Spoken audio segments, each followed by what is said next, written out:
Sup, my fellas. Don't forget to leave feedback, and enjoy the story.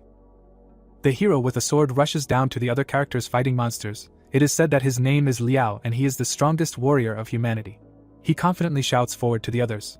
In the frame, a beautiful girl with a crown, it is explained that after defeating the last demon, he had to marry his beloved. A powerful explosion occurs. It is said that in the end he was left with nothing. The guy looks forward in shock, wondering how he could reincarnate as a demon. He is furiously aware that he must go back and marry. The system window says that if he dies again, he can reincarnate as a human. Suicide does not count. Liao with a grin, clenching his fist, says that you just need to die. The system windows say about the level increase for killing the Blue Union. He earns 10,230 points and rises to level 10. Now he is at rank D and received a mobile phone. The main character explains that everything was not so simple. The protagonist looks at the window with information that he defeated an army detachment and rose to level 40. Now his rank is A, and his defense has increased by 30% and all indicators have increased by 5 points. Resistance will act when he is hit 15 times, after which a critical hit is activated. It is said about love. The red-haired girl with horns claims that he will do everything for her. She is dressed provocatively. The blonde with horns and a maid costume asks if this is true. It is said about friendship. The guy with horns and a big nose points his finger. It is written about endurance. The protagonist stands in front of his wards who congratulate the commander. It is said that everything came one after another. Liao stands furiously in the frame. It is explained that he received recognition even from the 200-year-old demon lord, and if he does not die, he will develop along with the demons. He looks up in shock. The hero with a sword effectively attacks the monster, announcing a poison attack. Liao believes that he will fight. The red-haired fighter attacks the monster. His health is decreasing. The army and the tank attack the protagonist. Liao shouts in rage, "Come here." It is said that he will take a different path. He looks forward with a grin. They touch him. He urges to try to hit him. In the frame, the red-haired fighter is riding a horse. Liao considers him handsome. In the frame, the red-haired girl is smiling and looking forward. The protagonist is walking with a frightening look near the defeated enemy. The princess of the human race house shyly tells her dear one that she will wait for his victory over the last demon and becoming the strongest on the continent, and they will have the most grandiose wedding. Liao seriously says not to worry, because he will definitely win. In the frame, the demon lord of the SSS level Winibala, the hero with a sword, stands in front of a huge monster. The protagonist with a grin rushes forward exclaiming, "It's time to accept your death." He flies into the attack with his other comrades. It is said that today marks 18 years since he has served in the army, and he had the chance to lead the strongest team of humanity, which attacked a strong demon of the highest level. He goes on the attack in rage, realizing that as soon as they defeat him, they will immediately be able to regain their former greatness, and the 1,000-year struggle between the demon race and humans is coming to an end. The warrior deftly cuts the flesh of the enemy. He holds the blade with a grin and says that humanity will emerge victorious. A huge demon in front of him asks if he really thinks so. Liao is shocked by the warnings of danger. Winibala attacks, declaring that if she dies, it will only be with him. Liao watches with a sad face and says, "Wow." A strong explosion occurs. The inscription says the end. Against the background of the blast wave, it says that there are 2 minutes left until the end of life. The system window states that they congratulate the Lord on the fact that the 511th Army Squad he led has won many victories and made great contributions to the development of humanity. The wounded protagonist lies on the ground and hears that he has access to a one-time reincarnation and whether he wants to be reborn. Liao pokes at reborn and thinks why not. The protagonist suddenly opens his eyes while someone shouts "Wake up," because the squad is about to arrive. He exclaims that he has been reborn. Liao with dark hands declares that he has killed the demon lord and did not think it would be so easy. He stops in shock at the sight of the observers. The guy with a serious face turns around and wonders why he is near the ugly demons. The old man with horns looks at him and declares that the Blue Alliance is about to be here, and it will be too late if he does not leave now. Liao touches his face in a stupor and asks what this means and what he means. The protagonist sees a mirror. He looks at it with displeasure. He is an E-rank gone demon warrior. He exclaims in shock how he became a demon. He screams in rage, how can this be called reincarnation? Because he was the light of the human race, and his bride is waiting for him at home. He demands the system to release him. Others consider him sick. The system window embarrassedly tells the enraged protagonist that an error occurred during reincarnation. He demands to solve it. It replies that this is impossible. The protagonist in rage holds on to the window and screams that he does not care and demands a solution. It apologizes and warns that the reincarnation was a one-time thing. The notification says that if he dies again, he can reincarnate as a human. He stands in shock, reading this. Demons nearby are standing at a table and ask what is wrong with him. The old man replies that he is simply too fearful. The third says that soon people will attack and then it will become really hard for him. He tearfully wonders if his bride will wait for him. Lamer introduces the fighters of the Blue Union in the caves and exclaims that 12 people are coming to them. Against the background of the fighting demons, it is said that with the exception of His Majesty, who has a B+ rank, none of them are their rivals. She shouts loudly that therefore they must reach the retreat route as quickly as possible, and if they fall into their hands, their skin will be torn off. The protagonist with a serious look understands that the Blue Union is very close, and he is now a demon. The guys look questioningly at the laughing Gon, who thinks that his own will kill him. The old man and the others see him running away. They loudly shout what he is doing, because there are people there. The protagonist stops and understands that hiding is not the best option. He turns around with a smile, and says that he will hold them off while they run away. They are shocked and wonder why he wants to sacrifice himself for them, and he has changed a lot. The protagonist screams in rage. He turns around, seeing that stones are flying from above. He understands that this is an avalanche or magic. The passage is littered with boulders. The girl steps forward. Lu states with an air of importance that they grew up together and will not abandon anyone at a critical moment. The protagonist is furious and thinks that she should not interfere with his reincarnation. He swings his fist and shouts, "Don't interfere." He hits the rocks, and the girl watches in silence. Gon is furious and calls her a pathetic little bug, thinking that her hand hurts. Lu asks again in shock. The old man furiously shouts what he called her. The protagonist smirks and clenches his fist, declaring that he should not be underestimated. Embarrassed, Lu thinks why she did not notice his alluring scent before, and the others are about to leave and ignore him. The protagonist, with his eyes closed, says to leave. He runs forward and declares that people will not be afraid of them and that they will not be able to respond.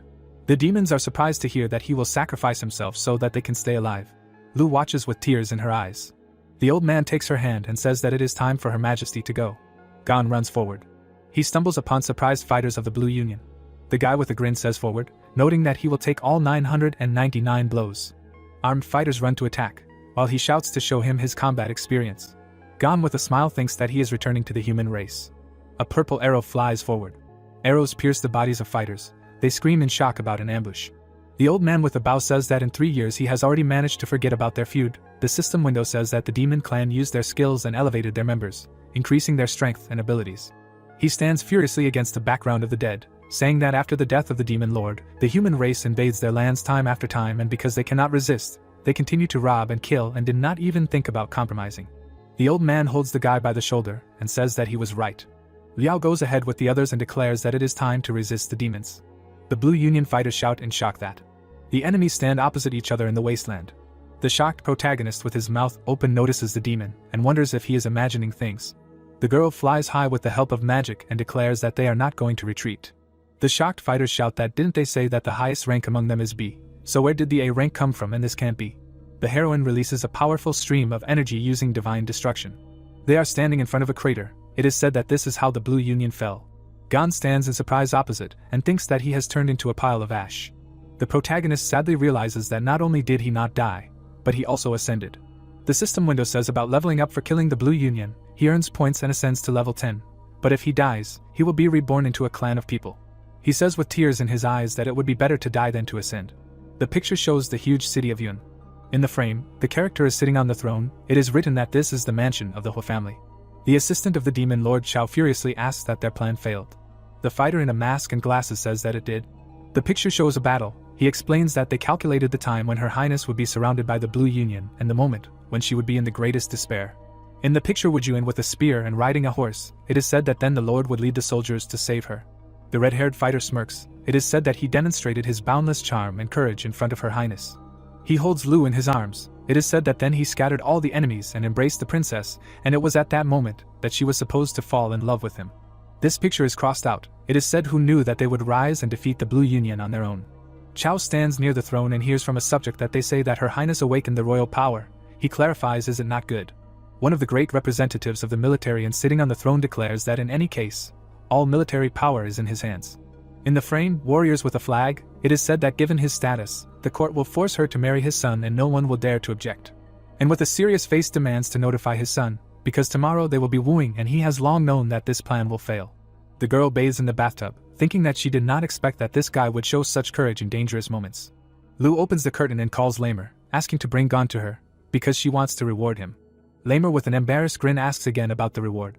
The maid with a smile shouts to her that she obeys and is already on her way. She in turn thinks about what she was thinking.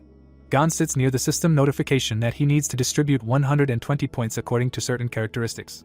Gon points his finger in rage and declares that it is time to die. He thoughtfully looks at the system window and sees an elite D-rank demon. He declares that the level is not that strong, but not for humans, so who can kill him? Lamer runs to him and shouts that Her Highness is looking for him. He smiles and tells her that she is finally here.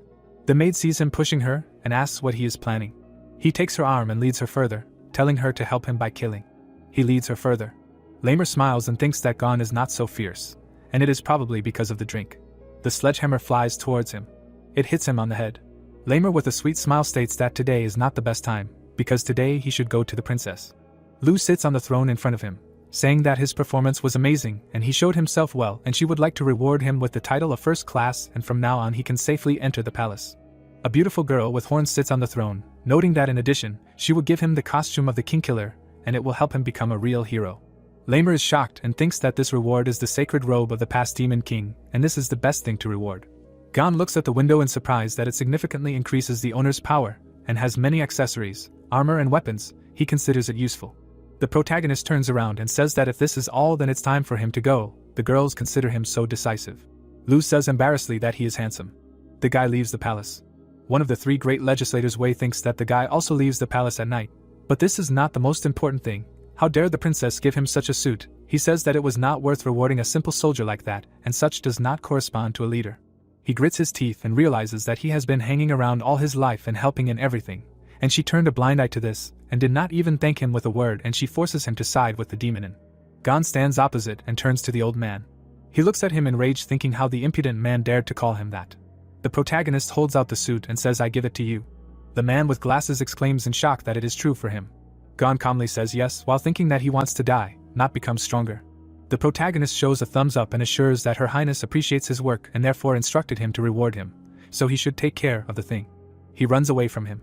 Wei stands silently with the suit in the middle of the guards. He is delighted and shouts that he apologizes to Her Highness, and he is worse than any cattle and he will definitely fix everything. The protagonist sits on the steps and realizes that everything is the same here and tomorrow he will go somewhere else to die. Gon looks away, hearing that he came back and why his father was in such a hurry that he called him away. The protagonist looks out from behind the corner and sees two demons, one of whom says that the general has decided to carry out the plan tomorrow. The masked fighter tells Wujuan that he will lead the soldiers and make a proposal on his behalf to Her Highness, and if anyone is against it, they will simply kill him. The shocked guy looks out from behind the corner and realizes that they will lead the army and kill the dissenters. He smirks and realizes that this is what he needs and it is time to act. The events take place in a large conference room in the city. The heroes are standing next to the man on the throne. Gon, with a displeased look, realizes that he did not expect the morning meeting to be so gloomy. He wants to quickly get down to business. Chao loudly declares that they have maintained respect for Her Royal Highness for 3 years and are glad that they have gained powerful forces. The hero stands in front of the girl on the throne and says that the human army was preparing for an offensive, but thanks to the general's help, they managed to avoid an attack. Lu says with interest that the general is working hard, because he has been in command since the time of her case's reign, and he needs to be generously rewarded. The Fearsome stands nearby and states that since Her Highness has proposed, he has something. The man looks at his son and calls Wujuan to him. The general seriously asks her to marry his son. The boy looks at him seriously while his father says that they grew up together. Lu smiles and replies that they have not seen each other for 3 years, asking if Wujuan likes anyone. She looks at the general in surprise, who asks to marry her son. Lu loudly objects and asks him not to joke like that, since she and Wujuan are not in such a relationship. The general looms over the throne and says that it is not that important and that they can cast aside their doubts, since the demon clan has never been ruled by a woman before and many are losing trust in them. He fiercely states that after Her Highness ascends the throne, there will be civil strife, but if she marries Wujuan, no one will dare to say a word. The red-haired fighter stands near the other warriors. She says that this is reasonable. People explain that it is so, because the gentleman is unusually handsome and brave, an ideal candidate for a husband. An old man nearby in a rage calls this nonsense, and asks not to give into it. Lu nervously tries to say something. The protagonist with a grin thinks if this is his chance. Gon runs forward, they ask him what he has in mind. The protagonist grabs her hand. He loudly asks her not to agree to this, because everyone is free and has the right to decide for themselves who to marry. She embarrassedly pronounces his name. Gon stands next to her and asks the old man who gave the right to tell their leader. Wei in shock remembers the guy who gave him the suit. Lu sadly apologizes to the general. Un looms over them and claims that he did everything so that their clan would prosper, and he is the only general appointed for 2 terms at once, a great commander who is honored by all the servants. He looks at them with a blaze and says that Her Royal Highness should think it over carefully before giving a final answer. The old man pulls back his bowstring and shouts not to even think about taking the palace. Wei angrily demands him to watch his behavior. The general furiously replies that he has an entire army in his hands. The hooded fighters, led by him, stand nearby, and he wonders which of them will dare to oppose him. The princess sadly looks away and asks the guys to stop, stating that the general is right and she needs to agree. Gon laughs loudly and says that she gave in quickly, asking if she doesn't have royal blood. He smirks and asks if she was scared. An looms over him and asks what he's talking about. They look at each other angrily. An watches in fury. Gon sarcastically tells him that he is a great general, but who gave him the right to command, asking whether he is from a herd of cows or the leader of dogs, since he decided to mock her. The protagonist points at her and states that, in addition, she is the strongest demon and her status is more important than them, because she is stronger than 10,000 people combined, clarifying whether his son is worthy of her. Woojuin is standing behind him. The father asks what he is even talking about, because his son is the strongest and no one can be worthy of him. The protagonist embarrassedly says that he is, because they were together with her in the cave just a couple of days ago. The picture shows his ideas about a romantic relationship with her. He, holding back laughter, thinks that now the general will definitely kill him.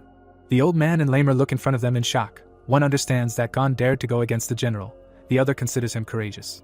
People look at them. They discuss that there are rumors that when Her Highness was surrounded by the Blue Union, it was he who stood up for her. The other notes that he has never seen him. Lu embarrassedly understands that the protagonist is taking such a risk for her, and enraged asks if he wants to die. He sarcastically shouts for him to be killed. The general's eyes are burning. He screams that the guy will regret his words because he will kill him and eat him whole.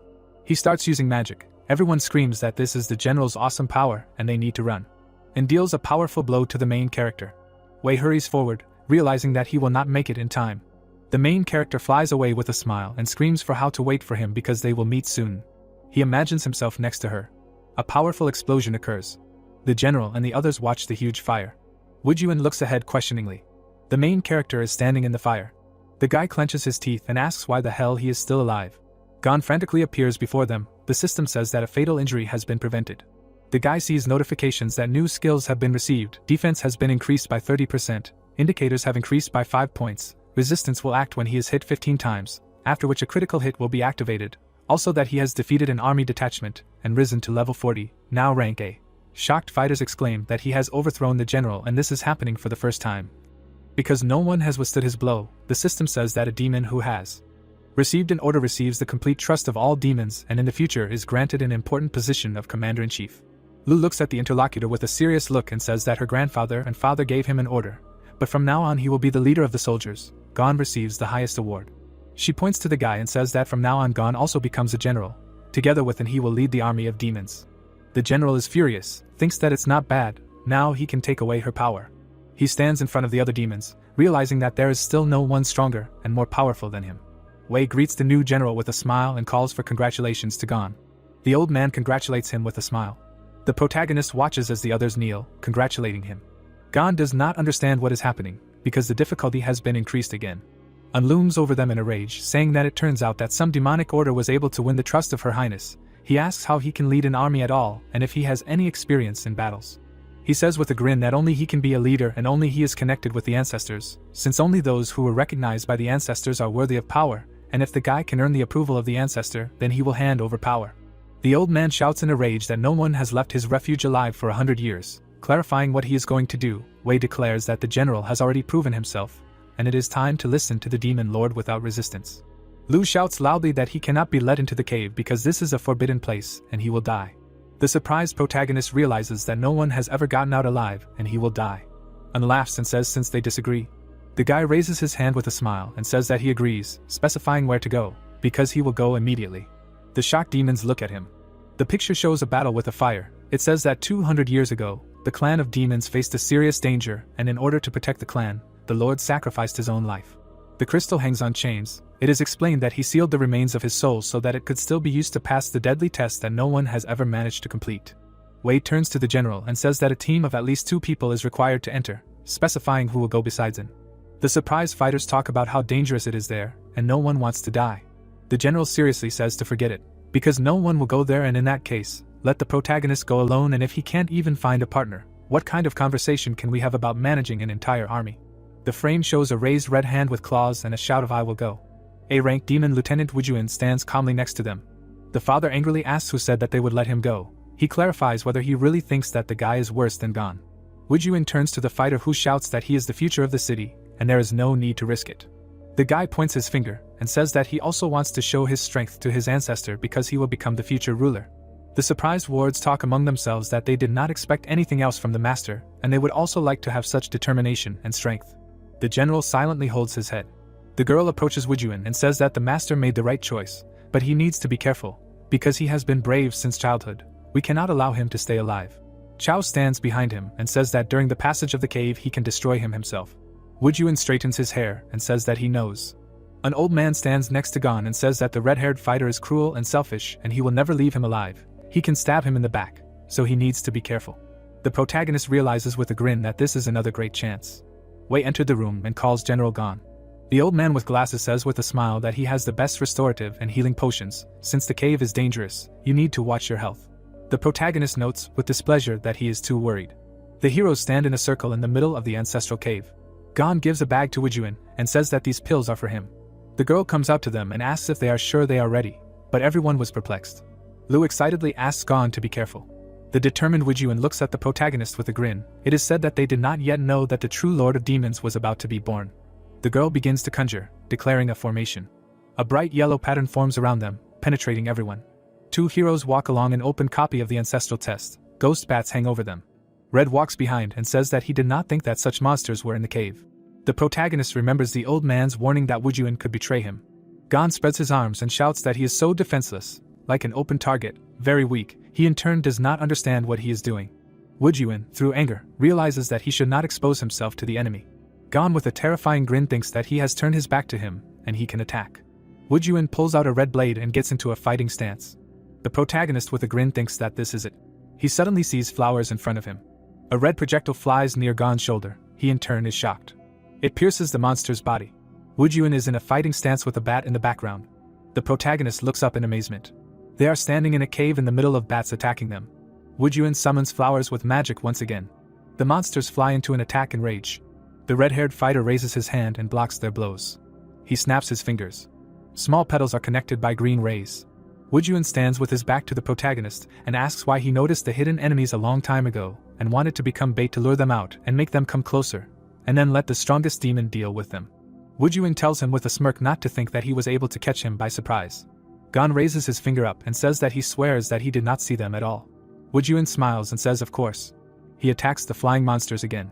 He effectively activates the ability of Flowers and Storm. He swings a fiery blade. Gon, with a serious expression, realizes that he just wanted to set himself up, but now he decided that they are partners. He looks at the fighting guy and thinks that now all the monsters are running to him. It is said that due to the extremely powerful level, the mice have a response reaction and therefore they rush to save their comrades. The protagonist thinks discontentedly that now Wujuan not only did not finish him off, but also exterminated potential killers. The danger level is 0 and now apparently he is safe here. Gon with a crazy smile wants to make them finish him off. The protagonist looks up at the system window that all his stats have been increased by 600%, strength 56, speed 41, physical strength 60 and 480 points can be distributed. Gon wonders where to assign them. Wujuan goes forward and tells him that they are in the deepest part of the map. The red-haired fighter looks back at him and realizes that he is still doing nothing. Wujuan, dissatisfied, assumes that he is not strong enough to fight the monsters. The protagonist looks ahead in shock. The system window screams about danger. In the picture, a huge foot is pounding the ground. The system window says that the difficulty of the battle is level A, the completion time is 20 minutes, the conditions for passing are to destroy the defense of the Demon Lord's messenger. Several monsters of different types and colors appear in front of them. The guy frowned. He waved his hand calling for flowers. A plant bud rushed towards the monster, engulfed in flames. He bared his teeth, alert. The monster squatted and crossed its arms. He struck and the battlefield was covered in fire. The red-hot stone core approached the fighter. A powerful explosion occurred and a fiery shock wave passed over the surface. Wujuan covered himself with his hand and exuded tongues of flame. He became alert, noticing something to the side. The thorny tentacles broke through the flames and rushed towards her. The vine bound the horned one. The demon stretched out his hand and the plant wrapped around his hand. Wujuan looked back with displeasure, wondering if he would do anything and understood that it was a waste of time, and he had come here in vain. The hero held his hand to his temple, looking at the screen and saying that he hadn't expected anything else from him. He frowned, thinking that he only had 480 points of strength, and his defense was weak and thought that he just needed to turn his attention to himself as soon as possible. The partner was furious and his body created green discharges. While he thought that what was expected, she was the strongest and asked the enemy to taste the strongest attack. There was a powerful explosion and he broke free from the shackles, releasing magical energy. The projectiles flew towards the monster, trying to break through the messenger's defense. The thorny one bent down while he ordered him to die. Woojun pointed his fingers to the side and commanded to explode. A massive explosion occurred, covering the battlefield in a red-hot core. His back was to the attack, and flames rose up. The monster lowered its head, focusing on the man, and a message appeared stating that the opponent's defense was 90%. The man panicked, feeling horror and wondering if he was injured and if the demon had any weaknesses, because his defense was at the highest level. The purple enemy stretched out his hand forward, creating a black hole that sucked in the warrior, who was thinking that things were bad for him. Woojun grinned, examining the messenger's assistance, while he was pulled into the supermassive object. The guy fell to the ground, while the monsters turned their attention to the side. He was wary, seeing his ally, who defeated one of the enemies. The protagonist was scared and surprised, thinking that he destroyed him with his attack and concluded that in fact, his strength is not small. Red was surprised, thinking that he killed the demon messenger in just one blow, and decided that the enemy only had strong defense in front and needed to be attacked from behind. A realization came to his mind and he put his hand on his mouth, thinking that this is why he was standing there like a pillar, because MC had long understood everything and was simply hiding his strength, deliberately allowing the demon messenger to attack him in order to strike from behind. Gon stood surrounded by demons and a message came out that since he had dealt an extremely powerful attack, the monster's attention had shifted to him, and his partner said that he was a good guy and actually quite interesting. The enemies looked at the satisfied hero with sparkling eyes. He looked back, thinking that the plan was working as it should and now he was the target of those.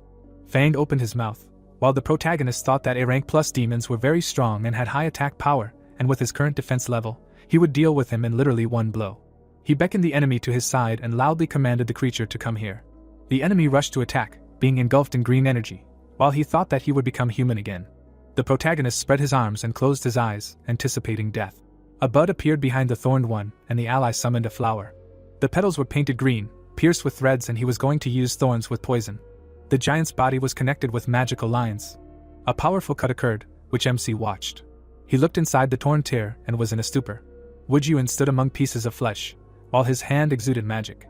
They were surrounded by the remaining 3 messengers of the demon lord. Gon was scared, looking away.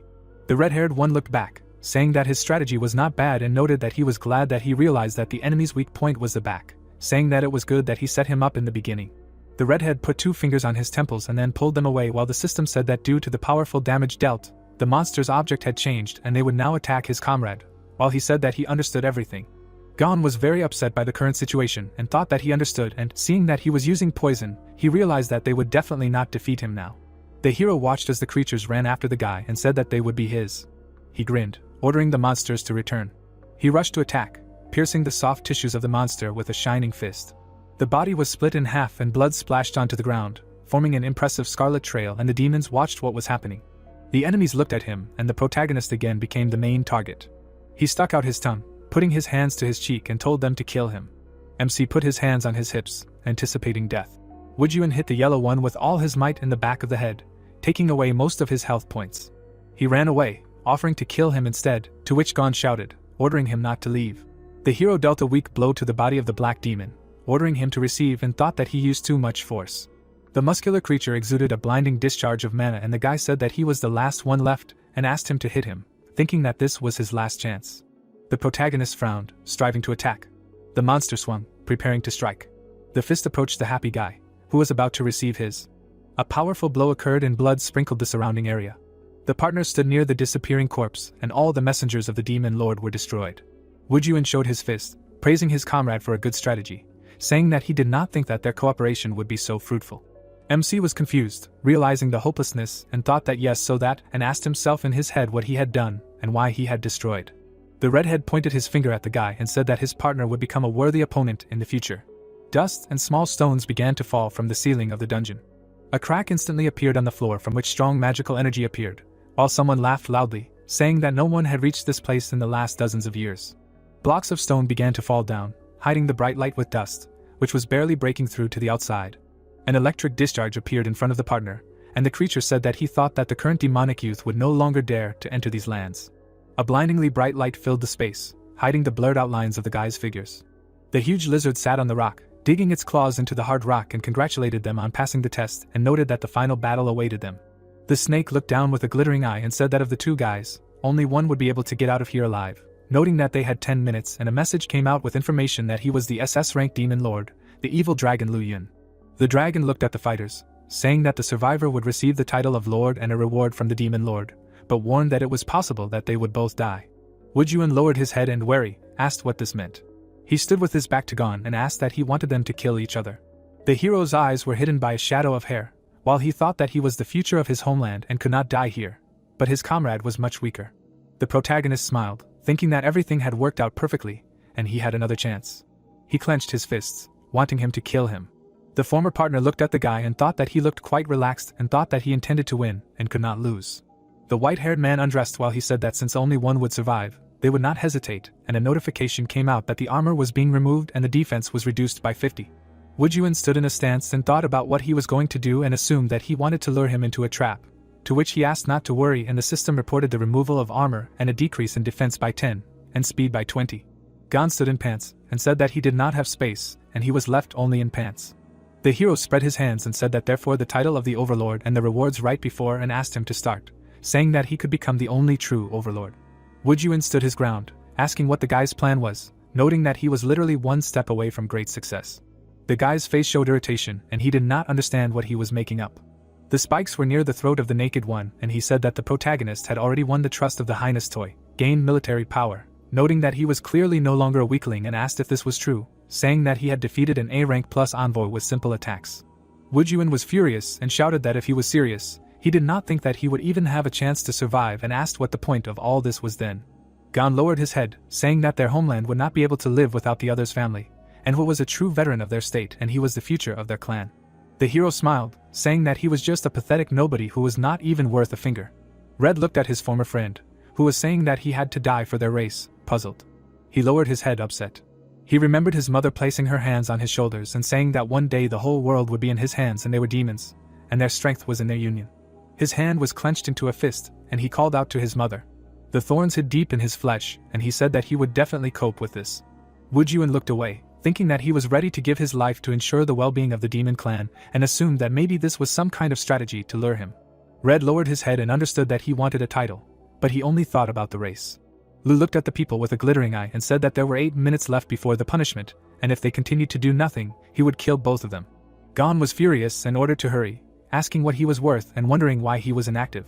The fighter looked away and said that the demon said that if they do not hit each other for 10 minutes, then he will finish them off, to which the hero asked so what? The guy was serious, saying that he wanted to try something. He bent over, spreading his legs wide, and his chest glowed with a bright light, making a strange sound. He stretched out and the inner light burst out from his mouth, chest and eyes, emitting green energy. A blinding green light filled the space. The demon turned away while the light enveloped him. He froze, focusing on the man. Discharges of energy touched the shield and he was about to use the explosion. Powerful attacks swept across the battlefield, raising columns of dust and creating huge clouds of hot gases. The snake opened his mouth, showing fangs, and asked that he dared to attack him, and a notification came out that there were 8 minutes left. Woojun transformed and the system showed a notification with information that he had acquired the highest state, and his rank had been raised from A to A+, and he asked why they didn't kill this lord together. The enemy squinted at the opponents and, laughing, said that they didn't have enough strength, and a message with information about the creature came out. The red-haired one stood in a stance, exuding energy, and said that now he had enough strength for everything, and a notification about the strengthening came out and that he had increased the characteristics, and now the strength has plus 100% and the speed has increased twofold. Lu aimed a blow at the opponent, raising a huge cloud of dust, and Gon held his hand on his forehead, saying that it was decent. He irritably held his hand palm up and did not understand why he liked to complicate everything so much. The dragon's mouth glowed blue while the guy was rushing to attack and summoning flowers. A powerful beam was directed towards the attacker, and he was engulfed in magic. The snake dealt damage, destroying everything around and raising a smoke screen. Woojun found himself to the side of the creature, and there was a magic circle behind him. He delivered a slash and took away 150 points of health from it out of 100,000. The redhead squatted down and called for blood. The enemy's head was enveloped in blue magic while he was about to strike. The beam rushed forward and the guy's shadows parted in different directions. There was a powerful explosion, raising smoke, and the burning creature was surrounded by green thin but strong threads that took away about 200 points of health from it. The magic rope smashed against the creature's thick armor. The fighter stood in a stance with his head down, and the demon chose him as the main target. The huge body began to move while the demon stood in the dust. He became wary, looking around. Horror froze on his face and he was very scared. A powerful blow crashed into the frail body, deforming the face. The figure flew to the side, breaking the stone's surface. Gon looked at the wounded man, thinking that if he died, he would receive the title of Conqueror. The muzzle of the demon rose up and magical energy was visible through the strong skin. A huge, blindingly bright sphere burst out of the mouth cavity and rushed towards his partners, emitting discharges. The hero took the blow, absorbing all the damage. The body was engulfed in murderous energy. He lowered his head, vomiting blood, and he had 1,400 health points left out of the maximum 8,200. The protagonist fell to the floor, holding his stomach. Woojun grinned, thinking that he was helping him. He held a potion in his hands and a notification appeared that this was a restorative liquid and the effect of it restores 10,000 units of life. The fighter threw it at the white-haired man, saying that it would be like this. The hero looked at the health bar, confused, and a notification appeared that he had restored 8,200 energy. MC turned around in a rage, calling out to his comrade. The red-haired man swung an object. Potions for restoring strength, defense, and attributes were aimed towards Gon. They smashed against his body and the system showed a notification that the characteristic had been increased by 100, the power of restoration had received plus 50, and the defense had increased by 500. Woojun drank a potion to increase strength, lasting 1 minute, and said that they were continuing the battle. The hero held his collarbone, and through tears said that he was very grateful to him. The curved line on his chest shone, exuding fire, and he spread his arms. The protagonist watched as the red-haired man approached Lu's face. They looked at each other, and the dragon's horns exuded energy. He clenched his fist with white particles. The discharge rushed to the dodging guy, who was trying to escape the attack through the portal. There was a powerful explosion that illuminated the entire space. MC ran to the wounded guy, while the demon watched the fall. The creature directed a powerful spherical attack at the guys and he said that he was coming. Gon met the beam with his body, absorbing all the damage. Gon grinned while his health bar was losing points. Gon looked back, noticing that the one he was saving was restoring his health. The hero looked back, asking if he could stop. He pointed his finger forward and smiled. The dragon created a deadly beam, trying to hit the flying one, and it was said that so the red-haired and the hero continued to fight against the demon until the demon's health dropped to half. The dragon showed his teeth, drooling. Woojun landed next to the exhausted guy and offered to continue in the same spirit, and noted that they would definitely defeat the dragon. The enemy raised his head, opening his mouth wide, and a notification came out that since the demon lord had lost half of his health, he was entering a new phase and the system notified about a new SSS rank skill, namely, reverse absorption, and the creature's health was restored by 100,000 points. The opponent lowered his head, examining his opponents, and green particles flew next to him. He rose above the battlefield and the guy asked what kind of skill this was, saying that he returned 100,000 health points, to which the red-haired one replied that even if they continued to beat him, he would restore health. The snake looked away while a filled health bar hung above him, and he said that they were just pathetic weaklings and noted that they had started this in vain. He pointed his muzzle at his opponents, opening his mouth, and powerful sound waves began to emanate from him, distorting space and causing enormous damage, stunning and disorienting, saying that in the face of absolute power no courage will prevail. The guys were enveloped in alien energy, losing a huge number of points, and a message appeared that a new effect was activated and their defense was significantly weakened. They were lying on the floor, gradually losing 150 units of health. Gon was lying on the floor, resting his chin on the ground, and a drop of blood was running down his mouth. Woojun looked away at his ally and the system showed a message that he was on the verge of life and death, noting that a second blow for him could be fatal. He sat down, leaning on his hand, and said that the potions were over. The dragon was gathering the whole game for the final blow, and the magic was gathering in a vortex near his head. The redhead was running out and said that they had lost. The hero smiled, feeling happy, and said that they had not lost yet, and noted that there were only 10 minutes and if he died, he would still be able to complete the task. He looked away at his comrade and said that then he would be able to receive the title of Demon Slayer. The blue-eyed man frowned, asking what that meant. The protagonist grabbed the boy by the braid and asked him to live, while a huge spherical attack was approaching them, illuminating everything around. He threw him aside, calling him the hope of their clan, to which he did not want the boy to sacrifice himself. Woojun looked at the boy, who was engulfed in blinding light, and he said that despite belonging to the demon clan, he did not hate him. The horned man flew to the side and called out to his partner. The silhouette of his comrade dissolved in a magically blinding light. The beam shattered all living things and raised a column of dust in front of the saved one. The red-haired man looked up, confused. Lu looked at the boy through the smoke and said that this was a victory, and that he was able to pass the test, and noted that the ancestor of the past would generously reward him. The fighter watched as the title of a brave demon lord appeared above his health bar, and the dragon said that his friend was willing to give up his own life to protect him, and a notification came out that 2 million experience points were received and he rose to the 4th level, and the system also showed that he now had access to rank A+, an elite demon of rank A+, and all characteristics were increased by 700%. Woojun looked back and the snake said that for 200 years there was no one who wanted to protect a comrade. He froze, being in a stupor. His face changed to a satisfied one, and he said that it was wrong. In front of the red-haired Gon stood, and Lu said that he would award the title to both of them, and this is a kind of faith in partners. The hero reflected a bright light and had the title of a brave demon conqueror, while he said that it was because they had all the necessary qualities, and a notification came out about receiving 5 million experience points and reaching the 10th rank. The protagonist looked up and a message appeared with a SSS rank skill, namely reverse absorption, and it was noted that using it restores 100,000 health points, to which he meaningfully remained silent, and a notification appeared that he had passed the test of the ancestors and all characteristics were increased. The group looked at the guy and could not believe that they managed to pass the test of the ancestors, and noted that for hundreds of years no one had succeeded in this. Chao stood to the side and said that so that's it, noticing that the prophecy was coming true, and asked what it turns out. In their lifetime they will be able to meet the demon lord who united the entire clan, and the girl repeated the name of the title, noting that the last was the ancestor Lu. The creature stood on a hill, radiating energy, and she said that such a lord is born quite rarely in the world, and he is surrounded by a special energy that is different from ordinary lords, and after a while becomes a creature that the whole world will admire. And smiled and said that he was worthy of being his son, and it goes without saying that he was the one who received this title, because it could not be otherwise. The horned one appeared in front of the group and asked for forgiveness, saying that Wu Juan did not become the ruler. The old man looked away and smiled, saying that Gon became the ruler. The group was shocked and asked again, clarifying what was said. The barmaid held a bottle in her hands, while he asked for a couple more bottles of oblivion, to which she replied that he was powerful. The hero walked down the street and asked how he could die with so much health, and a message appeared that he was restoring 100,000 health points and gained immunity to attacks. The protagonist shed tears and said that now he definitely cannot return to his sweetheart, while the system reported that he had 2 new skills. He walked down the street, where there were many people. A creature peeked out from around the corner, while the guy looked around. MC became wary and looked back. He was looking at the empty corner, but he felt someone's presence. A little boy was standing around the corner. He peeked out from around the corner. Gon was furious and asked if he was being followed. The child was sitting on the pavement in front of the boy. Tears were welling up in his eyes, and he was saying in a trembling voice that he was not scared and that he was not afraid at all. The man watched as the boy bent down in front of Tian Shao and asked why he was following him. The child handed him a map and wanted to ask him to accompany him to the library, and was sure that only he could do that. The garbage man was peeking at the letter while the hero was carefully reading what was written.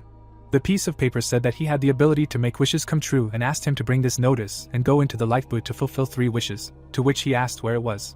The green-haired man looked ahead and said that as soon as he received the letter, he immediately ran to find out. But he was told that he was too young, so he couldn't. Then he saw him leaving the bar and thought that he could ask around. The bearded man pointed his hand at the piece of paper and asked if he thought it was a lie and who believed in such letters anyway. The white-haired man pointed his finger at the letter and said that he thought it was true and asked if he could really fulfill his wish, to which he asked if MC really believed it. Gon frowned and said that he had heard before that the demon clan had a so-called wish fountain that could grant wishes, but he didn't expect it to be right in front of him. The hero gave his hand to the boy, who said that he had received this opportunity after passing many tests and paying a membership fee of 50,000 coins, to which he replied that then it was definitely true, and the old man asked the price again. The black-haired man pointed his finger forward and said that this was definitely a scam. The garbage man lowered his head and said that something was wrong with the guy and asked if it was worth it, and if it was really that easy to trick kids out of money, saying that he wanted to change his profession. The green-haired man looked up, remembering the woman, and said that his mother had heart failure and noted that she only had a month to live, and said that he needed to cure her as soon as possible, to which the man said that despite the fact that he was very touched by this story, it still looked very strange. The protagonist looked at the guy with a satisfied smile and said that he would go with him, but the boy would have to fulfill his wish as well. The white-haired man showed his fist and thought that he wanted to reincarnate as a human, and that's all, and was proud of himself, thinking that he was very smart. The man stood with his back to them and, listening to them talk to each other, said that they had become very close friends. He watched as MC told the guy that he was very caring and asked him not to worry, because his mother would definitely feel better, and noted that he could call him brother, to which he thanked him. The man looked up and said that by the way, the baby is not allowed, a life preserver, a wish, and asked if this was not a scam. The guys were standing in front of the doors and Gon said that they had arrived and the fountain was here. He showed the letter to the scanner, and it beeped, saying that the door was open. The gate swung open in front of them, and they were happy. The camera showed their partners and someone said that this was a new bait. The man looked at the screens and ordered them to close the doors. Pang looked away and asked them to remember that they should not be left alive. The door behind the guys began to close and they became wary. An enemy appeared behind them and his hand was enveloped in electrical energy. He rushed to attack and Tian Shao shouted at him to be careful. The white-haired man turned around and asked again. There was a powerful blow, but it only took away 5 health points. Gon was out of his mind and asked if they had come in the right place, while a message was coming out saying that a passive skill had been used, back recovery. The demon swung and thought that he was a pretender, because he had taken the blow, but was pretending to be so calm, and a message came out saying that it was a D-rank demon. The light illuminated the guys and there were opponents in front of them, while the guy was talking about how they had come to fulfill wishes. Gon lowered his head and asked if he had come to the wrong place. The demon pointed at him and said that he was a storyteller, and said that such people would not understand anything and advised not to even strain their brains, because it would not be possible to fulfill the wish. The hero got angry and asked where the Fountain of Desires was in order to show them, to which they only laughed. A group of demons burst into tears from laughter, and the main one said that the Fountain of Desires was just a fairy tale for children, and asked if he really believed it. The guards watched how the guys worked, how they chopped off limbs, and he said that they were the largest black market in the country, and specially lured them here. The man put a gun to the victim's head, the girls sat on the floor with chains, and he said that if they obeyed him, then so be it, they would allow them to serve for the rest of their lives, and if they refused, they would be sold for organs. The man in the hat smiled, remembering how the guy sat in the cage and how the knife was put to the victim's head, saying that in any case, their lives are worthless and no one will lose them. He looked ahead from under his brows and said that despite their skinny bodies, he thought that they could make something worthwhile out of the guys. He put his hand on the protagonist's cheek and said that he suggested obeying them. A powerful blow occurred and the enemy's body flew forward. MC's hand turned into a fist and the demons asked what happened. The soul came out of the body and it got stuck in the ceiling. Gon examined the opponents and said that this had happened many times already. The hero looked down and said that since waking up he has not ceased to be disappointed, to which the child called out to him. The red-haired man grinned and asked how he dared, talking about their leader. Shells flew towards the group. The girl formed a protective barrier and ordered to go into combat mode. The hand was covered with armor. The guy was looking forward and his body was covered in blue armor. His legs were wrapped in metal, creating protective boots. The group stood in a stance. Green was swinging, ordering them to show their cruelty, and said that now they will see how he can deal with B-rank plus armor. Red rushed forward, ordering an attack. The protagonist had his fist ready and because of the 2 liters of liquor he drank, he became a little emotional, saying that every time he was so close to success, but he could not do it. MC rushed forward, saying that he was very sick and disgusted, and a notification came out that due to the alcohol he drank, immunity to attacks increased. He struck and the shockwave spread throughout the bunker, while he said that everything was pissing him off. A powerful force rushed forward, destroying the floor and raising dust. Demons lay on the floor without equipment, and the B-rank plus armor was destroyed. Gon lowered his head, grinning and bursting into tears. The opponents looked at him and asked who he was, and the gray one showed his hands, apologizing and begging him to let them go, while Tianxiao said that his brother was strong. The old man was confused and said that they were forced to do this and no one asked them, and the power behind the organization was very strong and they could not just up and run away. The hero put his foot on the red-haired man's head and, suddenly sobering up, asked again, to which he replied that he had already said that he would not live. The opponent grinned, being under the guy's foot, and said that there were big shots behind them and that it would be the end for him as soon as the general came. Gon imagined strange figures and thought that initially 3 people were working on the plan, and he wondered if he would still be able to die. The doors opened and blue energy burst out of them. The red-haired man looked up and said that here was the general and noted that he was about to die. The protagonist looked back while his friend Tianxiao panicked. The man stood at the door and asked what they were doing. Pang looked ahead, and behind him stood a guy. MC remembered him from before and shouted that he was that guy. The bandit looked ahead and asked how he knew their boss and how dare he address him like that. The fat man snapped his fingers and said that it was just a pathetic bug, and a notification came out that Chao's younger brother, Pang, was an A-rank warrior. The red-haired man held out his hands and said that it wasn't them who said that and begged the general to let them go. The heads of the opponents instantly exploded into pieces, spraying blood everywhere. Tianxiao was horrified and said that it was very dangerous. The horned one smiled and said that they were useless brats, and noted that they were unworthy of him. The blonde guy lowered his head and said he was curious about who he was. The commander stood in front of Gon, saying he knew too much, so he would die here. The hero hid his eyes under his hair and said that the chubby guy looked strong. He took a stance and said that he should kill him then. He extended his palm to him and said that he would give his opponent 10 minutes to finish him off. The guy's face glowed red and he said that otherwise, he would not have to blame him for the consequences. Everyone present was shocked by what was happening. Chao put his hand on the back of his head and refused, asking what 10 minutes meant. His hand was enveloped in blue energy, and he asked how dare he humiliate him like that. The opponent rushed to attack, leaving a column of dust behind him. He struck and asked him to catch 5 of his blows. The body fell to the destroyed floor after the finishing blow. The horned one sat on him, dealing blow after blow and asking him to receive 8 more blows. The fair-haired one looked back, thinking that he remembered him. The enemy was sitting over the exhausted body and saying that he was damn tired. The protagonist frowned and asked him not to stop, and a notification appeared that with the help of reverse recovery, 1,666 health points were returned to him. The man frowned. He jumped up, gathering energy into his fist and swung, intending to deliver a powerful blow. The fist crashed into the guy with all its force, and a notification appeared that a passive skill was activated, namely, after receiving 15 blows, he receives recovery, and it was noted that all blows dealt to him were also reflected. The Horned One received damage in the amount of 2,800 and spat out blood. He jumped away from the crater in which the victim lay. The man grinned and asked what was wrong with him. The blonde pointed his finger forward and said that he remembered, and said that he was the same person who became the second general, and asked that didn't he go to his ancestor, and why he was still alive. Peng smiled, saying that everything was clear now, but he would repeat himself. He raised an eyebrow, saying that if everyone cared about it, then he shouldn't think that he was the coolest, noting that he was just a low-level demon who relied on a girl. There were still 2 hearts beating in the opponent's body, and he said that he was the strongest upper-rank A demon with 3 hearts, and noted that he was the future of the demon clan. Gon's hand rushed forward, wrapping itself in energy. A magic circle appeared in front of him. The demon transformed, and a notification about receiving rank A ice armor came out. The hero lay on the destroyed ground and said, "Let him begin." The opponent's eyes sparkled. His hand began to gain energy. He stood in front of the victim and was about to strike. An attack occurred and the floor cracked, forming cracks. A blast wave passed along the floor between the cracks, and 50 health points were taken from him.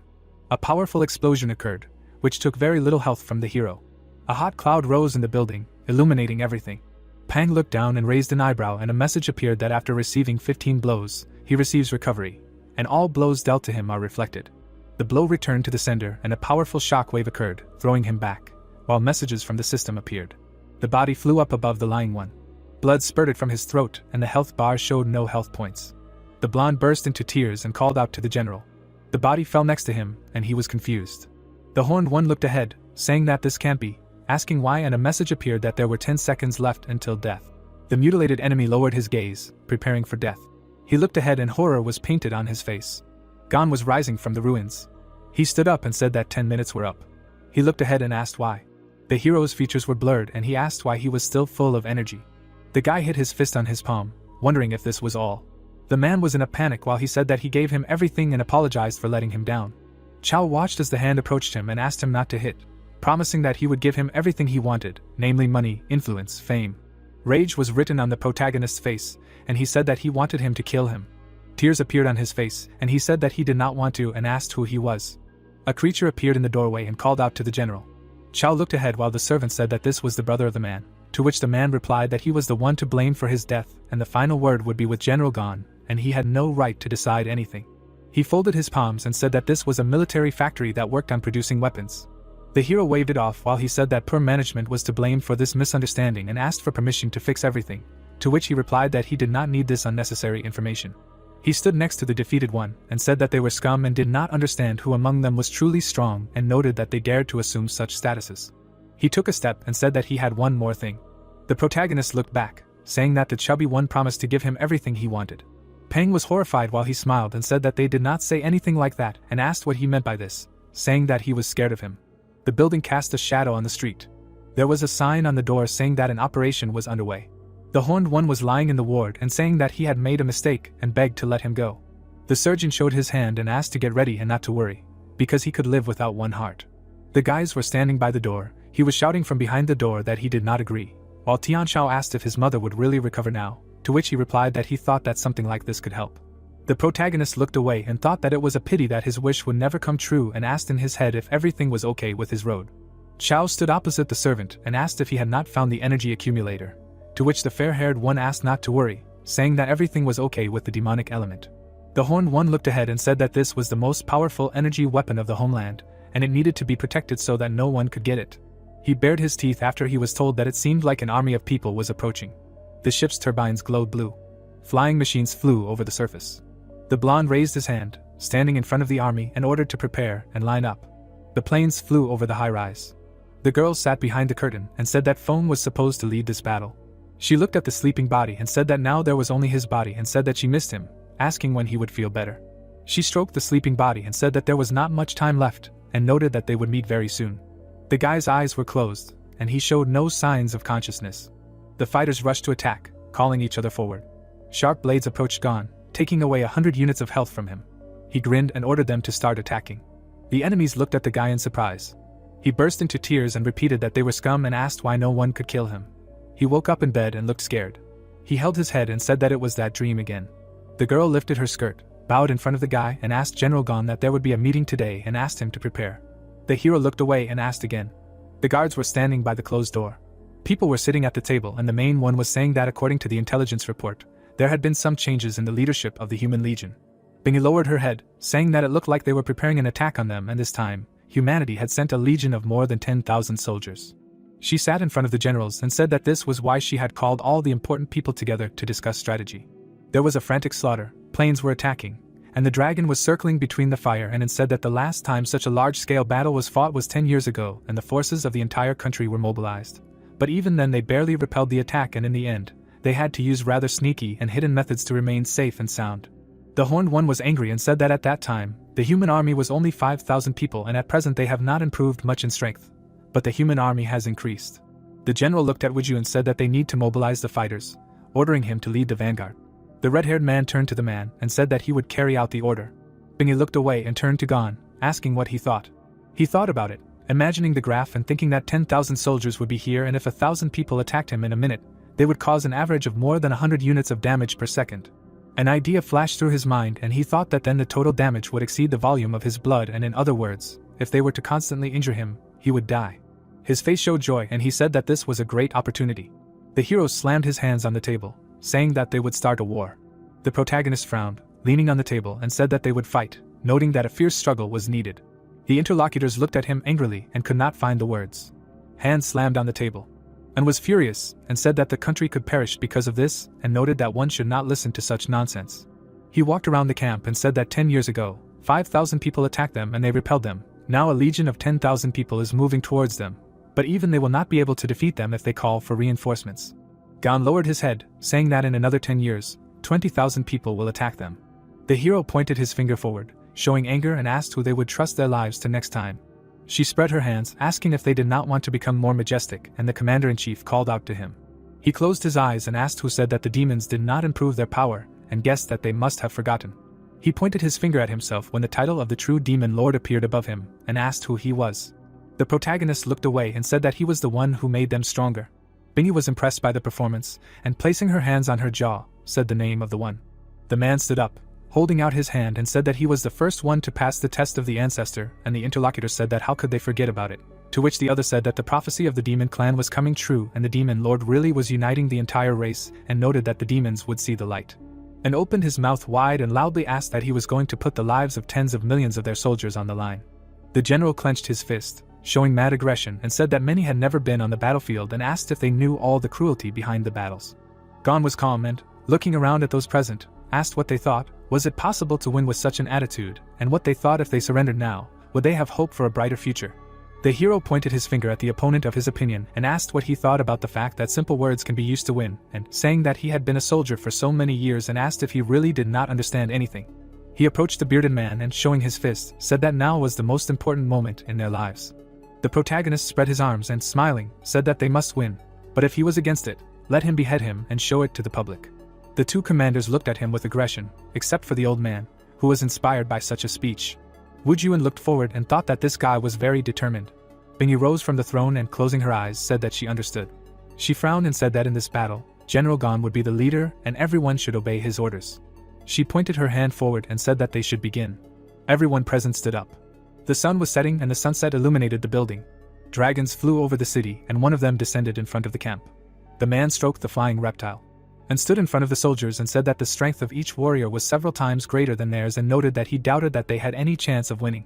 The horned man looked away and said that the other leaders had been working with him for a long time, so he was the one responsible for the lives of those. He closed his mouth. The general frowned, shouting that everyone should listen to his order. His fist hit his palm. The subordinates repeated the gesture and bowed. The man pointed his hand to the side and shouted that they did not have to go into the city, and also did not have to listen to the orders of the commander-in-chief Gon.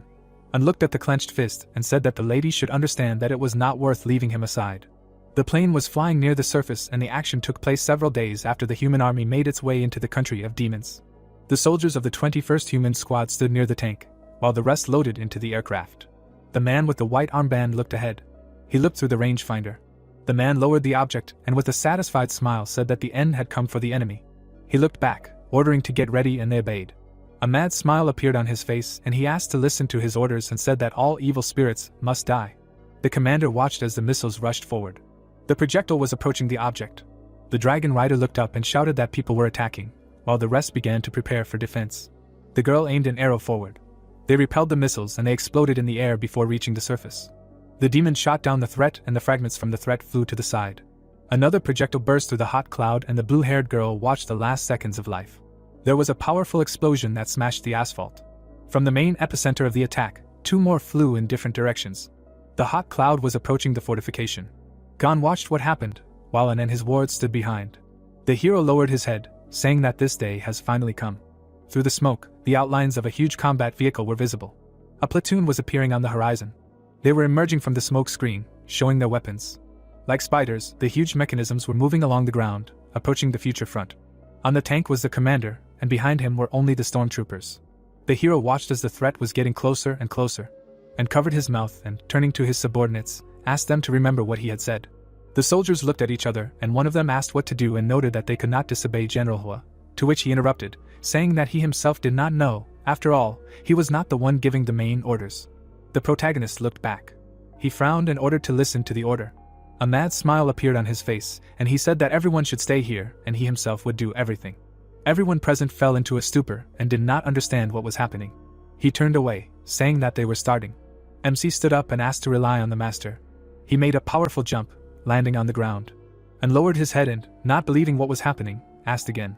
There was a powerful explosion and the commander-in-chief of the people became wary, while the soldiers looked out from behind the combat vehicle. The man with the katana fell into a slight stupor and looked ahead with interest. In the smoke screen, the outline of someone's figure was visible. Gon appeared in front of the people. All combat power was aimed at him. The hero forced them to stop and the infantrymen kept him at gunpoint. The commander lowered his sword and thought what was wrong with this demon. The owner of the katana examined the enemy. The mage of the Blue Union looked ahead and thought that he went down alone. He raised his head and thought that everyone else was just standing and assumed that it was a trap, and stood on the edge and watched what was happening. The ward looked at his comrade and asked what was going on and if he had heard right, to which he replied that the commander-in-chief had said to rely on him. The horned one grinned, thinking that he was sick and crazy, realizing that he could not cope alone. More infantry appeared from the smoke, who focused on the demon, and he thought that there were 10,000 units on the enemy's side. MC took off his outerwear and said that they considered their army strong and 50 points were reduced from defense. He took off his t-shirt and the system reduced 20 points of defense from him, while he asked why they did not approach him. The hero stood in front of the army and asked if they were really afraid of him. Renjia was surprised and they asked him if he was really alone. The owner of the katana stood on the turret of the combat vehicle, not taking his eyes off the first enemy. The protagonist looked ahead and thought that this was the mage who used to be his subordinate, and he didn't think that he would grow to be the leader of the army. The man held a gun in his hands while asking not to let him down. A smile appeared on the demon's face, and he thought that he was the bravest of them all and was going to heat up the situation. The hand hit the body. Gon stood with his back to them and offered to try to attack him. The commander-in-chief fell into a stupor. He fell into a rage and asked how he dared to behave so disrespectfully. He pointed his katana at the enemy and ordered him to move forward towards him. The machine guns rattled, spitting bullets out of the barrel. The hero smiled and anticipated how they would attack him and cause damage. The bullets hit the protagonist's body. Renjia took out his weapon and looked away. The tank gun fired, throwing a red-hot projectile towards the target. The mage delivered a cutting blow, knocking off 150 points of health. Swordsmen were approaching the guy. They were hitting him, taking away a very small amount of health. The protagonist was recovering and thinking that this was not enough and he needed to wait until his defense, which he had 1,666, dropped. MC stood up and shouted, ordering them to give it their all. The soldiers froze and did not understand what he wanted, and one of them noticed that their attacks had no effect on the creature. Renjia looked back and asked what his recovery power was so powerful. He touched the earphone and ordered the second squad to act. Swordsmen were standing on the battlefield. Soldiers were taking out katanas. The combat module of the armored personnel carrier activated the infrared laser. The machine's gunner aimed at the target, and the program determined the target. A shot was fired from the main gun. The projectile rushed forward from the cannon. The beam hit Gon, creating a shockwave. There was happiness on the hero's face, and he said that this is how it should be. The demon stood on the cliff and gritted his teeth, trying to understand what was going on with the hero's recovery power. His eyes widened. He opened his mouth and thought that the battle had just begun, and the young man was already ready to fight the human army alone. Gon took the enemy's blows with a smile, while the general wondered if he had any countermeasures and what he was trying to achieve. The blonde licked his lips and asked to continue, watching as the health bar slowly decreased. The guy looked in surprise at the pop-up window for activating the passive skill. The screen said that after receiving 15 blows, he would receive recovery, and all blows dealt to him would be reflected. Energy emanated from the main character. This power pierced the bodies of the people around him. The soldiers turned around in fear, trying to understand what had happened. The bloody man trembled and muttered that this was definitely not an ordinary demon, and his resistance power was too strong. He fell back, and his allies exclaimed that he was dead. Renjia frowned, thinking that they were in trouble because this opponent was very strong. The man frowned and ordered to stop attacking. The hero turned to look at him, while the general was thinking about what General Xian said, that among the demons there appeared one SSS rank, a true overlord who had the ability to recover. There was a silhouette of a dragon above the youth, and Renjia decided that he, relying on his own strength, broke through many worlds on his own and came to them to allow the demons to gain strength that they did not have before. Gon grinned ominously. The man's eyes widened, trying to understand why he was still alive, and who he was. The protagonist clenched his fist in displeasure and was indignant that the opponent stopped, although there were more than 10,000 of them, and his health bar was restored. The soldiers sweated, discussing that the wounds on the demon's body had healed, and something was definitely wrong with him. Renjia touched the earphone and said that the enemy they had met was not that simple, so everyone should remain calm and not attack. He threw his sword over his shoulder and said that their task was to attract the strongest demons. The general turned around and added with a grin that they had accomplished their task. The man waved his hand and ordered everyone to retreat, as they did not need losses. The soldiers hurried after him. The hero stood there, watching the enemy leave. The demons on the slope looked on in surprise. Lamer narrowed her eyes and asked if they really wanted to retreat. She mounted the lizard and ordered it to follow her, and not let the people escape. Her dragon rose into the air. The rest of the squad followed. Wujun looked at the allies who had flown out. The red-haired man grinned and ordered the army to advance. The masked subordinate jumped on the dragon and accepted the order. The protagonist turned around in surprise. Demons were flying from above. Renjia's eyes widened and he asked why they were attacking so suddenly. He grabbed his head and exclaimed that he had already released the entire army and that they were finished. The dragons flew forward while Lamer shouted that they could not be let go, and smirked and thought that Gon was not so bad. He closed his eyes and remarked that today's youth were quite treacherous, which was a good thing. The man took off his cloak and demanded that he listen to the order, and waved his hand, activating the highest state of an A+ rank demon, and ordered everyone to listen to General Gon's orders from now on. The demon ignited and declared that the Ant army must be smashed at all costs. The subordinates folded their hands and accepted the order. The general stood still while his warriors rushed forward. Someone ran up to him from behind and exclaimed that things were bad, and turned around and asked again. The servant frowned and reported that the human army had set a trap and the siege army was just a cover for the real one, and they had already passed through the gate from the west. Tears welled up in his eyes as the boy muttered that all the generals who were on duty there had been beheaded. He imagined the demons being killed and reported that the people of Yun were suffering from the massacre. Someone stepped on Tianxiao's face with a boot. The human soldiers laughed evilly. The general gritted his teeth when he heard that their real troops were attacking the capital from all sides and the demons were finished. Someone was holding Pang's head. The man with the sword walked forward, muttering that the demons were useless. Lu and Wei stood in front of him. The girl held his hand and breathed heavily, saying that this man was very strong. The advisor frowned and noted that the demons should evacuate. The knight sat on the corpse and declared that their defense force was defeated. He smirked and added that it would soon be time for the game. The eyes of his allies behind him flashed. A fireball was flying towards them from behind. An explosion occurred behind the warriors. The swordsman turned around questioningly. One of his men was injured, and 2 others were rushing to help him, asking if the demons had returned. The general narrowed his eyes. He was floating in front of the queen, engulfed in flames, and the blonde noticed that now the true opponent had appeared. The knight took up his sword and was glad that a truly strong demon had finally arrived.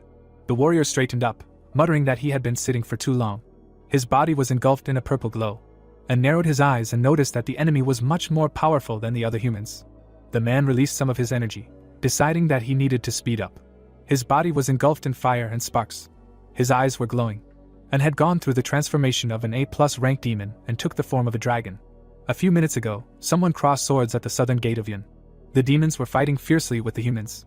The protagonist lowered his head and muttered, "Great." He turned around and decided it was time to play.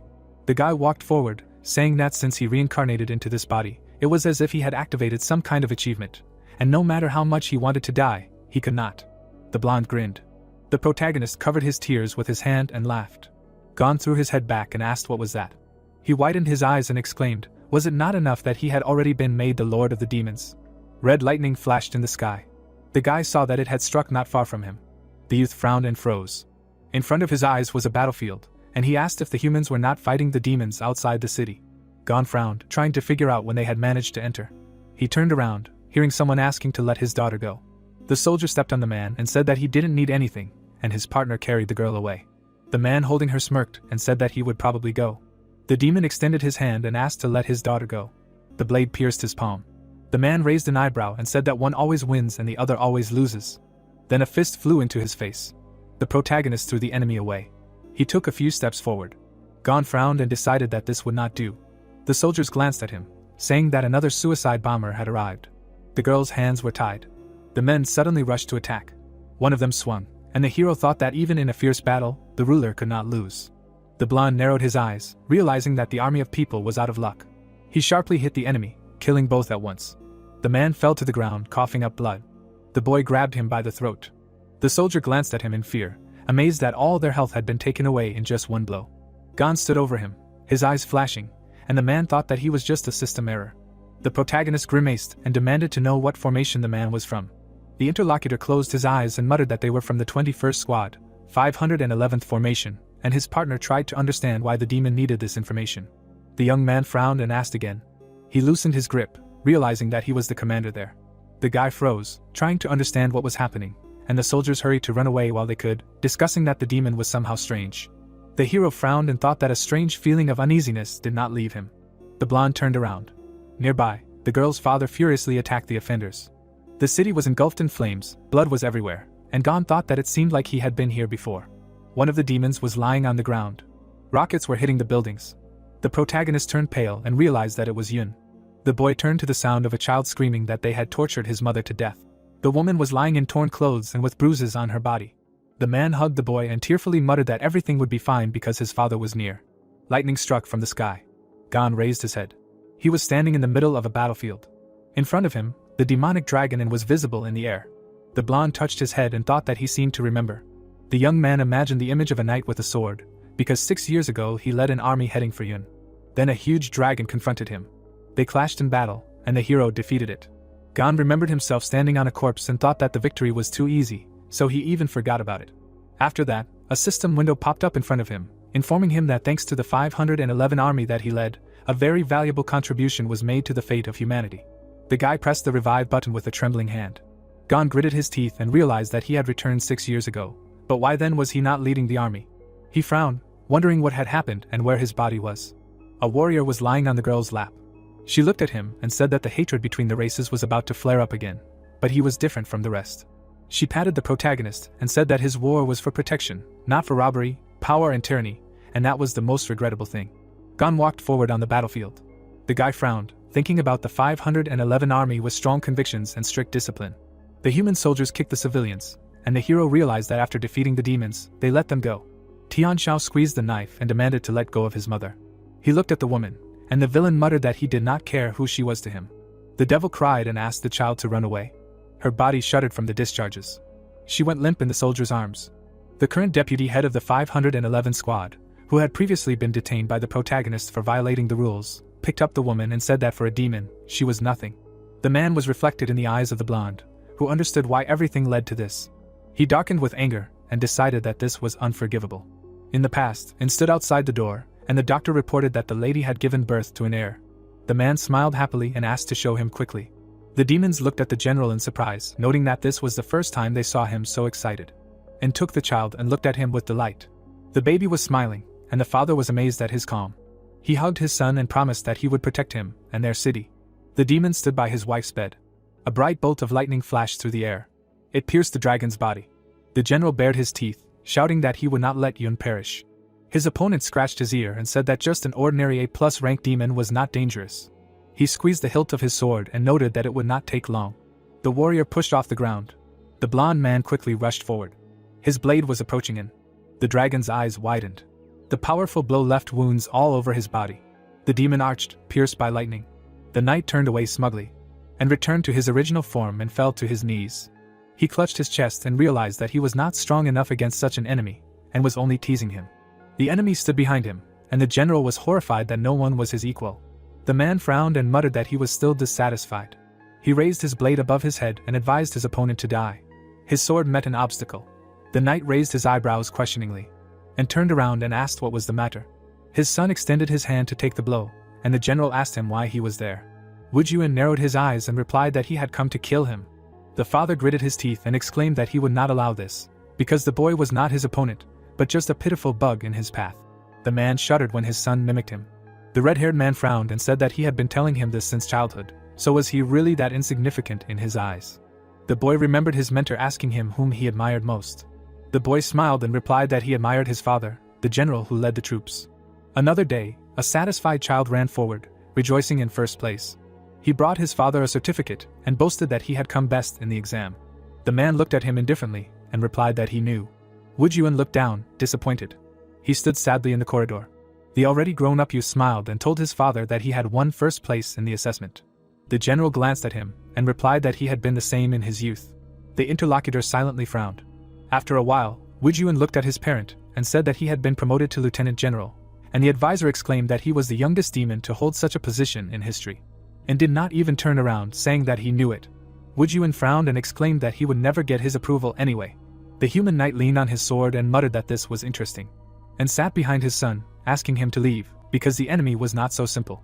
The red-haired man activated his powers and replied that he did not care if he was Buddha himself, because he had attacked their land. The demon rushed to attack, exclaiming that the enemy must die. The general extended his hand, mentally scolding his son and thinking that humans were too strong. 2 soldiers appeared from behind the knight, preparing to attack. The demon's eyes flashed. Claws flashed in the air. Wu Juan landed behind the enemies, decapitating 2. The blond man's eyes widened as he held the split sword, and his defense immediately fell. And then the advisor stared in shock at the boy who had smashed the opponents in one blow. There was a symbol glowing on the red-haired man's chest. The knight gritted his teeth and realized that this demon was different. Fiery wings appeared behind Wu Juan. The man frowned and tensed up. The boy used the demon lord's skill. A powerful energy engulfed his body. His father's eyes widened in shock. He stared forward, muttering that something was starting. Wu Juan was floating in the sky, releasing demon lord energy, and the general only realized that his son had long since become stronger than him. In the past, the boy stood there with a frustrated face. The father looked at him. The man was looking at the child's exam paper, thinking that his son was the best, as expected. Suddenly, the boy looked into the office and called the general, and put on a serious expression. Wu Juan reached out to take his report card. The general gritted his teeth and thought that he had named his son with a name that meant not a soldier, because he did not want to lose him, so why was he so interested in war? The subordinate folded his hands and reported that Wu Juan had won first place. The man clenched his fist and exclaimed that he knew the boy was the only one. He became serious and added that this did not suit his plans. The soldier raised his eyebrows and thought that every time the general heard that his son had achieved success in military affairs, he was upset. And looked down. The man was sitting under a tree near his wife's grave. His face was sad when he asked if Wu Juan liked the dangerous path. The general smiled and told his wife that their son was a genius who had won first place again. He lowered his head again and muttered that he had already said that he would be cool with the army, because the boy would be fine at home. And hunched his shoulders, not understanding why his son had left so early, and now he didn't know how to treat him. He imagined Wu Juan's face, thinking that he should have a safe and happy life, but how wrong he was. At this moment, the red-haired man swung his sword and used Dragon Roar. The opponent gritted his teeth and extended his sword. A powerful blow fell on him. A bright light illuminated everything. The ground under his feet cracked. Wu Juan was floating in the sky on wings. He frowned. The knight stood in the smoke, leaning on a large sword. He grinned. Then he laughed and exclaimed that a truly worthy demon had finally appeared. The boy squeezed the handle of the blade and asked him to show his whole self. The warrior took the weapon away and offered to play. Anne's eyes widened in shock. He looked at his opponent and thought that he had seen this weapon on the map before. Wu Juan assumed a fighting stance and agreed. The general extended his hand to the man. The man's eyes widened as he recognized the sword that could cut through anything. The blonde swung the blade. His opponent's eyes widened. The red-haired man froze as he felt a gust of wind. The building behind him was cut through. It collapsed, and the armor on the demon began to evaporate. Lu and Ning stared at him in shock. The two turned to the side. Wu Juan's eyes widened and his mouth opened in shock. In front of him stood his father, who said that he was wrong. The young man raised his eyebrows, hearing what the man had forgotten to tell him all this time, and smiled and declared that his son was his greatest source of pride. The boy cried, denying what was happening. The demon's hand fell to the ground. The general shielded the young man. The man smirked and added that Wu Juan was the best soldier, and in the future, he would definitely become the best demon. A fire lit up his head, and he asked his son to live. The knight slung the sword over his shoulder, and the demon told him that the weapon was not so easy to obtain and that he must have fought an SSS-ranked demon, and created a barrier in front of the boy and said that none of the Yun were his opponents. He smiled and added that his father always made the final move to protect their future. Wu Juan cried, trying to object. The general used the final skill, creating an indestructible wall of fire at the cost of his life, and repeated that the boy must live. There were streaks on his face. The man remembered the baby in his arms, telling him that he must grow up in peace and health, and that his father would provide protection for him for the rest of his life. The general smiled and added that he would protect the city for him. An advisor ran up to Wujun. Ming grabbed him and the queen, asking them not to waste time, but the boy did not want to leave. The knight stood in front of him and remarked that their attempt to escape was ridiculous. He leaned forward and said that he had not yet enjoyed their performance. The boy swung his sword and added that he wanted to see their despair. The blonde glanced back in displeasure when he was asked to take his time. The knight turned around when someone advised not to kill them so easily. Chao held out the cube in his hand, saying that a group of idiot demons were desperately protecting this thing. He smirked and said that he would give it to him if he accepted it into his team. Lightning flashed in the sky, and the blonde asked if this was an important demonic element. The boy leaned the blade against his interlocutor and asked why he should believe him. The brunette smirked and replied that his clan had been guarding the element for several centuries. He presented silhouettes and said that from the very beginning of the unification of the entire demonic continent by the first demon king, his ancestor Chan Long had been the most trusted person of the Lord. Anne's eyes widened as the traitor said that there were 3 demon generals next to each king, one of whom was good at spells, one at governing the country, and one at fighting and warfare. The knight continued to hold the sword as the man said that only his clan could be next to the king without magic and war skills. He held out the cube and said that this thing was very useful, and they had been its guardians from the beginning. The item was glowing, and the demon added that only their clan could activate it. The blonde looked at it, thinking that the demonic element obeyed him, and in front of him was an elemental body that collected all the life force and spiritual power of the demon race, and each of them needed the work of this element. Besides, the appearance of the next one takes about several decades. Chao smiled nervously as the interlocutor clarified whether he would really give it up so easily. The man frowned and shouted that he was not a complete idiot. Lightning flashed above him. The demon's eyes widened. A bright light appeared, and then everything shook with thunder. Chao trembled and apologized. The cube fell to the ground and bounced off. The man grabbed his head, muttering that he just wanted to live, but he was too weak and had no fighting ability or inclination for military affairs, and would even die under the power of this demonic element. He sat on his knees, telling how their clan had never been very popular. Although they were generals, they were the very last. Lu cried and shouted that he was crazy, because this man killed their comrades and friends. She frowned and exclaimed that he even killed his younger brother with his own hands. Nearby lay Peng's severed head. The knight looked to the side questioningly. He kicked the limb and asked if this fat man was really his brother. The man kicked the head. It rolled to Chao's feet. The man bared his teeth and exclaimed that he deserved it, since no one asked him to fight. He held his ears, muttering that they weren't enemies with humans to begin with, so why start this war in the first place? Chao looked up and asked if he was right. The blonde laughed, throwing his sword over his shoulder. He reached for the cube and remarked that it was quite wise of him to give something so important to the demons to a great man. The knight looked at the object and added that he was flattered. Chao's eyes turned bloodshot. He raised his hand to his face and said that everything was ready and the order was carried out.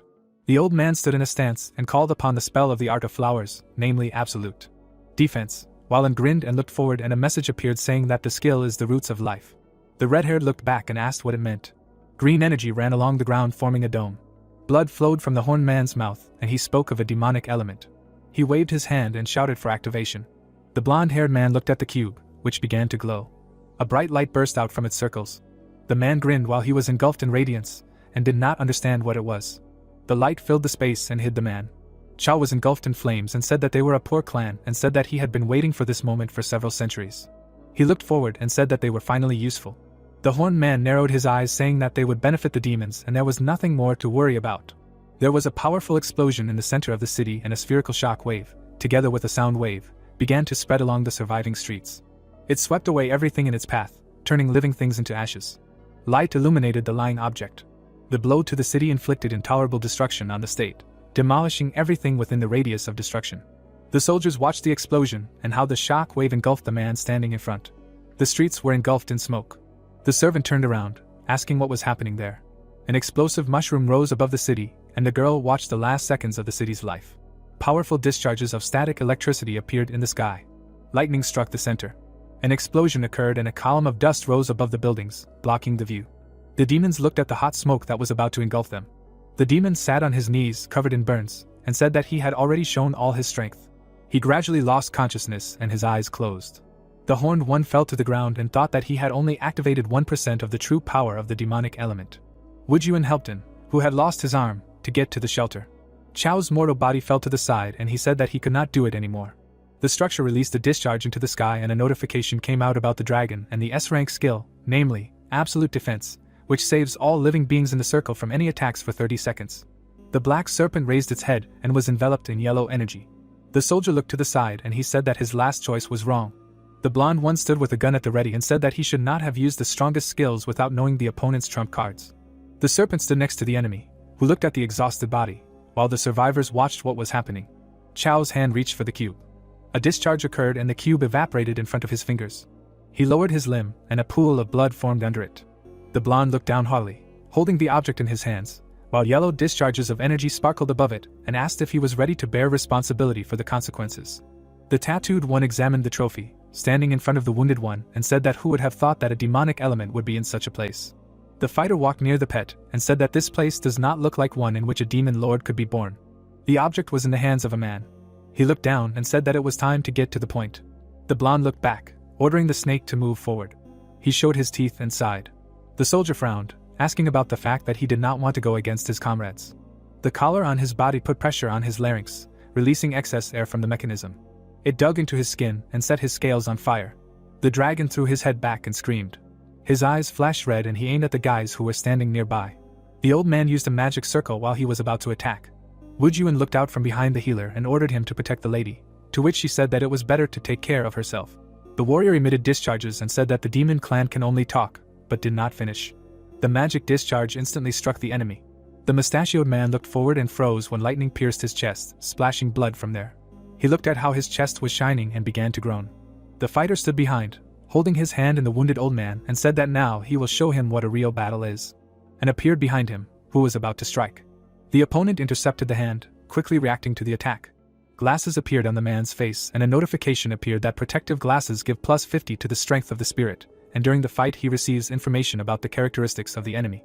A research circle appeared on the enemy's face and it showed the strength of the creature. The soldier smiled and said that he had 1,484 strength and 1,456 physique, noting that these were not particularly high indicators, but he was very proud of them. A mad smile appeared on his face, and he said that in this case they would start with strength. He took his hand and the armor fibers tore, falling off in pieces. The demon opened his mouth wide, screaming in severe pain. The blonde waved his hand and his face showed that he was pleased with the sadism. He looked to the side, noticing the flying bud. Wu Juan appeared next to him, preparing to attack. The man's face was illuminated by bright fire. The red-haired man made a powerful cut and became wary. He watched as the soldier was engulfed in flames and a notification appeared stating that the enemy's characteristics were available to him. The man examined the demon and studied the characteristics. He put his hand on his jaw and said that who would have thought that the demon lord would be here, noting that the speed indicators were very high and more than 2,000 points. This is very good. Wu Juan looked back and grinned. The blonde man appeared behind him and said that he thought that he was the fastest demon. He swung his leg, preparing to strike. The guy made an attack and the opponent flew to the side, leaving a bloody trail behind him. Blood flowed from the demon's mouth and he struck, throwing his opponent further. The horned one lay on the floor and exuded yellow energy. The man stepped on his foot and suggested slowing down his speed. He pressed on the body of the exhausted creature and then screamed while blood flowed down his chin. The blonde man looked down, asking that they thought they could stand up to him, right? He spread his hands, holding a gun and said that their characteristics were several times less than his indicators. The wounded watched as magic gathered around him. There was a huge explosion and Wu Juan froze, not understanding where the pressure went, while he said that none of them even closely resembled him. The shadows of the creature appeared in the smoke, and he asked what was going on. An army appeared around the people and a notification came out that the Thunder Shadows, S-rank science, which consisted in the fact that when lightning appears, he can copy it and transform it into a shadow and each such unit has the perception and strength of the owner. The old man looked at the approaching threat, being wounded and did not want to die. Bingy was held by the face, and he said that he often thinks. The cat looked away and he asked that if they were so weak, then why were they still alive? The shadow lifted the girl above itself, while she held on to his hand. The soldier looked forward and frowned, saying that he later realized. The tattooed man strangled the kitten with a rope. Foam poured from the animal's mouth and the body trembled. A mad smile appeared on the young fighter's face, and then he understood why they lived. Shadows surrounded the wounded and a notification about the ability came out. The red-haired girl held the killer's hand while he said that they lived to satisfy his needs. She sat on her knees exhausted while the copies approached the helpless squad. The girl looked at the floor and said that there was no more hope. A foot hit her in the face, and the body fell to the floor, and stood around the wounded allies and said that they lost. He walked forward, saying that he was very sorry. The horned one bared his teeth and said that they would die together. The shadow looked at the demon and said that he did not expect anything else from the state protector. He took a step forward, saying that it was all pointless. The soldier's gaze turned to the side. The demon looked to the side and froze, falling into a stupor. The shadow held Wujun and he asked, "This is the son of the other one, right?" The fair-haired one put his hands in his pocket, saying that he could either let him go or kill him along with the general. The copy's eyes were shining and he said that if he kneeled down, he would be let go, and grinned and was furious, while the red-haired one said that he was a brat and his father would never kneel, but did not finish. The clone pointed his finger forward and said that he could think twice, because it was the other one's choice. The horned one lowered his head and grinned, being confused. The general fell to his knees in front of the man. He lowered his head and begged for mercy. Wujun burst into tears and called out to his father. The blonde looked to the side and called out to him, asking if he wanted to ask for his father, saying that he could let him go too. The redhead frowned, shouting that he was an animal. A smile appeared on the soldier's face. He said the number 10 and the sword pierced the left side of the man's chest, which the fighter watched in fear. The boy tried to reach his father, while another clone held him. The corpse fell to the ground and he said the number 9. He cut off and second limb and said 8. Tears ran down the blue-eyed man's cheeks.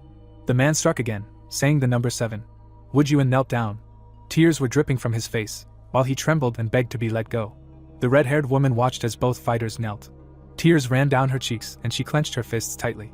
The shadow smiled, looking at them and saying that they finally bowed down and asked who he should let go, saying that it was a very difficult choice.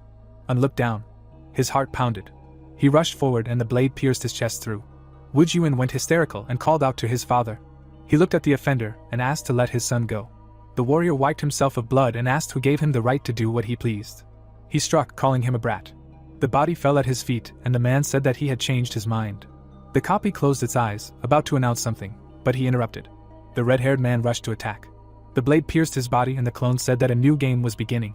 The guy held on to the sword while the red-eyed woman called out to him. Tears flowed down the cheeks of the survivors. The chain rose from under the ground and was illuminated by magical energy. The soldier watched as the prisoners were raised on chains, their hands tied. He remembered standing in front of the hanging cats. The blade pierced the fighter's body and he gasped, experiencing terrible pain. Wonju was losing consciousness, and blood was running down his mouth. He pulled out the blade and said that he wanted to see how long it would last. The man turned around, calling the dragon. Its spikes and horns were engulfed in bright flames. The tattooed one closed his eyes, saying that it was time to prepare for the end of the celebration. The soldier put his finger on the earpiece and said that he wanted to hear the deputy captain and thought that they had already played enough. A mad smile appeared on his face and he ordered to report to the entire army that they were moving out, to which the interlocutor said that he was strong. The fighter froze after hearing someone ask how he dared to rebel. He looked away and called out to his comrade, asking where he had gone and who it was. The man sat on the dragon and heard both behind him and in the earpiece that he was there. The white-haired man turned around. Gon was holding a corpse in his hands and said that he probably already understood the situation his friend was in, and a notification came out that he was the lord of S-rank demons. The white-haired man lowered his head, saying that he did not think that he would seize power, noting that he also acted like the last pig. Corpses of infantrymen lay on the battlefield. The hero lowered his head, saying that it was he who killed them all. Darkhan lit the chain on which the demons were hanging. The swordsman looked back and was perplexed.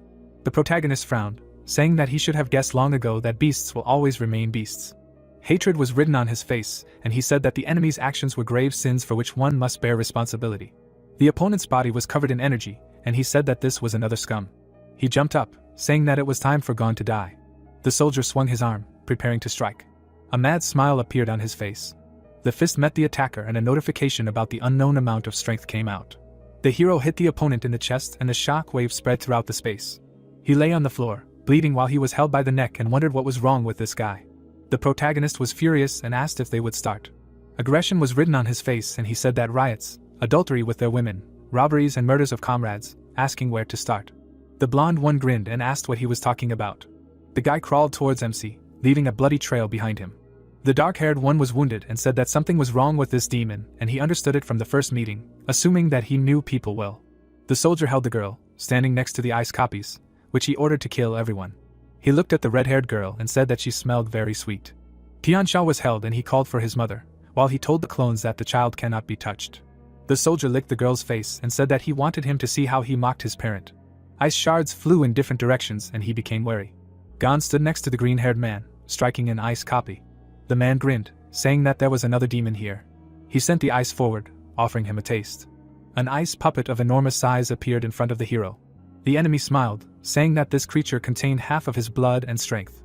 The protagonist rushed to attack, while he said that he was finished, but he finished and a notification appeared about the activation of a D-rank skill, faster than the wind. There was a powerful blow, and the ice block was scattered. It broke through the hole in the puppet. The dark-haired man frowned and screamed, being scared. The hand hit him on the cheek, and his face was deformed by the force. He threw him forward and the foot soldiers flew to the side, and the system showed a message that he successfully used the crushing blow, and received 500,000 experience points. The white-haired man looked ahead from under his brows and a notification appeared about leveling up and an unlocked S-rank skill, which is the ability to copy the skills of opponents. The offender's health bar ran out, and he died. He looked down, saying that it was time to find out the truth. Gon held the fighter by the hair, and asked what happened to his army. People were at a wedding and he said that initially the 511th squad was led by Feng, the deputy was Manhwa. But about half a month ago the deputy held a banquet in honor of the engagement. The partners looked around and he said that it was that day that they decided to act and the captain was not present at the banquet that day, which gave them a great opportunity. The girl was tied up while the guy was lying on the floor out of his mind and he said that while everyone was drunk, he and his partner snuck into the deputy's camp and tied him up, and then told him that they wanted to frame the captain. Allegedly he was taking bribes, noting that he had already taken all the documents, and it was better for him to sit quietly so that things wouldn't get worse. The tattooed man looked down and asked to be allowed to become captain and then he would appoint him deputy, and they would go against the demons together. The guy was lying on the floor and asking if they had gone crazy, because it was against the rules and she said that the deputy had no brains and refused to go against the captain. The dark-haired man stood in front of the girl and asked what she thought, that he came here to bargain. The blonde held the deputy and said that today was his first wedding night, to which he ordered to let her go. Energy was building up in the guy and he said that he would finish off those. He spat out blood while they told him that there was poison in the alcohol and nothing would come of it. The guy stuck the blade into the floor and said that it was useless to continue while he was slowly dying. The soldier looked at the deputy and asked if he would go with them against the captain. He was furious and refused. The dark-haired man tore the bed linen and said that Manhwa was not afraid of death, therefore he died with his dear wife. Knives were stuck into his body and the soldier said that it was all because they refused to desecrate the captain. The killer stood in front of the corpses while he said that they left the commander-in-chief's frequently used things at the scene. The tattooed man grinned and said that when he arrived, the deputy took his last breath and the captain must have been in a hurry to leave the scene of the murder. The soldier stood outside the building and he said that Jibiao put all the blame on the captain and then led the army straight to the camp, preparing to deal with him. The army stormed the building and the dark-haired man said that no one could have imagined that he would no longer be in the camp and must have fled.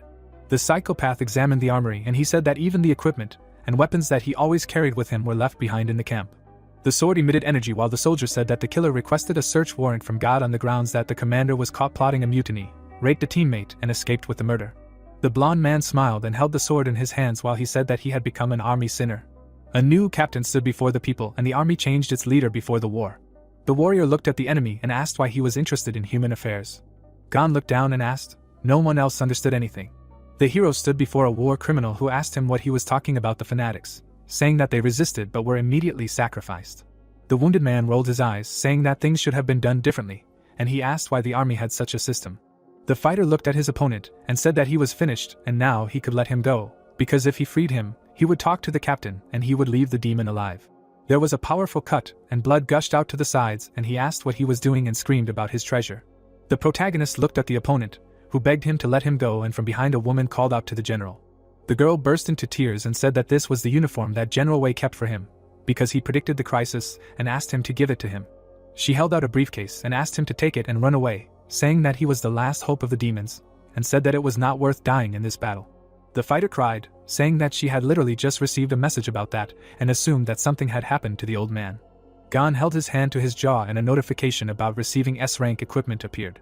The guy walked forward and his stats increased. He was enveloped in energy, and the system showed the activation of the transformation skill.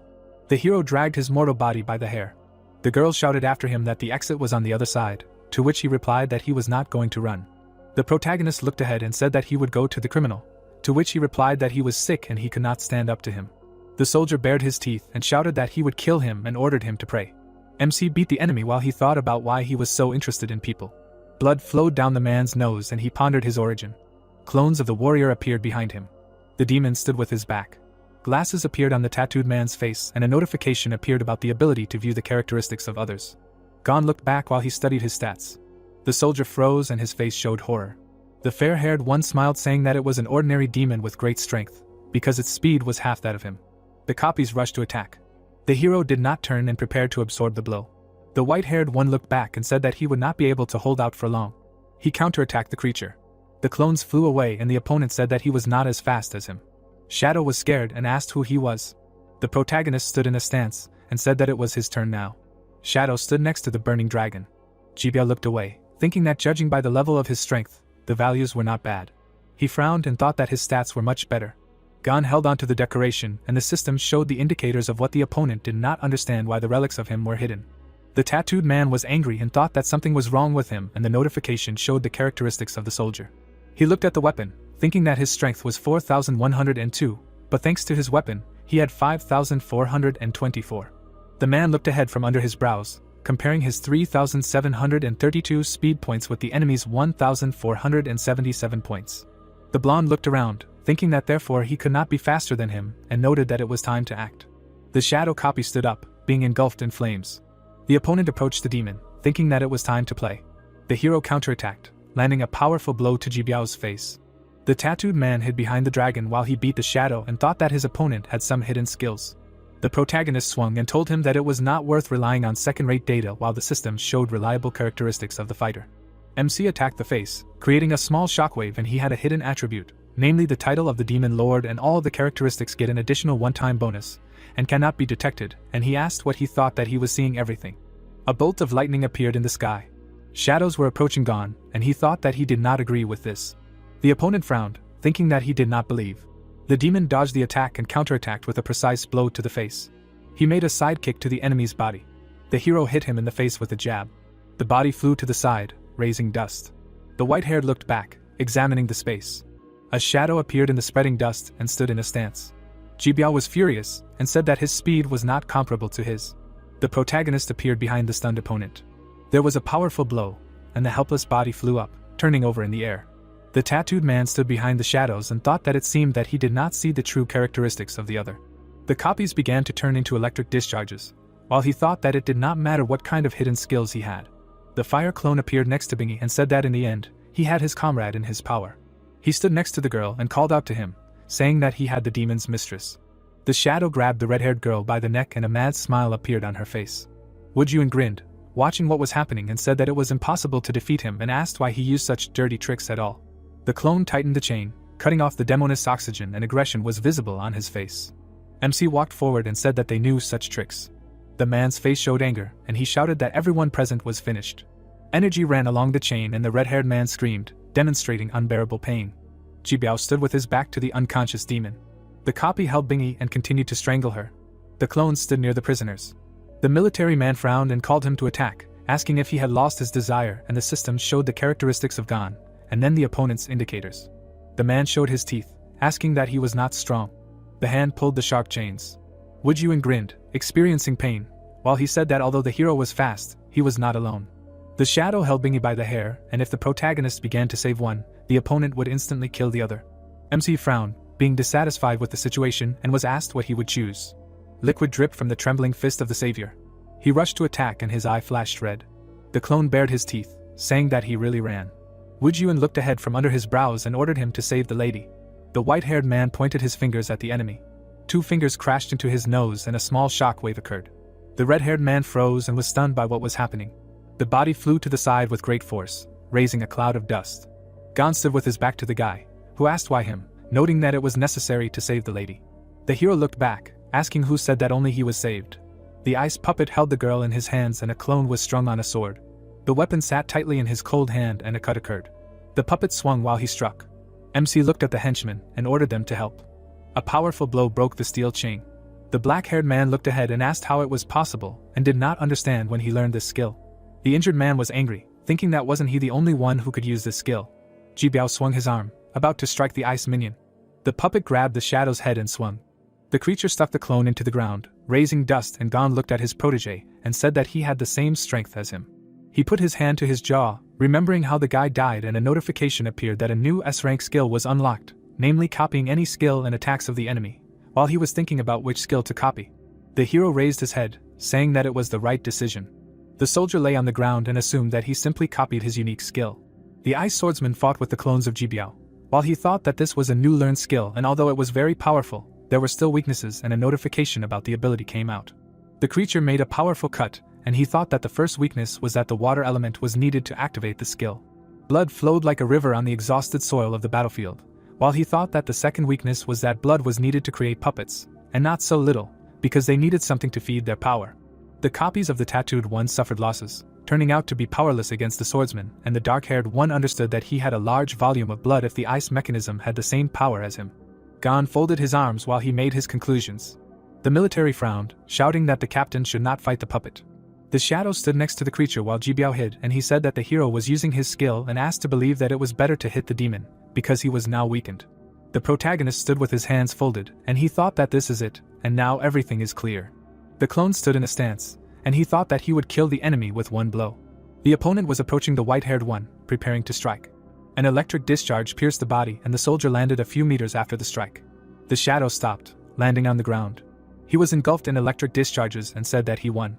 Jibiao looked back and was surprised that he did not die, saying that he had defeated him and decided to do it again. The copies were approaching Gon, preparing to strike. The soldier struck the demon in the chest, causing critical damage of 300 points of damage.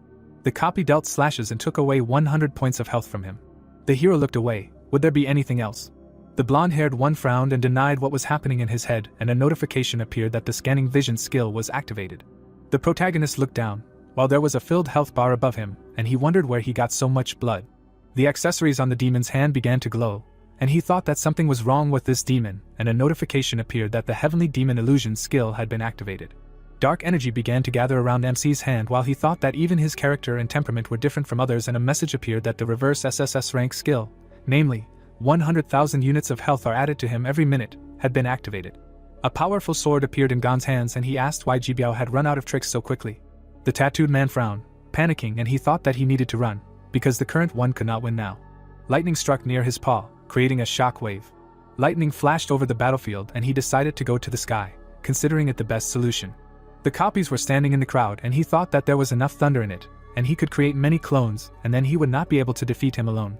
The hand held the blade, releasing blood rust and a notification about the activation of the skill of the ice blood puppet, and the countdown came out. Gon kept his fist clenched and said that he relied on his ward. The horned one stood next to the survivors. The black-haired one watched the hero, thinking that he should have guessed earlier, because he was too worried about the problems of people. The wounded one trembled, testing the guard, realizing that in addition, he knew all the skills of the captain. The hero held a sword in his hands, hiding his face with a shadow from his hair, and he thought that the protagonist knew the abilities of people better than all of them put together, and realized that he was not a demon. MC frowned and said that rain, snow, or clear sky, it all didn't matter that much. The ice army rose from under the bloody soil, and he said that he had enough water in any case. The shadows showed discontent, and Gon said that each of the enemy's copies was at his fingertips. The demon closed his eyes, lowering his head. He spread his arms, while a large army stood behind him, and asked that he really thought that the truth could defeat him. The minions of both sides entered into a fierce battle. The shadow looked at the dragon and asked in a rude tone why he did not fight. The hero was next to the copy in an instant. The hand reached forward, releasing energy, and a notification came out that an illusion of a heavenly demon was created. He struck, and brass knuckles were visible on his fingers. The protagonist showed an armed fist and said that he thought it was time for them to end this battle. Jibiao watched his opponent from behind cover.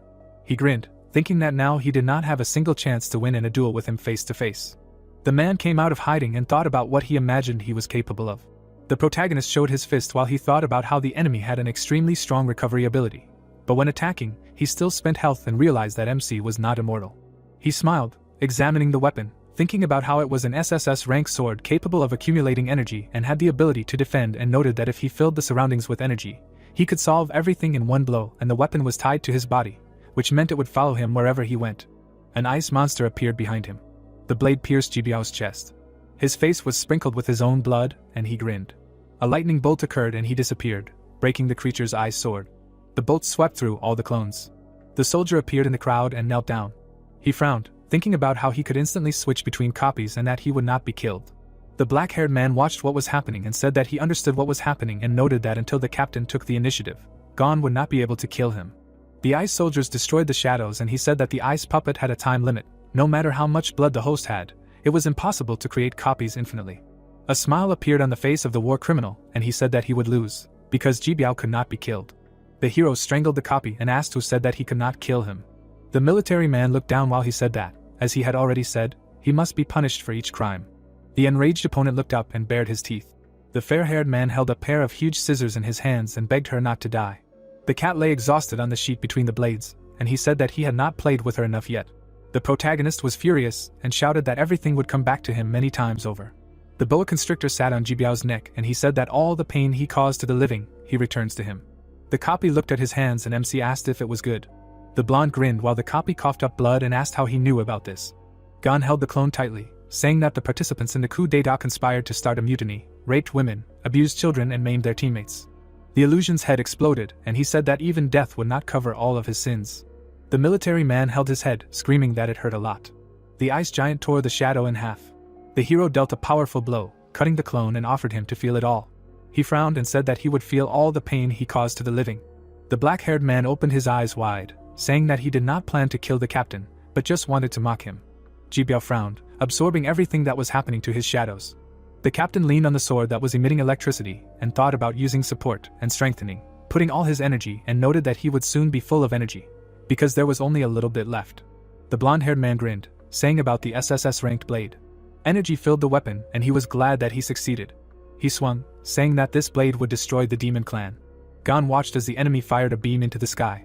The creature ran through the forest, jumping from branch to branch. A pink plant hid behind the green grass. A small beast peeked out from the bushes, examining the area. The soldier stood next to his partner and asked if he had seen the thunder dragon, to which he replied that unfortunately it had run away. The long-haired one watched the soldiers who were looking for him. Foam sat on a log eating a cookie, while the beast was scared out of its wits. It bared its teeth, stood up, and hissed. The boy handed the cookie to the beast and asked if it wanted it.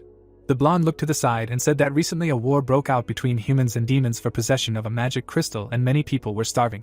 The guy looked at the treetops and said that he wanted the war to end quickly.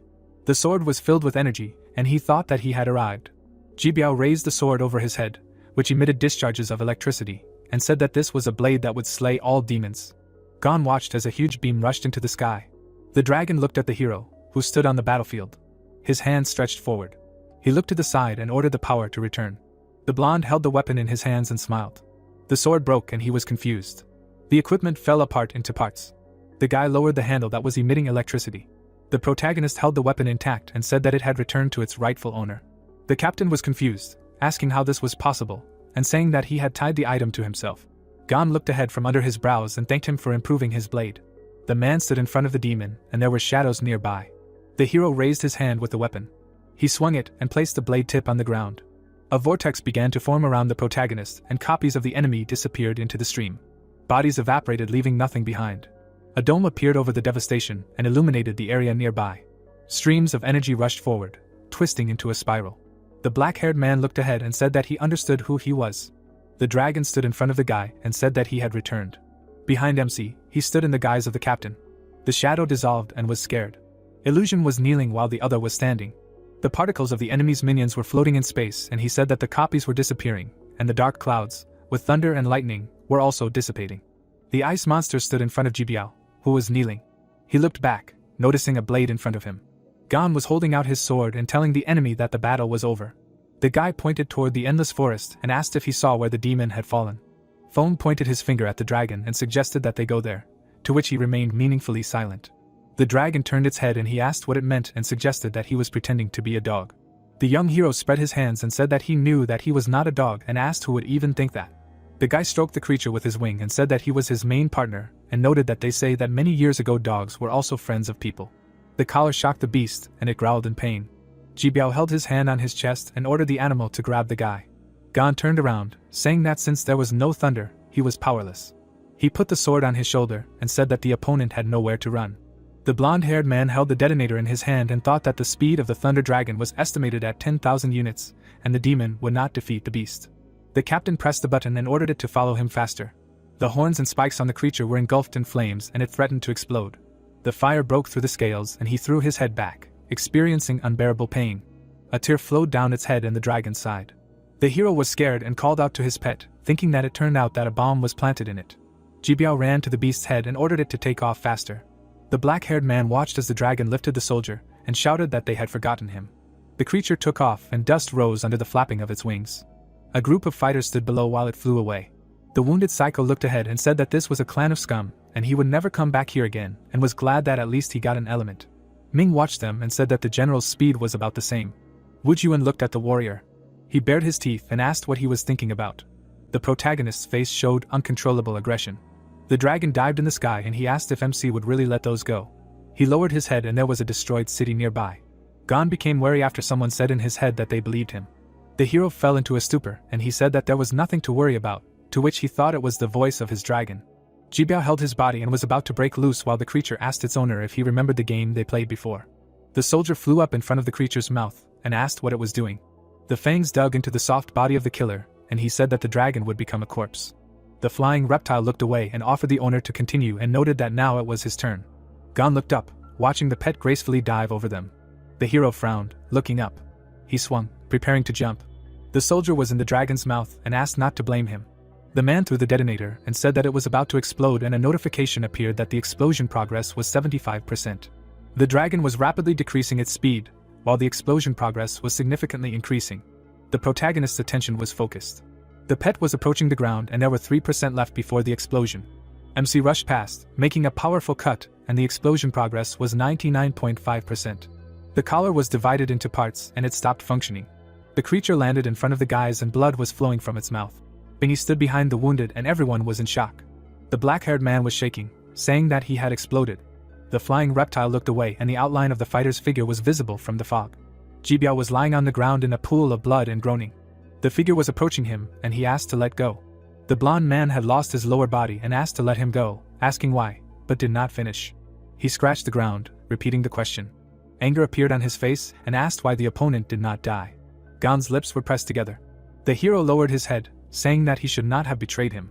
The captain was lying in a pool of blood and asked again, wondering who betrayed him.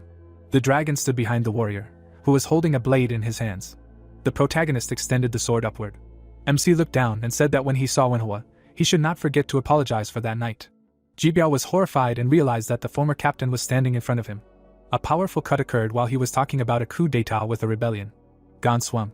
He remembered how the black-haired man tore the bed linen. The fair-haired man received 2 cutting blows and he spoke of torture. A memory of how he cut off An's hand flashed through his mind. Several blows approached the captain. The deputy commander lay by the bed, studded with knives, and he said that the criminal killed a comrade. The enemy's body was cut. The hero looked down and looked cold-blooded. Fury appeared on his face and delivering powerful blows, he shouted that he took his weapons and dragon. Numerous cuts appeared in an instant, and he said that Jibiao was a ruthless man who did not deserve to live. The man's face was cut. The protagonist looked at the enemy and said that the death penalty awaits him. He remembered all of his sins. MC held the sword in his hands and said that it was the end. The black-haired man was shaking and said that this demon was their former captain. Foam stood behind the dragon, and Gon was in front of him, and he said that their commander-in-chief had not run away anywhere and a notification had come out that he had killed the team boss and earned 2,200,000 points.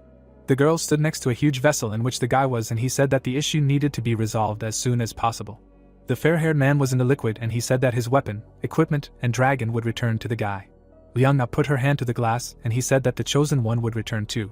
People were sitting by the river and the man was saying that news had come from the front lines.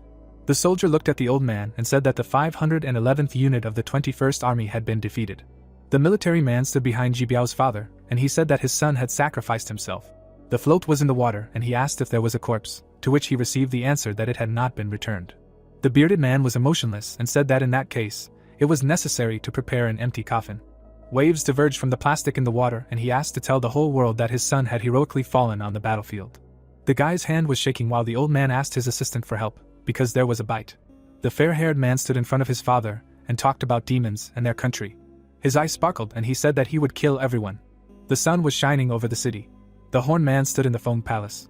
He lowered his head, saying that the letter for the Alliance Conference would be in 3 days and asked if His Excellency had decided on a suitable candidate.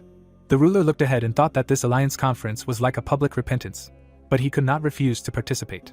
The mustachioed man stood in front of the demons and said that their state should not hand over A+ rank demons, because they were too valuable personnel, but it was too dangerous to go there, because not everyone could return from the event. The horn man showed his teeth and asked if he had decided. He released his tentacles and the old man asked to give him 2 more days and he would definitely decide, but did not finish. The tentacles hit him in the head, and the creature said that they would help make a decision. The girl handed over a letter and said that it was from the Alliance. The violet-eyed one put her hand on her belt, saying that she did not think that the country would go through so much in just a few days and noted that another state sent them support. Bingy lowered her head and thanked her for her help. The newcomer bent over, asking the lady to have a good rest and soon give an answer about the participants of the conference, because this is the most grandiose event for the demon clan. The workers were rebuilding the city. Their hands were stretched out forward and a red whirlwind formed around them. Tian Shao was lifting the debris, returning it to its place. He wiped the sweat from his face and sighed. The boy turned around and was asked to rest and noted that General Chao was looking for him. The man was in a wheelchair and said that such a young worker would help them rebuild the city.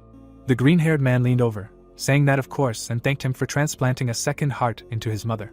The wounded man looked forward and said that the one in his body had stopped beating because of the explosion, and it came in handy for the boy's mother, and noted that he was also indebted to him.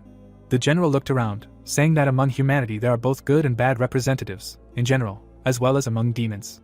The black-haired man was in a panic and begged to let him go, saying that he would not even go near the clan of those again, while he said that the bad ones receive retribution. The creature approached the victim and he asked to stop. The beast tore at the body of the one and Chao said that those who do good receive rewards. Tian Shao stood in front of the disabled man, who said that this was the creed of their poor clan, but his brother had broken the rules in life and therefore did not regret his death. The wounded man became wary after he said no. The child lowered his head, saying that his brother used to be a terrible demon. The guy was focused and said that when people attacked them, the horned one did not care about his own health. The bearded man showed his teeth and ordered to go faster. He held a container in his hands and he said that he stood up for him and his mother, while the fighter warned that his heart would not last long. The blonde looked back and he thought that he then met Jibiao. The green-haired man watched as the man held out the container and ordered him to take it and then leave. The warrior looked forward and said that he would stay. Tian Shao was horrified and screamed that he died for him and his mother. Chao was shocked as he said that his brother was the savior. He looked at the destruction. The fighter lowered his head, saying that it was true. Tears came down his face and said that he did not understand his brother. The horned one looked down at the invalid, while he said that he was the same as when he was a child. The dragon sat on the fence, and he said that he was an important source for the country for the past 200 years of the state's existence, and the guy said that he was currently the most powerful demon, the hope of their clan. Ming held out an element, saying that by the unanimous decision of the three great demon generals, this thing can only be given to General Gon. The old man stood in front of the dragon and said that this could promote him to rank S and help him gain extremely powerful skills. The hero stood on the pet and asked him to keep it and asked why not use the element to restore it. He looked back, saying that he was going to leave the country, to which he asked again. The bearded man was furious and asked if he was joking, to which the protagonist thought that if everything continued in the same spirit, then no one would be able to kill him. He looked into the distance and thought that he should return to people as soon as possible, because otherwise they would begin to suffer from such changes and he could not imagine how his chosen one was now. He remembered all his allies and thought that he belonged to the human race, and they to the demonic, and they should not have anything in common, and wanted to become a man after death, and the demons would not help him. A voice appeared in his head and the dragon asked him not to worry, because the princess was safe. The reptile looked at the guy and said that she would stay with him. MC smiled and said that it was good. The dragon looked at the city and asked where he wanted to go. Ming looked ahead and asked where he was. The wings stretched out. The dragon flapped while he tried to call out to the general. The red-bodied man's leg was bandaged. Wujuan sat up in bed and looked down. He looked back. The mechanical arm was lying on the bed and he was asking what they had already said. When would the other prosthesis be delivered? And was lying with an oxygen mask and said that he was asking this question for the third time and asked why. He looked at the ceiling and asked what about him. The redhead put on the hood and asked his father to rest. He was leaving the room and thinking that since he saw him, the demonic world had changed. The guy grinned, remembering the moments with Gon and thought that he should have realized long ago that he was not a demon. The guy grinned. They stood with their backs to each other and he thought that, unfortunately, this was a dead person. The sun illuminated the fields and mountains. The announcement was on the cliff, and it said that he would turn back into a human only if the guy was killed, and it was noted that suicide would not be counted. The dragon stood behind the guy and said that no matter how much he asked, he received the same answer. The protagonist put his hand on his jaw and said that his recovery ability also prevented him from dying easily. The white-haired man looked back, saying that if he could find another S-rank demon lord, he might still be able to die. They stood at the edge of a cliff and Gon said that he had only met him once, and only in the tower, and asked him to help him figure out a way to die. The reptile rolled its eyes, saying that of course, but he was a contract creature, so it would be a little weird to help him figure out how to die. The ledge began to crumble. The rocks began to fall down. The ground beneath the guy began to give way. There were many cuts and MC began to fall. The snake looked away, saying that he wanted to protect him from danger, to which he asked him to control himself and noted that he did not need to be protected. The dragon narrowed his eyes and said that he realized that he was going to die. An enraged bear was approaching the hero. A huge beam rushed through the animal's head, killing it instantly. The snake looked confused and asked for forgiveness, to which he said that everything was fine and asked not to worry. The moonlight illuminated the treetops. Meat was roasting on the fire. Gon was sitting in front of the fire, and saying that he had eaten too much. The hero took the sword and offered the dragon to eat too. A huge beam rushed from the sky. The protagonist looked into the cut, and behind him stood the pet. MC laid out the sword and said that at dawn they would go to the west and try to find another magic tower, to which he replied that the goal was unclear. The guy looked at the object, while the companion said that even if there was a magic tower in the west, it was not a fact that there would be an S-rank lord there. The demon put his hands in his pockets and asked what he should do, saying that it just so happened that people also lived in the west and he had no other choice. The weapon was on his belt, and the dragon said that someone was coming. The blade was near his neck and he said that Gon left without even saying goodbye, noting that this was not right. Woodyun looked at the guy and said that the country was holding a celebratory banquet and asked why the hero was leaving. The white-haired man looked ahead and asked why he was not celebrating. He frowned, saying that so be it. The protagonist looked back while he asked who he was and why he had come to them. There was a sword on his belt, and the companion said that he was angry, but clearly did not want to kill. The demons were standing in the middle of the forest, and the red-haired man asked how he was connected with people and why he knew so much about people. The fighter was furious and said that he had both a dragon and a weapon. MC took up the dagger and said that he was a man. Woodyun bared his teeth and was at his limit. Gon lowered his head and said that unfortunately, he could not kill him. The red-haired man frowned while he said that it would have been very good. He was beside himself with anger and asked what was going on. All this time he was trying to die, and not saving him, and Dad protected him in the dungeon. He grabbed him by the neck and asked why he didn't run away even during the battle with people, and it turns out that he intended to die all this time and didn't understand why. The hero looked ahead and said that if he dies, he will become a human, and noted that initially he was from the human race, and then by mistake he got into the body of a demon, and he must die to return to his previous state. Woodyun grinned and asked why he killed his teammates then, because they could have killed him and the guy could not have saved them. The redhead looked at him from under his brows and shouted that he could have just waited for them to kill them, and then run to certain death, and asked why he didn't do so, because people could have won and he could have returned, asking why he helped the clan. Gon looked away and said that it was much more complicated than that, because it was a matter of principles. The fighter was stunned while he was saying that he could not watch someone do evil. His hand dug into his neck and he was saying that they continued to commit outrages. Woodyun removed his hand. He looked at the interlocutor and said that the human race had invaded their territory, causing them to lose lives, namely the human race had killed his mother. The red-haired man bared his teeth, saying that he hated people and wanted them to die. He was furious, saying that he should die too.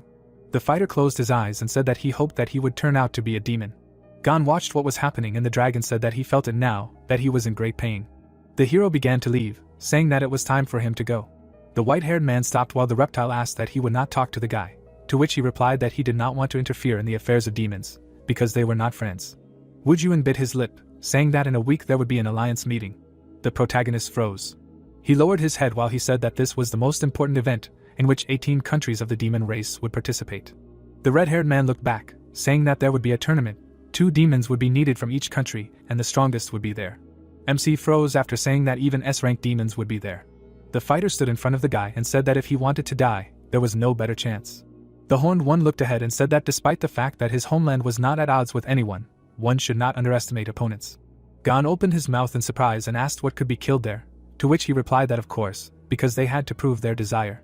Woodyun was angry while his companion said that he was not lying, but he felt something. The redhead pointed at himself and said that their country should win this competition, because no one wants to lose, and offered them to perform, saying that if he helps him, he will help the hero. They looked at each other, and the wounded one said that the demon lord is not so easy to kill. The blue-eyed one showed his teeth, saying that he needs to think of something. Gon looked ahead and was silent. They shook hands and the satisfied protagonist said that everything is in force. The map showed the borders of the countries and he said that the Demon Alliance is a united empire consisting of 18 large and small demon kingdoms. The creatures stood in front of the pyramid and he said that the power of the world comes from 10 mysterious regions, and the current clan of demons owns the second region. The horned one sat in the hall and the guy said that the Alliance conference was held for 2 main purposes, namely, firstly, the leaders of all countries were called to a joint meeting to discuss strategies for future development and unite the remaining demons. The crown was placed on the creature's head and he said that secondly, to elect the next leader of the Alliance, and the election method was to hold a competitive competition once every 3 years. Purple raised his hand to the side and he said that this was the best option for elections, because in a world where strength is of paramount importance, it is extremely important to determine a strong leader. The sun was setting over the horizon and it was said that however, by now it had become a platform for demonstrating one's power. Bingy lowered her head and said that the so-called alliance of 18 countries had actually been calculating its own interests for a long time, and there was no so-called unity and peace in it, and in order to win, they would do everything possible and send the most ferocious generals. She looked ahead and said that out of the 36 participants in the last competition, only 5 survived, and this year, 3 powerful countries would definitely send powerful S-rank fighters. The girl opened her eyes wide and said that none of the warriors her father sent could return alive. She pulled down from the throne and said that it was not too late, and asked them not to leave so that they would say that no one was found among them. The guys disappeared from the places where they stood before. Gon looked out the window and said that they had arrived, thinking that Yango, and in his past life he had never had the opportunity to see this place, and noted that he always thought that it was just an abandoned house. A dragon with a cabin below was approaching the city. It flapped its wings and flew over a skyscraper, while he thought that everything was completely wrong. Animals were sitting on a signboard and people were in the capital of the country. The suitcase fell on the asphalt, and she said that only a few years had passed, and who would have thought that the city would change so much. Bingy looked around and said that there would be a party tonight, which would be attended by participants, but did not finish. She noticed the guys missing and called out to them. Gon stood at the counter and said that he had never seen so much fruit, to which he thought that people had not seen anything at all. Wu Juan looked away and thought that he had already forgotten that he would have to kill him. He looked at the sign of the organization. The hero looked at the fruit and thought that it was a type of melon with black stripes on a green background. He had only seen in books and noted that it was a legendary fruit, to which he asked that the guy was from the east and had never seen such fruit. He showed a berry in a cut, and said that it was a watermelon, and asked if he wanted to try it. The redhead put his hand on his jaw while he was saying that this plant was grown in a magical field and had the effect of instantly restoring physical strength, and he said that all those weapons were rank A+ and did not expect that they would be mass-produced in some roadside store. He looked at the weapons and said that there was even an arsenal from Yungo. The green-haired man appeared after him and clarified that he was from there. The gunsmith smiled and said that their weapons were not as good as those in the Yango country, and no matter what aspects you take, be it national strength, resources, economy, land area, their country is superior to that in everything. The man looked at him and asked that he came to watch the competition, to which he replied that he was a participant. The girl stood with her back to them, and asked again. The warrior mage from Yugo turned around, saying that so that's what it was, and said that it seemed that Yungo was really bad with candidates. Wu Juan looked back with aggression. Xiang spread her hands and asked for help choosing an S-rank weapon and noted that everything needed to be delivered to the hotel. She smiled while he laughed, and said that he thought that the Yungo country would really have a hard time. She walked away and exuded purple energy. She looked ahead and said that her opponents would fall to the Yugo country. The red-haired man looked at his opponent, and thought that this was a very powerful energy, and guessed that it was an S-rank demon. People were walking on the top floor of the building. Bingy walked ahead while he said that there were very arrogant people here, to which she replied that it was normal because they came to compete and therefore they needed to show themselves well. She presented a map and said that everything was very different from when the 18 countries meeting was first held, and in the past, the countries had roughly the same level of national power, so they behaved cautiously towards each other, and until now, only 3 countries, namely Yango, Lego and Yungo, had real power and voting rights. The winners of the past few decades have mainly changed between these 3 countries.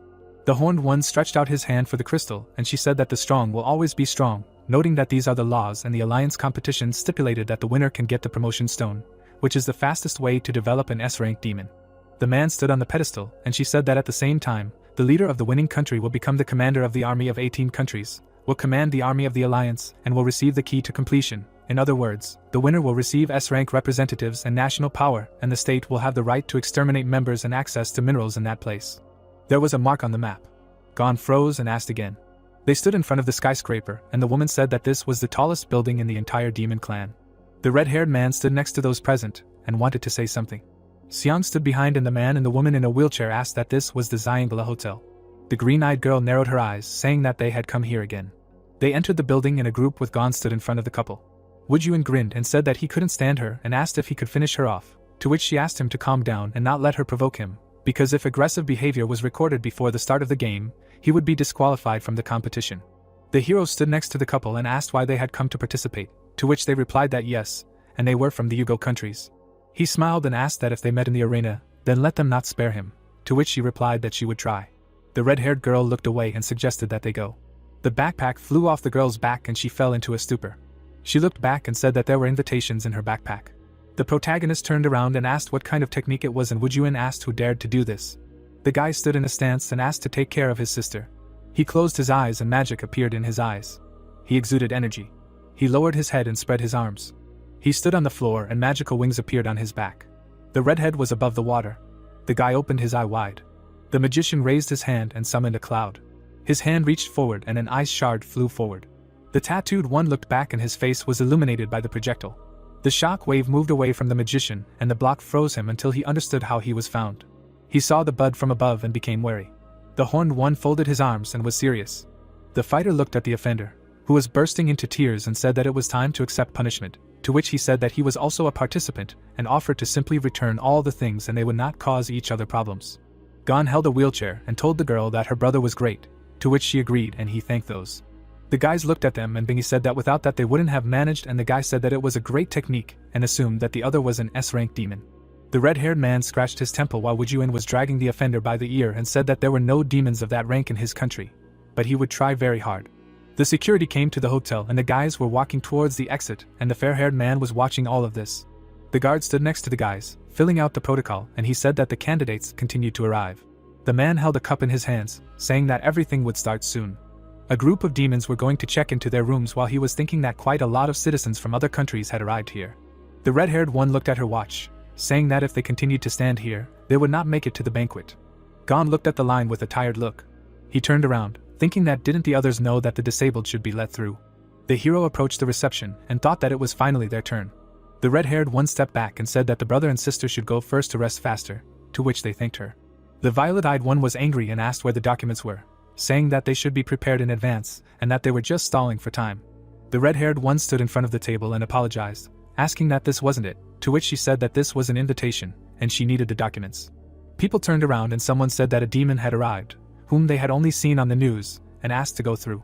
The fair-haired man sat on the couch and said that it was the same every time. The dark-haired man entered the building and was a candidate from Lego, and they said that he was the most famous candidate and more powerful than all the candidates from 18 countries. The old woman closed her eyes.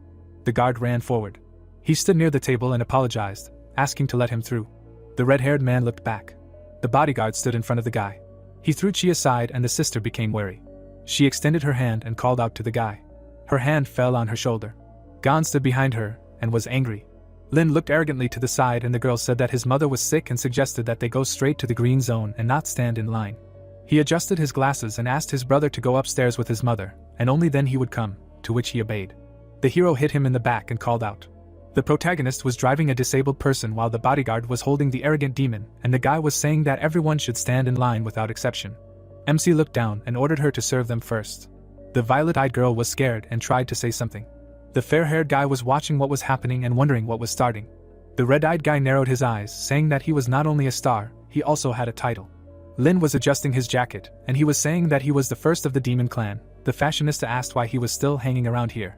The fighter was standing behind Gon, and saying that he was brave if he dared to offend his friend.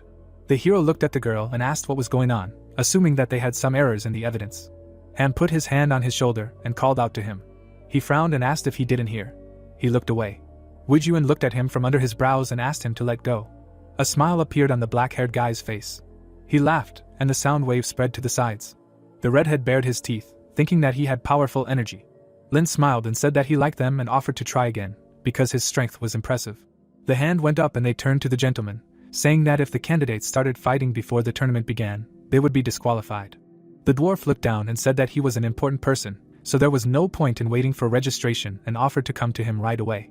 The mustachioed man showed his palm, saying that he would check into a luxury room and there would be no need to wait for others. Old buildings were visible from the window and he said that ordinary people lived in those areas. He looked back and arrogantly agreed. They were leaving and the fashionista said that they would see each other at the competition. Wujun looked at her with aggression and asked how much longer they would have to wait. The mustachioed man stood next to the girl and said that he would do it. The worker looked at the guy and asked if he was a candidate, saying that unfortunately, the girl would not be able to live here. The redhead approached the dwarf and asked again, saying that the letter did not say that they could not come with family members, to which he asked again and asked how he could prove it, noting that Yugo's certificates did not work here. The mustachioed man turned away, saying that they only give priority to the participants, even the country of that, and its 2 participants are given a standard room. Gon looked away and thought that the man was provoking them. Wujun grabbed him by the collar and said that they were candidates, and asked where such terrible conditions came from and how dare he. The employee smiled, showing his teeth, and asked who he was that he should treat them specially and who invited them here, saying that they could go home, and asked that he wanted to hit, and was not afraid of being kicked out of the tournament. The redhead let the scoundrel go. He adjusted his bow tie and said that they came for the competition, not for drinks and food. The disabled man lowered his head while he was saying that these children can't do anything and have never seen such tall buildings before, noting that the opportunity to come to their country for free is a real blessing for them. Would you, and candidates can't raise their hands, otherwise they will be disqualified and asked? So that's why he was so impudent, and said that Yango is a disgusting country. The mustachioed man pointed his finger forward and asked so what, saying that if it weren't for the tournament, he would never have gotten here, and added that it was high time to kick the country's Yugo and Yungo out of the alliance. The red-haired man grabbed him by the face and said that he would kill him, but did not finish. The dwarf looked to the side. He rose from the floor and was engulfed in energy. He was dragged to the side. Bingy extended her hand, lifting him up.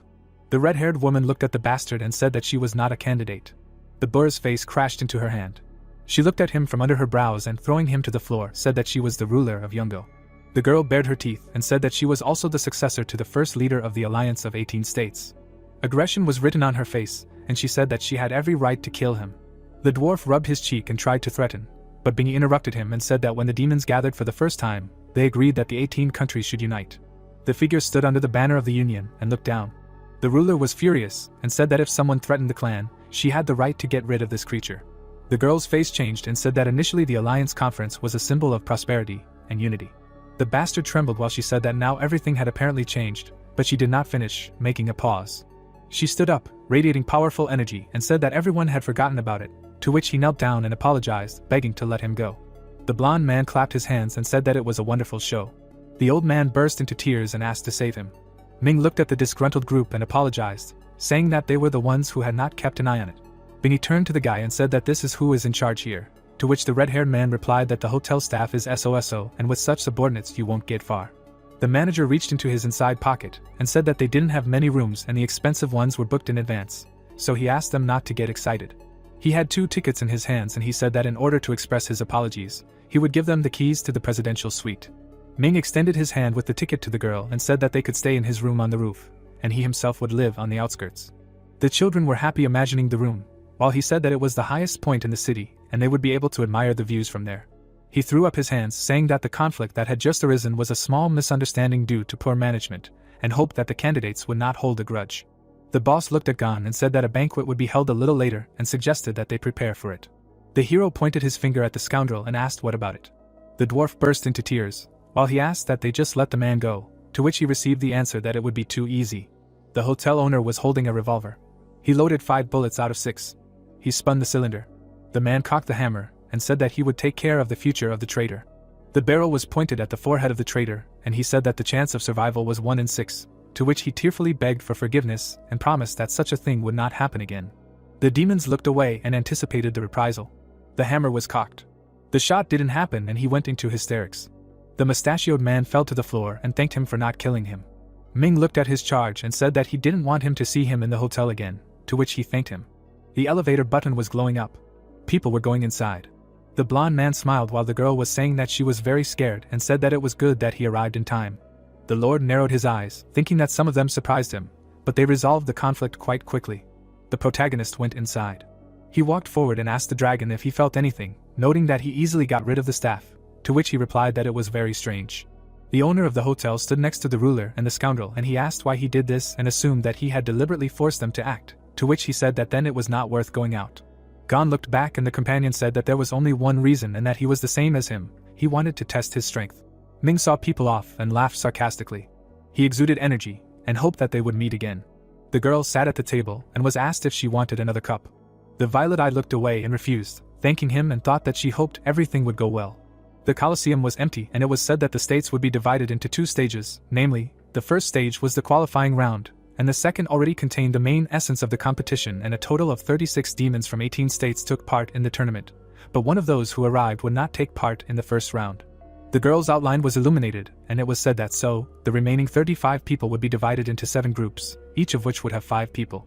The girl attacked the warrior and it was said that only 1 person from each team would have to survive, and then 8 people. Wujun frowned while the hero introduced the hierarchy and thought that he needed to find a way to become the best, and noted that what happened yesterday just pissed him off. He looked at the sign of the store and said that he had already lost his mood at the reception and thought that he could cheer up at the party. Bingy walked in a fancy dress while the participants were behind her. She was stopped and apologized, saying that these seats are for important people. The red-haired girl looked at the guy and said that they were representatives of the Yungo country, to which he replied that he knew, But these seats are for candidates Yango, Yugo and Lego, and the Yungo representatives should go to the first floor for the second class. He closed his eyes and said that there was nothing he could do about it, because those were the rules. Woojun remembered the blonde, arrogant Xiang and the scoundrel, wondering if they had really avenged the fat man like that and wished him a safe journey. He looked at the alley and thought that he had stocked up on equipment and potions and did not understand what else was missing. He looked down and in the alley stood a burr who ordered the girl to give her everything valuable that she had, noting that all the security was now at the tournament venue, so there was no one to save her. The girl held onto her bag and said that even in the most developed country, robbery flourished. The bandit pointed a knife at her while she thought that if she had not found out that her brother was going to the competition, she would never have ended up here in her life, to which he ordered her to stop standing there like a statue. He looked at her and asked her to hurry, saying that otherwise she would get it, and a notice came out that he was a slen of the Black Gold criminal organization. Her hand was covered in magic, and she thought that it was a pity that a person with the ability of stealth was engaged in robberies, and was going to just kill him. Her eyes sparkled and she noticed the guy. He looked to the side and she called out to Woojun. The victim raised her hand and asked him to save her. Ham frowned and ordered her not to scream, asking if she wanted to die. Woojun stood above and watched as he asked not to blame him for being rude. He struck him in the face. The redhead watched as the criminal's face flew to the side and asked that last time was not enough. He hugged the girl. The guy looked at her and asked why she walked alone in such places, to which she thought that he was very handsome, and also cared. She closed her eyes and thought about how she didn't even know she would meet him here. One of the criminal's partners was peeking out from behind the wall and asking where the assistant came from. One of the accomplices was sitting on the roof and saying that she looked very rich and that such a chance should not be missed. He became wary and was asked what was the matter. The bandit's legs were covered in ice and he screamed that his leg was frozen and he asked who dared to use his abilities. Michelle looked away and thought about those creatures interfering with their date, while he asked if she was okay and what they did to her. She hugged him and said that if it had been a little bit more, it would have happened to Burn, but fortunately he appeared in time and saved her. Woojun looked back, asking how he managed to escape from surveillance. The blonde smiled, asking him to forget about it, and suggested going shopping and chatting. The robber's body was freezing as they walked away from the alley.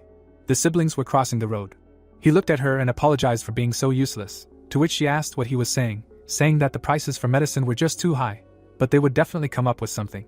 The redhead frowned, saying that he would do his best to take first place and promised to get a reward and definitely cure her. The girl looked back, saying that it would be better for him to spend the money on equipment and potions. Lacey showed his fist while she was talking. If the enemy was too strong, he would not be able to fully protect himself and take first place, to which he asked why he hadn't thought of that before and said that he should buy potions to increase attack, and she asked him to concentrate on defense. The guy was holding a sword in his hands. Gon examined the weapons and asked his companion if he thought there were any who could kill him, to which he replied that it was hard to say because they hadn't seen the previous champion. The girl was in space and he said that he had heard that the Yugo partners had tremendous strength. Lin stood next to Ming and the dragon said that the hotel manager was clearly no pushover and that the Lego candidates had quite a powerful energy, but they couldn't know their capabilities until he fought them. MC closed his eyes and said that it was very difficult and asked why they didn't just finish him off. Gon opened his mouth and an idea popped into his head. He got up from the bed and thought why not run into him, to which he asked what the owner was up to. Woojun watched as the girl asked the salesman to pack all the S-rank equipment for her brother, to which he said that he didn't need it and didn't need it. Ming was in space meditating near a black hole. Lin was in the gym doing push-ups. Fireworks exploded above the Coliseum, and it was said that the conference had finally begun and a total of 18 countries had participated and all the candidates were live on air. The host grinned, saying that welcome, and it was said that no one even suspected how the conference allowed the Demon Clan, and this was supposed to be the biggest event. The head of Yango sat on the throne and it was said that everything was supposed to happen very soon. The spectators were in the stands and everyone was rejoicing. The dark-haired man frowned and asked the participants of the qualifying round to come out and go up to the stage. The fighters appeared in the arena. The big guy showed off his muscles and he said that the first group consists of 3 countries, namely Hui, Huang, Shuang. Xian looked at his hand while he said that he had the strongest defense, and noted that he was from the country of Yango. The mustachioed man looked ahead and said that one of their people was present at the very first game, and he thought that the world would soon learn about the power of Yango. The bald man looked back, saying that no one was their rival at the tournament and that they would win. The group stood in the center. The host stood in front of the microphones and said that the last candidate was on stage and introduced Gon. He smiled and the dragon asked if he would really behave like that, to which the hero replied that he would, noting that he would regain his identity. Blades appeared from his hand. There were people in the underground club and someone said that it was time to place bets and asked who would go further. The dark-haired man smiled and said that the competition was about to begin and asked not to drag it out, to which he was told that Huanwu, the real pride, was there and the other said that his chances of winning were slim and doubted that he had made the right bets. The short-haired man looked at the board and said that almost everyone was betting on that one to win, and the old man asked what kind of fool would bet on anyone else with such a candidate, and said that he didn't think anyone knew about that one, especially the demons from Yungo country. The man laughed and said that he thought he would bet on that guy, to which the bearded man asked how that was possible. Ming showed up at the club and said that he would bet 5 million on that one. The bald man looked at that one and asked why he had come. He closed his eyes and said that he had some time left on his schedule, and since that was the case, they would discuss entertainment. The host gave a thumbs up and said that that was all that he was, to which he suggested betting. The dwarf looked at that one and said that the gentleman needed to get ready, to which he asked him not to worry, saying that he wasn't going to end it all quickly. Ming frowned, saying that he wanted to see the performance in person. The light illuminated a group of demons in the arena. The host smiled and said that all the participants were in place, and the competition was about to begin. Yuseishi looked down, and the countdown began. Wujun frowned and he said the number 4. The fighters were focused and the man said that there were 3 seconds left. The fighter's eye was flashing and there were 2 seconds left. Gon was focused and the fight was about to begin. The warrior swung, gathering on the ground, and a notification came out that this was the Galactic Combat Engineer Kai. His eye shone and he activated the armor. Steel plates appeared on his body and a notification came out that this was a Black Star armor. Huanwu opened his mouth and a notification came out about his characteristics. The fighter stood in a stance and was about to strike. The big guy showed his palm, standing in a stance. The swordsman dealt numerous blows. Everyone attacked the huge S-rank demon and the host said that they began to fight and the titan stood out the most. Streams of energy appeared in front of him and he clicked his tongue. Everyone was surprised and the bespectacled one shouted that this couldn't be and anyone would have wounds, and the blue-haired one suggested to continue. Lin was lying in bed and said that everything was going as expected. The weak were uniting to defeat the strongest, thereby increasing the chances of victory. Wujun looked at him while he said that if they still couldn't break through the armor, they wouldn't waste energy in vain. The purple-eyed one looked away and asked what he was doing. Gon stretched out his hand and thought about what he had finished warming up. He was calm and his companion said that he had regained his strength. The red-haired one stood up to look and asked if he would do anything strange. The white-haired one grinned, taking out his sword and decided to show everyone its capabilities. The hero pointed at himself and asked what they were doing and ordered them to come here. The dragon with the camera flew over the arena. The lens was aimed at him. The fighters looked in his direction and did not know how to react. The protagonist pointed his finger and ordered the warrior to activate the second-level defense. Huanwu flew into a rage and asked how dare he order him. He swung and asked to taste his blade. There was a powerful blow, and a shock wave rushed towards the fighters. It covered the fighters and they received serious damage. Lin froze, feeling horror. The mustachioed man was stupefied by what he saw. There was a powerful explosion, and the host said that the arena was divided in half. His partners looked down and Wujun understood what he wanted to do. A column of smoke rose up. The gray-haired man lay on the ground, the blue-haired man's eyes were rolled up. The big guy was dead. Huanwu sat on the battlefield and did not understand how it was possible, and the system showed messages about wounds. The host frowned and shouted that he had killed 3 opponents with just 1 blow, and only 2 remained. He pointed his sword forward and spoke with full force. The warrior was scared and asked to stop, saying that he was surrendering. The audience was shocked and meaningfully silent. The mustachioed man was furious and asked how this happened, and the bald man asked how he could do such a thing. The demons in the club were indignant, and asked why he gave up and did not understand why he gave up in the first battle. The red-haired man looked away, thinking about how his weapon ignored any armor, causing colossal damage, and for the first time he saw it, noting that if he hit with all his strength, the room would be destroyed. He was shaking and did not understand where this guy came from. Gon's hand was raised up and the judge said that he won. The bald man held a microphone in his hands, saying that they had their first winner, who hailed from Yungo. Behind him stood a big guy who was wondering where he got such a powerful weapon and strength, and noticed that he was not as strong as the other A-rankers. Ming watched as the guy tried to interview him, but the bald guy refused. The blonde guy frowned as the demon burst into tears and thought that his speech was not over yet. Gon stood in front of the audience and asked to be heard. He brought the microphone to himself. The hero made a face and asked the other teams to show the true S-rank candidates and called them weaklings. Everyone listening was wary and did not understand what he was doing. Wujun covered his face with his hand and thought that everything was clear now. Bingy was scared and did not understand what he was planning. MC closed his eyes and said that the first place would be his, because he was the strongest demon in the demon clan. People watched the performance while he said that if someone does not think so, then let them try, but did not finish. Gon smiled, saying that you are welcome. The demons watched the performance, and were happy for their comrade. Everyone smiled and the guy with the hat said that they survived only because of him. And sat next to the old man and said that his appearance changed a lot. The Colosseum was glowing and the host said that Lin from Lego was coming on stage. He rushed between the enemies, destroying them. He was furious, and said that no one would take first place from him. The blonde watched what was happening, while his fans screamed words of support. The general and Ming watched the fashionista and he said that it was because of such faces that they never hoped for victory. The elder looked to the side and said that now they have gone and Wujuan and noted that Yungo will soon regain its former power. The view opened onto the Colosseum and the horned one said that the red-haired one would appear in the third round. There were people in the center and a man said that he was introducing the players of the third round. Xing looked forward and he was introduced. Lang frowned and the host said that he was from Lego. The fighter looked forward and he was introduced last. Gon held a glass in his hands and Bingy said that thanks to his performance, their country was introduced separately, asked that they would really target him now. The hero looked forward and persuaded that the demon from Lego had the highest level and noted that as long as Wujuan would watch his actions, everything would be fine. They sat next to each other, and he said that in total, 7 matches were held during the entire qualifying round. There were no representatives of rank S in the participant table and among the demons of rank A, plus the red-haired one had no opponents. Michelle came out onto the court and shouted that he was the best and he would be able to take first place. The girls watched her and said that she was the princess from Swago and asked why she did not support her country. The guy swung after the host announced the beginning. Everyone rushed at him with a proposal to remove him first. He smiled and said that this was all the tricks of his partner. Several powerful cuts occurred and he called for a peak of flowers, to which the host said that the second general and Yungo were also very powerful, saying that he was alone against everyone. Lang covered himself with the body of the weaker one, avoiding the attack. The head received irreparable damage and the man said that on the other side, the enemy cut off the opponent's head. The opponents stood opposite each other, and he reported that there were only 2 candidates left. Wujuan frowned, thinking that the opponent is strong, and does not even believe that he is a rank. The opponent licks his lips menacingly. Wujuan rushes to attack, realizing that he has survived several wars with the human race. A fierce villain stabs another with his hand. The fighter thinks that he has also become stronger.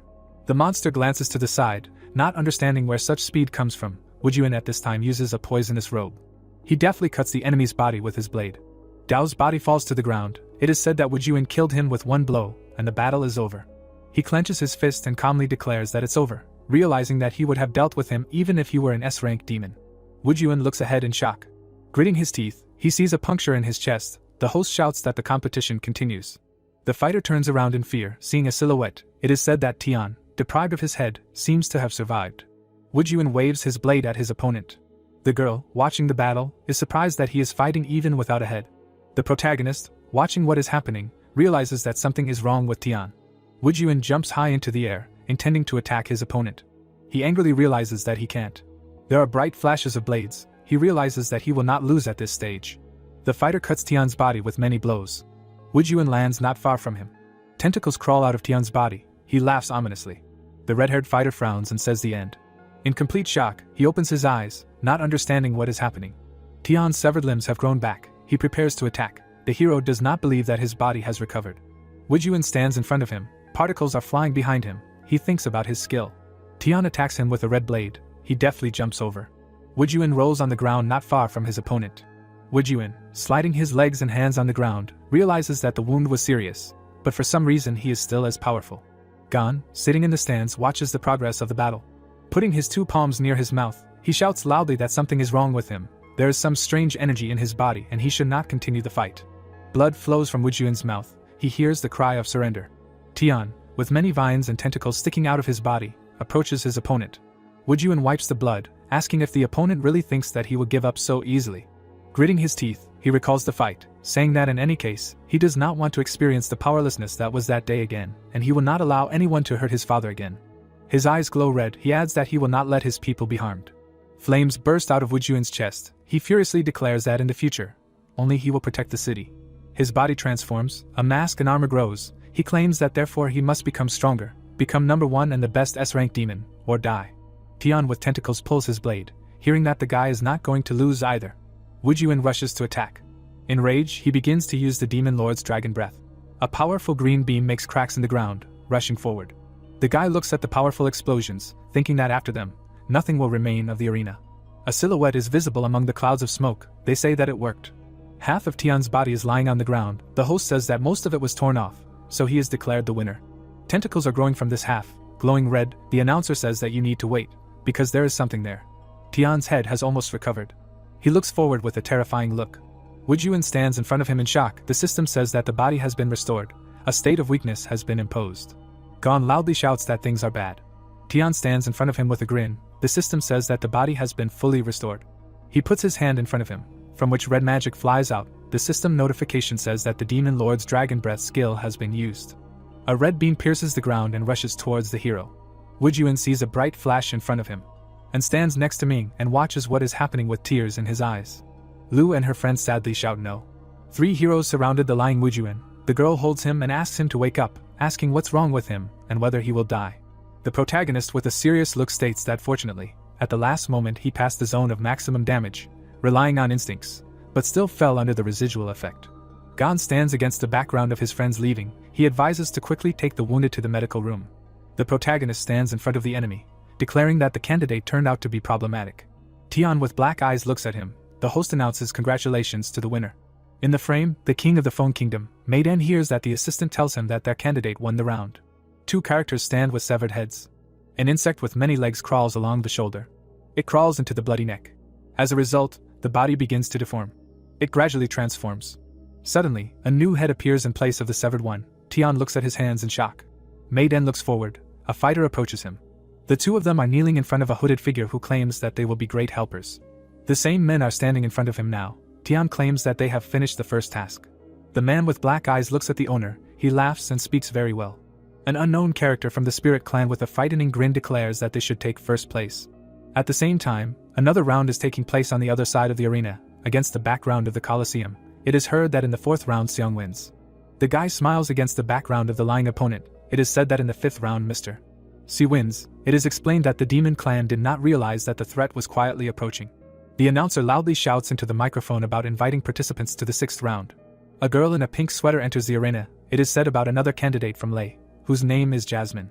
The guy with red and black hair with a serious look wonders why he has never heard of her. The protagonist looks ahead in shock. His eyes are wide open and he recognizes Jasmine. He remembers how, as a little boy, he held a sword and shouted not to come closer. A little girl against the background of soldiers asks him not to be afraid, because they are good. Children are sitting by a tree. She asks if it is true that he does not remember anything. He replies that he does not know how he ended up here. The bandaged protagonist tells her that he only knows his name. He looks at her and asks how she ended up here and what her name is.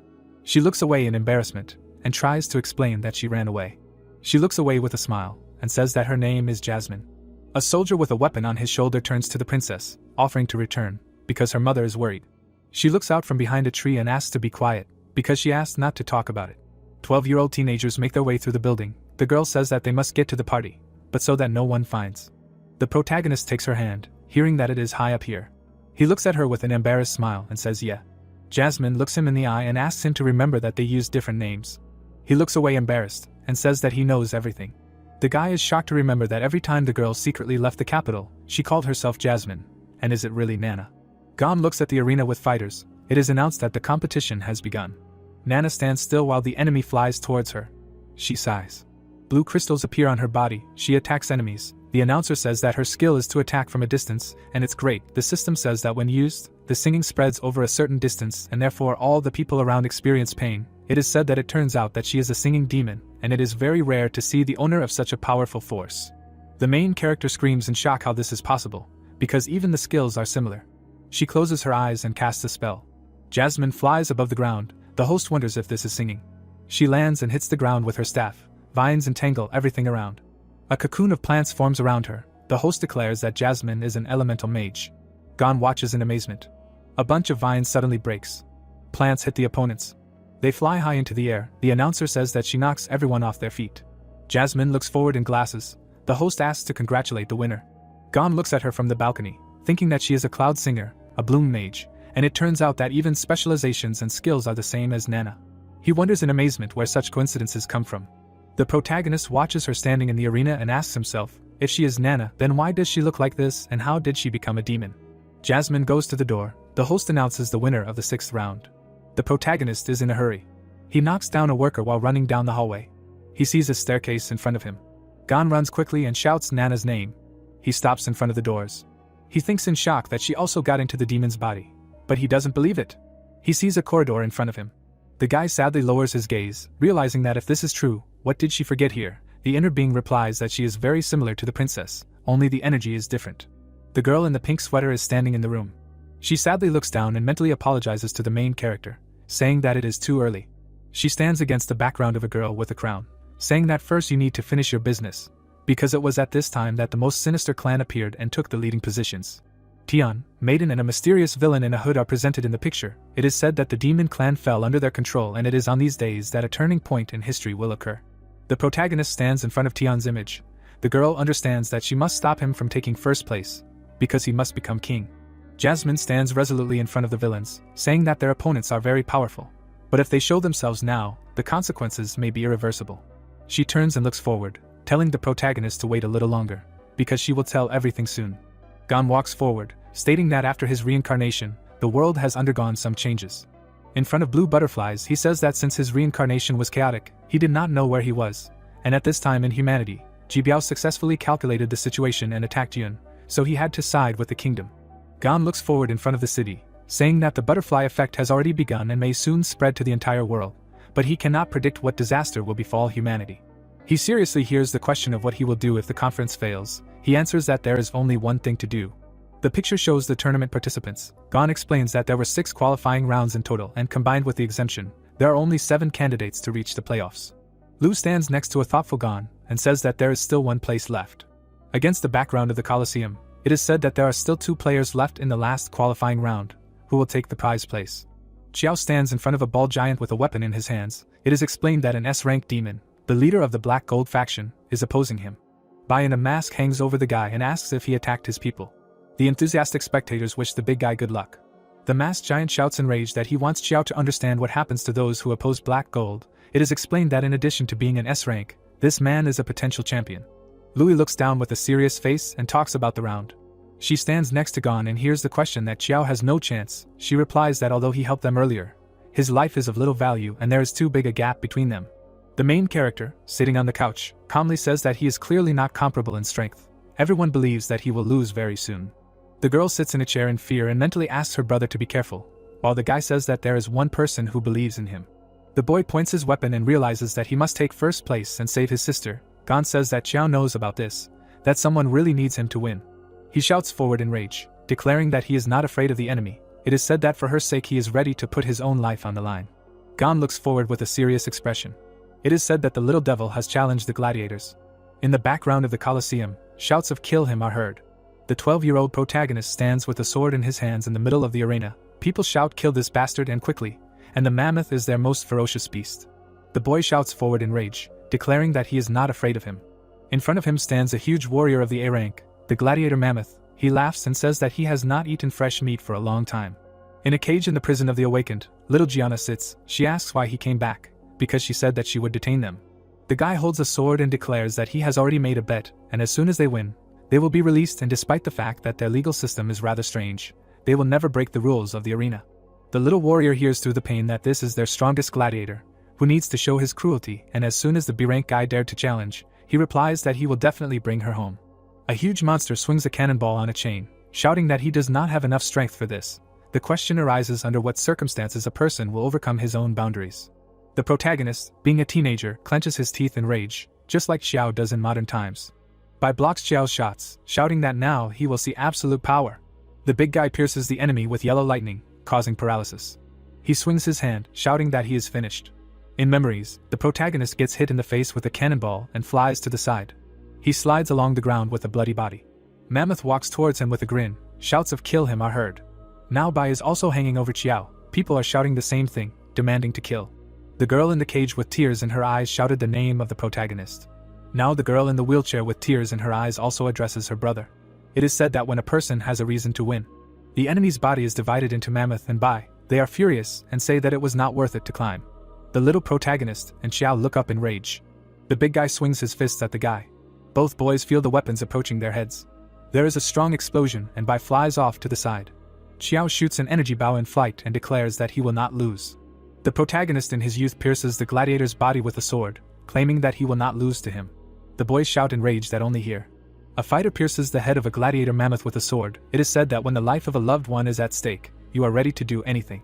Xiao pierces Bai's head, declaring that he must save her.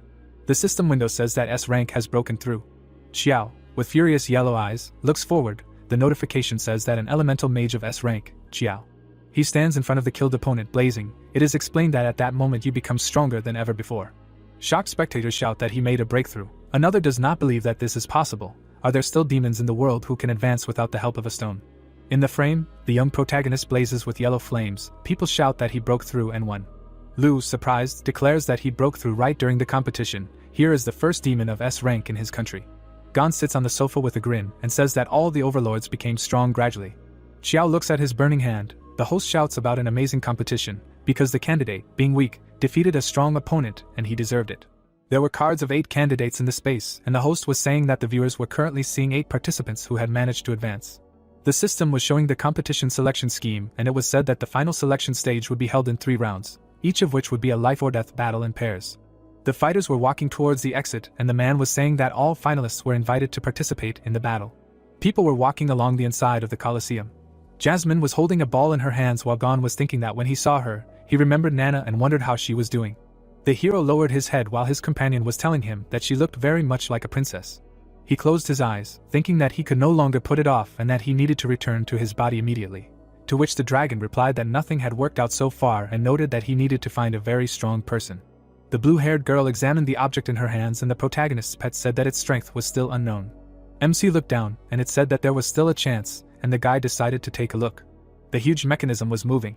Gon looked at the ball with the number 1 and thought that he was the first number, and immediately the first round with the second number. Lacey looked at the ball and the guy thought that he was denying it, thinking that it would only rise, so it would definitely not be able to kill him. Seeming stood at number 5 behind the guy. He smiled and said that it was not interesting. The man closed his eyes. His pupil transformed into a gear, and he decided that they would change. The mechanism was moving and it made itself the second number. The protagonist examined the ball and thought that his first fight was with the second number in the first round. The fair-haired man showed the object to the guy and asked if he was happy. He smiled, asking that wasn't he looking for someone who could kill him. Gon looked away and said nothing meaningfully.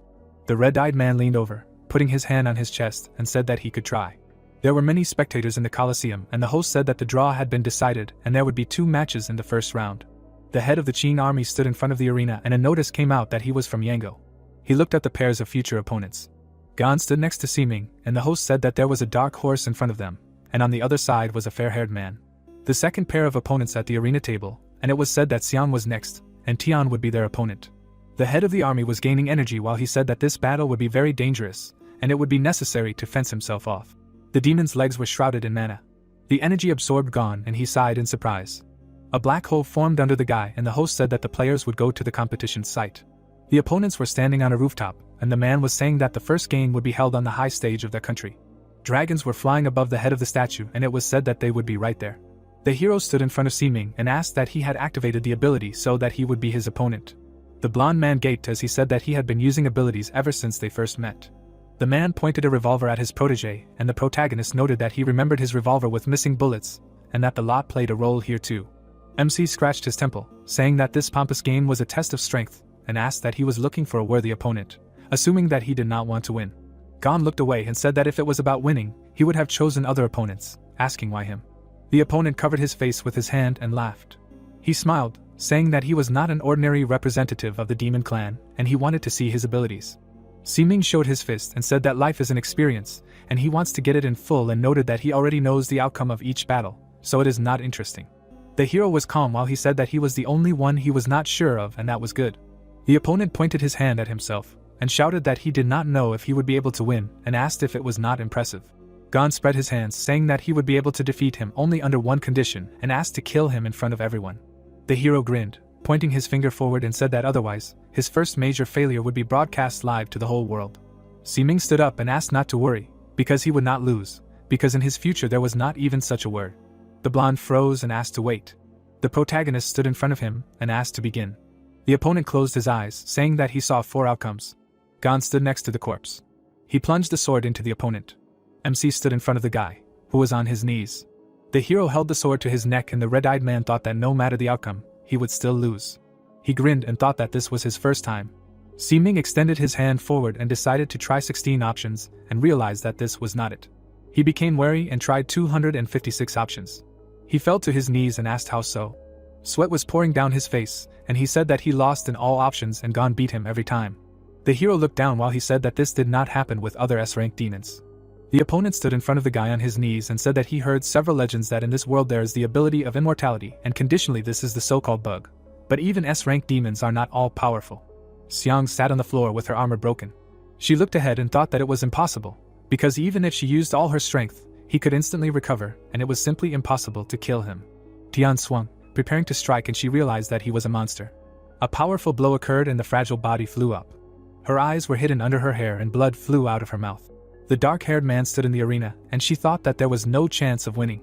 The girl stood in front of a fighter who had no arm. In an instant, a limb appeared and the wounds healed. The green-haired girl looked ahead and thought that it meant that the guy from Yungo already knew. She remembered how Wujuan stood in front of the creature and thought that he understood that he could not be killed. The guy opened his mouth wide and she thought that he still fought to the end. The black-haired man stood in front of Xiang. She lowered her head and said that she gave up. Gon stood in front of the opponent and said that he did not have the strength to kill him and noted that then he could only defeat him and call out the one who was stronger. Seeming looked ahead and thought that after 16 years, he had never lost. He closed his eyes, thinking that it was funny. Besides, would there really be a second person who could defeat him? The blonde lowered his head, thinking that he had promised himself that he would never lose to anyone again. He frowned, proposing to play for life. Magic enveloped the opponent and a notification appeared about the movement of constellations and the conversion of potential and physical strength into probability, and therefore, the probability value was greatly increased and a message about the probability values appeared and the notification showed a value of 8,000 units. The opponent pointed his hand to the side, saying that he had only used this technique once and a notification about the final technique of the death area appeared. Gon was enveloped in dark energy. The guy appeared in the bloody space in front of the creature. The red-bodied one smiled, saying that they hadn't seen each other for a long time. The god of death sat in front of the opponents and asked if someone had brought Seeming to such a state again. The demons looked at the drum with numbers. The white-haired one smiled and asked if he was ready to put his own life on the line. The hero smiled and said that he hadn't been in such a space for a long time and noted that his abilities were very interesting. The fair-haired one grinned, saying that no one could use their skills in this space and as soon as he lost, his skull would be torn off. The protagonist was pleased and said that he was surprising him more and more. The opponent looked ahead and said that his life would soon come to an end. MC smiled, asking him to dream. The drum stood in space and the creature said that there were only 38 numbers, 2 colors and asked to choose one of the 2, and then he would throw the ball and spin the roulette. The winner would be the one on the color the ball stopped. The god of death showed the skulls and said that the winner would leave the space peacefully, and the loser would leave his head here. Seeming was serious, and said that he chose black because it was his lucky color. The creature looked at Gon, saying that then he would be red and he agreed, offering to begin. The opponent raised his hand and said that he wanted to activate the power area and would pay 36 years of life for 18 numbers. The ghostly shadow laughed, asking if he was afraid of dying and said that he would fulfill his wish. The hero was surprised and asked if that was possible. On the roulette wheel it was clear that all the numbers were black except for one, and the demon said that this way he got 37 numbers, and he only had one. The protagonist looked at him and said that he could take the last one, to which he replied that you can buy a maximum of 18 and that was quite enough for now. The god of death held the ball in his hands and said that they were starting the game with lives and noted that he could not wait. The projectile rolled along the side and he said that he wanted to hear the sound of breaking bones. Seeming frowned and said that he only had 1 cell, and he had 37 and an even higher luck indicator, and noted that this time he would definitely die. Gon looked down and said go ahead. The drum spun and the guy thought that the roulette game had existed since the past era. The ball rolled along the side and he thought that it was widespread among their people. The projectile made several bounces. The fair-haired man looked away warily. The object bounced off the sides of the black sections and he thought it was a game where everything depended on luck and probability, noting that it was not related to strength. Seeming froze, thinking that there was a very small probability, and it was impossible. The ball was approaching the red section. It fell into the only red cell and he thought about it. Everyone silently looked at the result. Gon was furious and asked what the hell and how did this happen. The blonde man froze and was confused.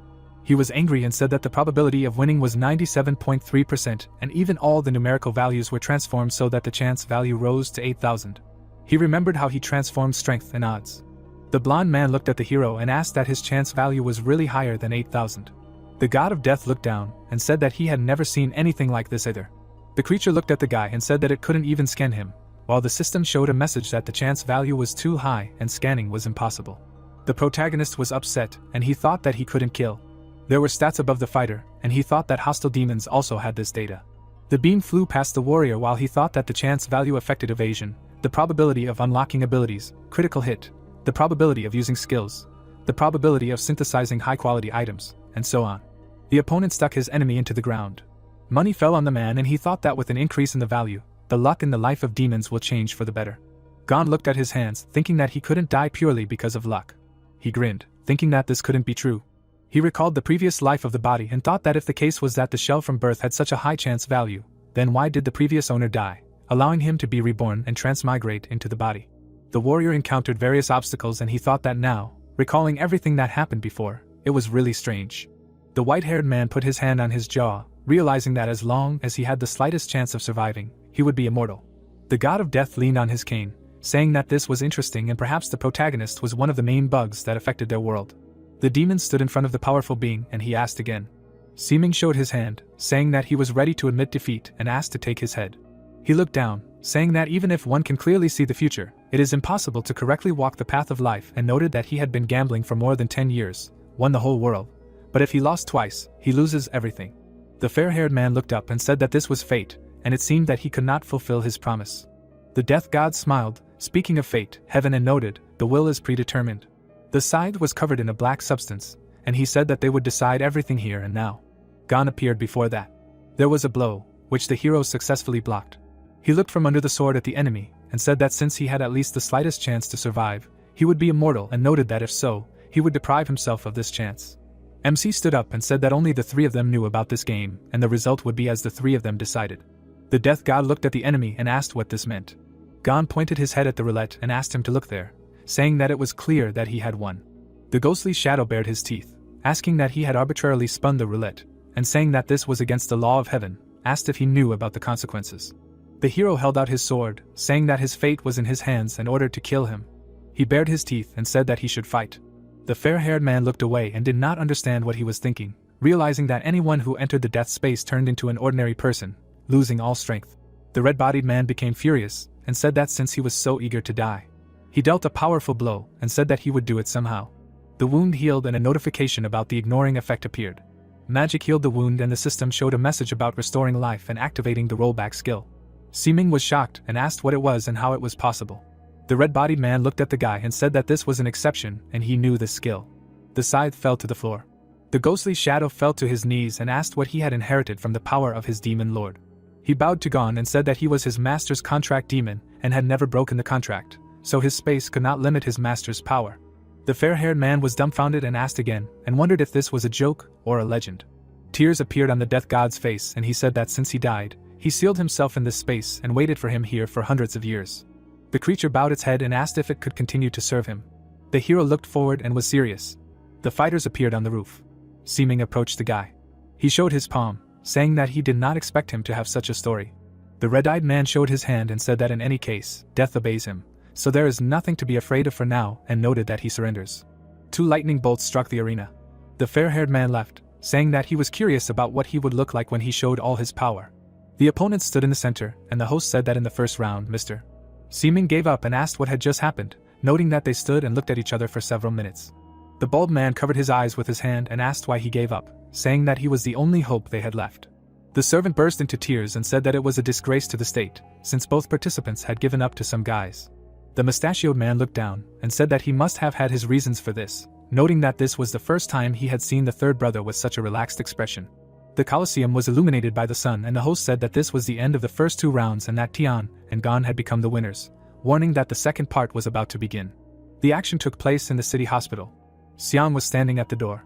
Wu Juan was lying in the hospital and said that she was here too. She was furious and said that he also lost and if she was given a second chance, she would definitely win, but she did not finish. Michelle was angry, while the red-haired man said that he knew that she was proud and from the very beginning everyone considered her a shining star and among all she had no equal. But the same could be said about him and noted that giving up is a sign of wisdom. Tian transformed and the wounded man said that this sinister energy of Tian did not look like demonic. In the semifinals there were 2 fighters with regenerative abilities and he asked to look at the other one. A news notification appeared, in which there were 2 warriors and the host said that an emergency had occurred, namely 2 participants of the third round, Jasmine and Lacey, were missing. The girl was rolling in a wheelchair to the toilet. A woman appeared behind her and offered to help. The red-haired woman looked back. She rolled her forward and she was thanked. The fighter was standing by the wall. He looked at the fist and said that he had to win to take first place and cure his sister. He walked to the side and asked why she was taking so long to come out of the toilet. There was an overturned stroller in the room. A van was racing through the streets. The girl was lying inside unconscious. The car was driving along a narrow road. The woman who had helped her earlier was driving. Fang met her in the wilderness. He looked away and asked if this was a new product. The kidnapper got out of the car and asked not to worry, because this time the girl was okay and it was good product. She counted the money and said that she had brought a lot of product, asking if he could give her a bonus. He went to the back door and said that he would check the product first. The ruler pulled the handle. He looked into the empty trunk and asked where she was.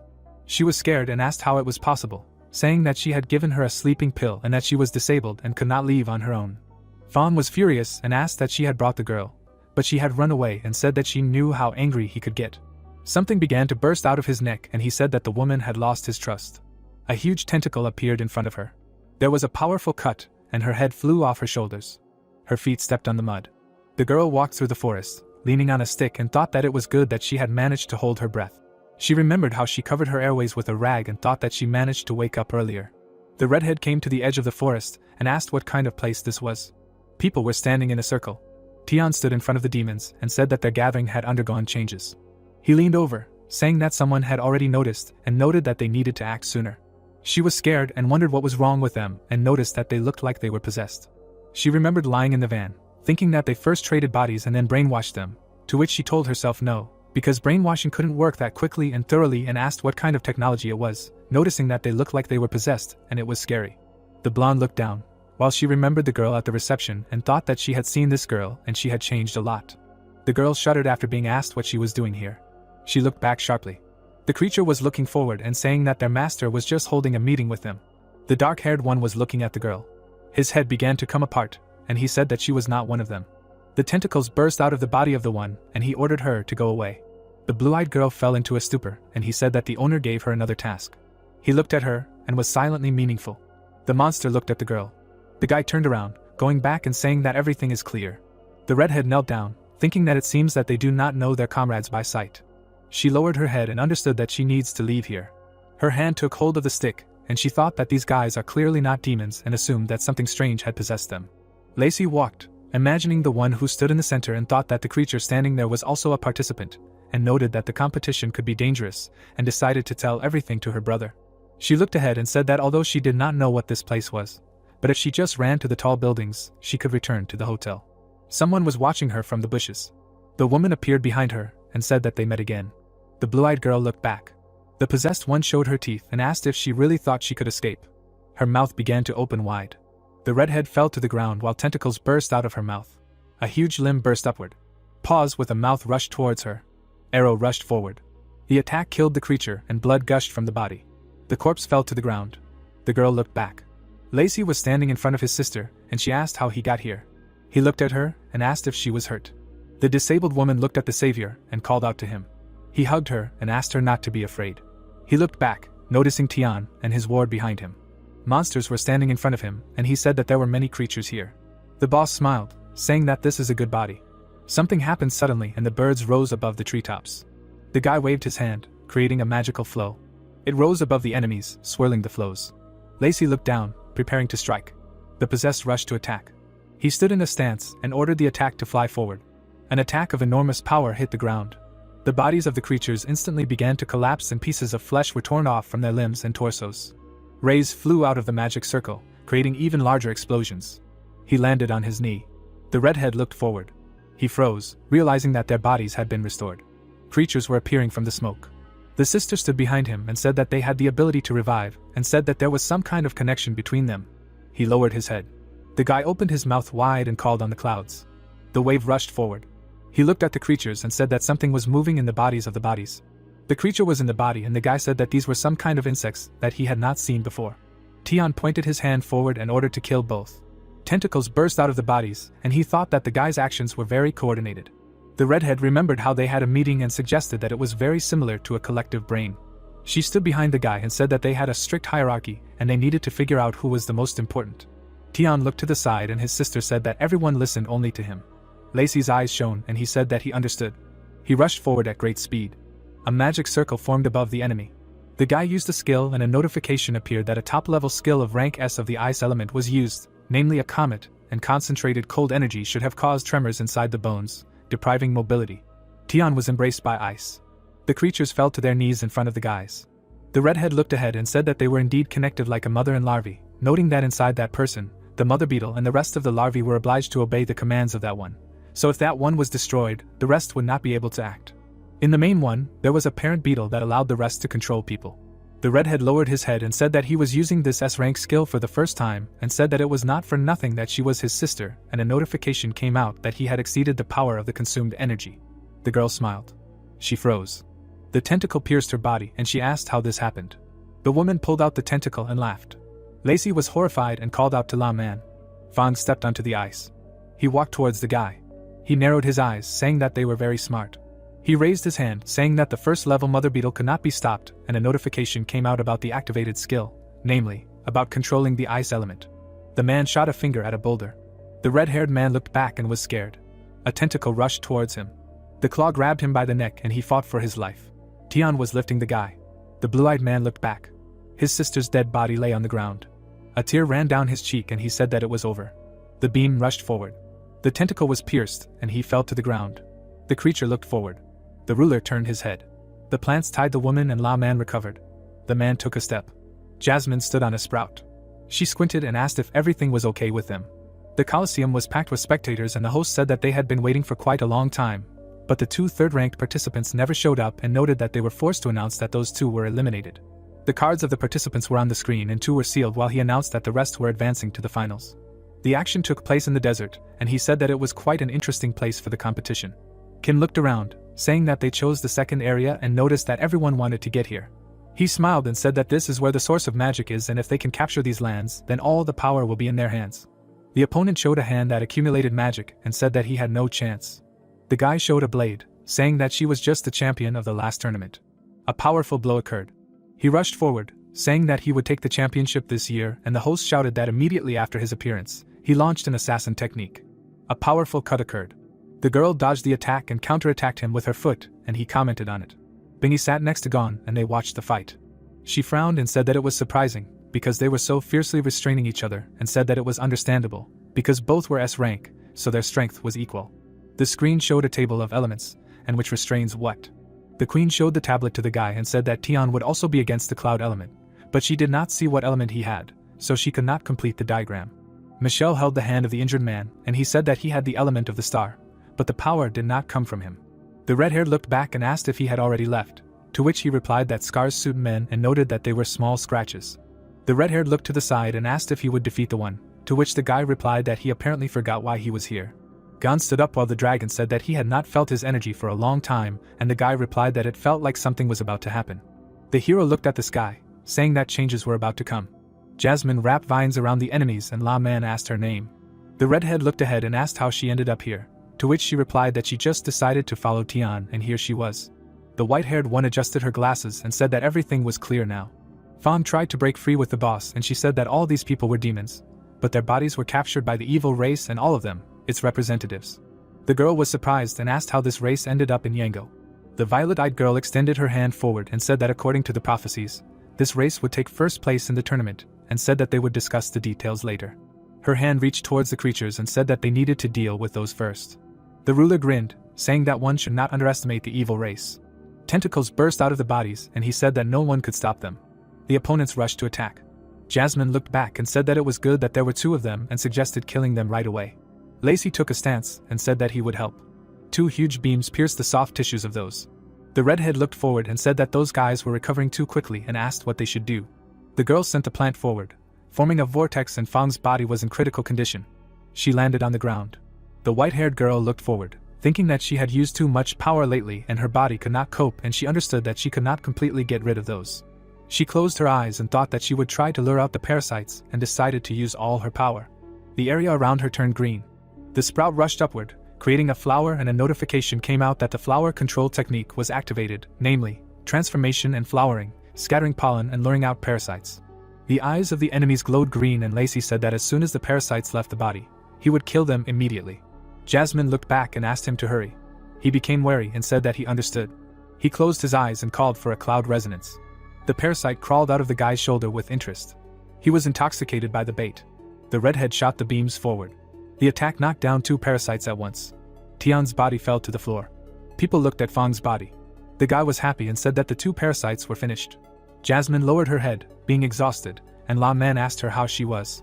Tears were running down the purple-eyed girl's cheeks and she said that there was less time left than she thought. She looked back and asked him to come to her, saying that she had something to tell them.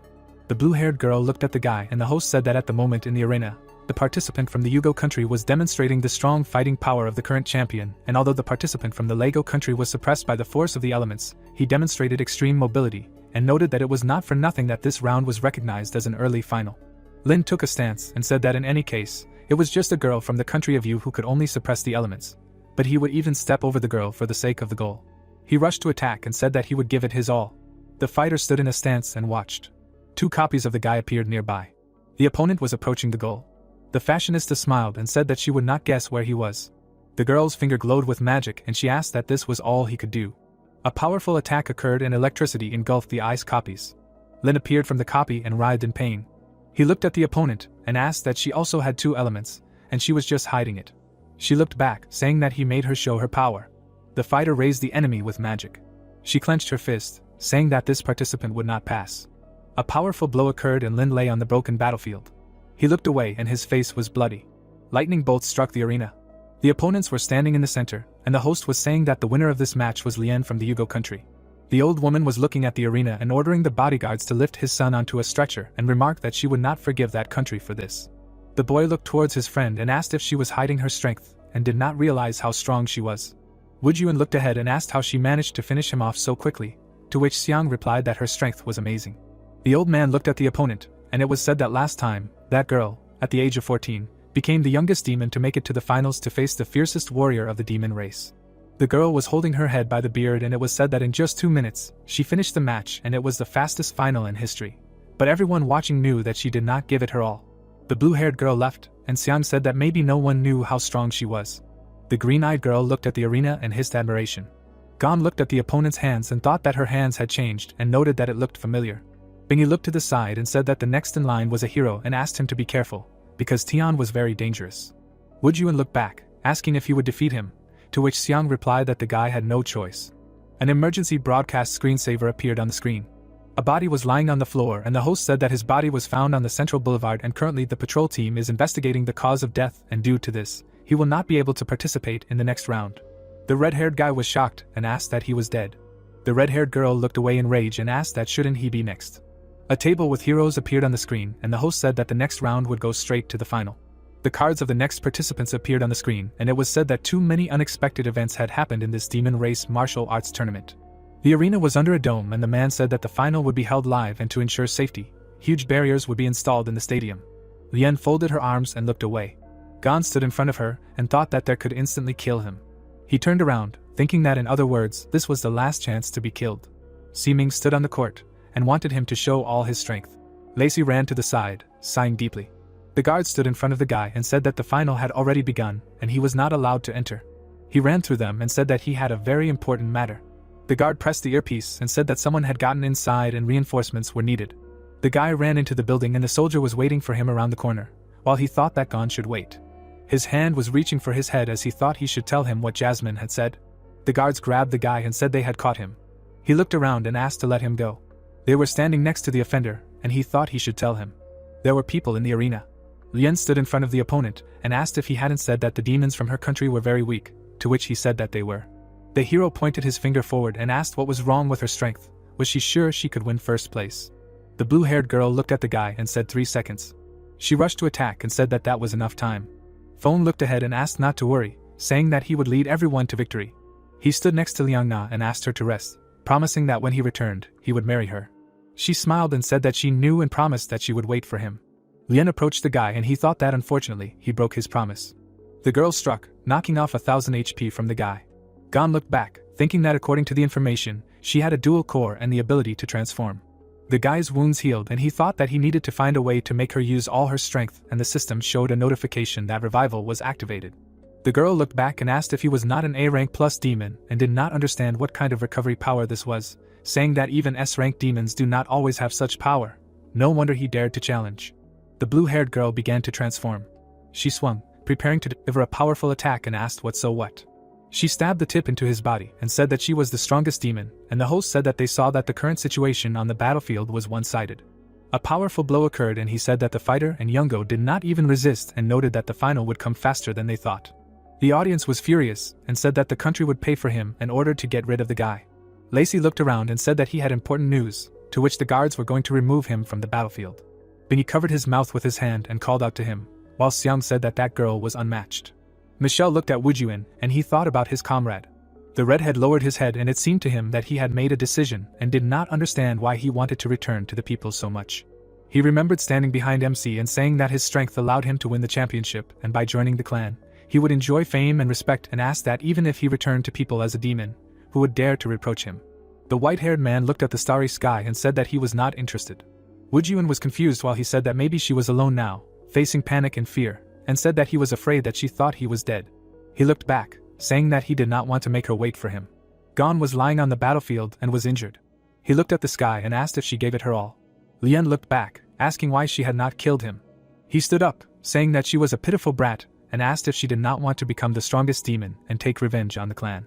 She became wary and asked what he was talking about. The hero smiled, asking that in order to become stronger, she even practiced the forbidden power of demonic transformation. The guy's hand touched the hair and it glowed red while he was saying that unfortunately in the future she would not be able to take revenge. But he did not finish and a notification appeared that the transformation skill was activated. The guy stood in a stance and said that she would not be able to take revenge, because she allowed the demonic power to completely cover her, and noted that she would plunge into darkness, losing her mind. The white-haired girl stood in space and was imprisoned. Gon lowered his head, saying that such a future awaits her. The creature kept the demons on a leash and he said that the clan of evil spirits will rise and destroy all the powerful demons. Lian became furious while he said that everything would change in this way, and she ordered to close her mouth and a notification appeared about the beginning of the transformation. She rushed to attack. The hero absorbed the blow into himself. He looked down and thought that as expected, he was not mistaken. The girl was being watched by a creature and the guy thought that she wanted to take revenge on the clan, and he became her motivation to become stronger. But as a result, she got into the most terrible and unacceptable future for her. MC grinned and thought that it was good that she was angry. There was a powerful blow and a column of dust rose in the dome, and the host said that due to the attack, a small crack appeared in the protective barrier and a notification came out that the power of demonic transformation was taking effect and the enemy's skills were slowed down. Gon looked at the powerful cuts and thought that this was very good, because demonic transformation brings additional superpowers and the power of that one can restrain him, and a notification came out that the regeneration effect was halved. The guards looked around in order to strengthen the shields so as not to harm the audience, and the host said that Lian began a strong attack and the hero did not have a chance. The green-eyed girl looked at the arena and said that she had never seen that girl so furious and noticed that she was giving it her all. Wu Juan looked ahead and thought that it was good that it was over and the last blow, as promised, would put an end to it, while Bingy said that he was probably in a lot of pain and asked him to give up quickly.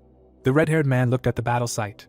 The girl received a blow to the body and a notification appeared about the activation of the passive skill of reflecting the blow. Lian swung and he thought that as expected, the damage reflection could hardly harm her. MC was bleeding and thought that this was even better and that he could finally fulfill his promise, and apologized to Nana for making her wait for so long. A strange voice was heard in the speaker and something strange was happening in the booth. The guys looked to the side and Lace addressed Gon by the name Feng and said that he needed to tell him something and noted that Jasmine was not a demon. The redhead held the microphone and said that it was Liangna, and she asked to convey these words to him. Gon froze while he said that he must win this match, stand at the top of the demon clan. The spectators looked around and he said that the protagonist did not return alone. Wu Juan looked up while Lacey said that the guy did not teleport alone. Blood gushed from the hero's body.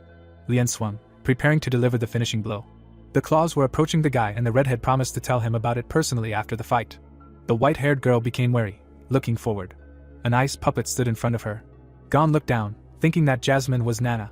The spectators looked at the monster and asked what kind of creature it was, and smiled, saying that this was their comrade's technique and that he used it when he saved the city.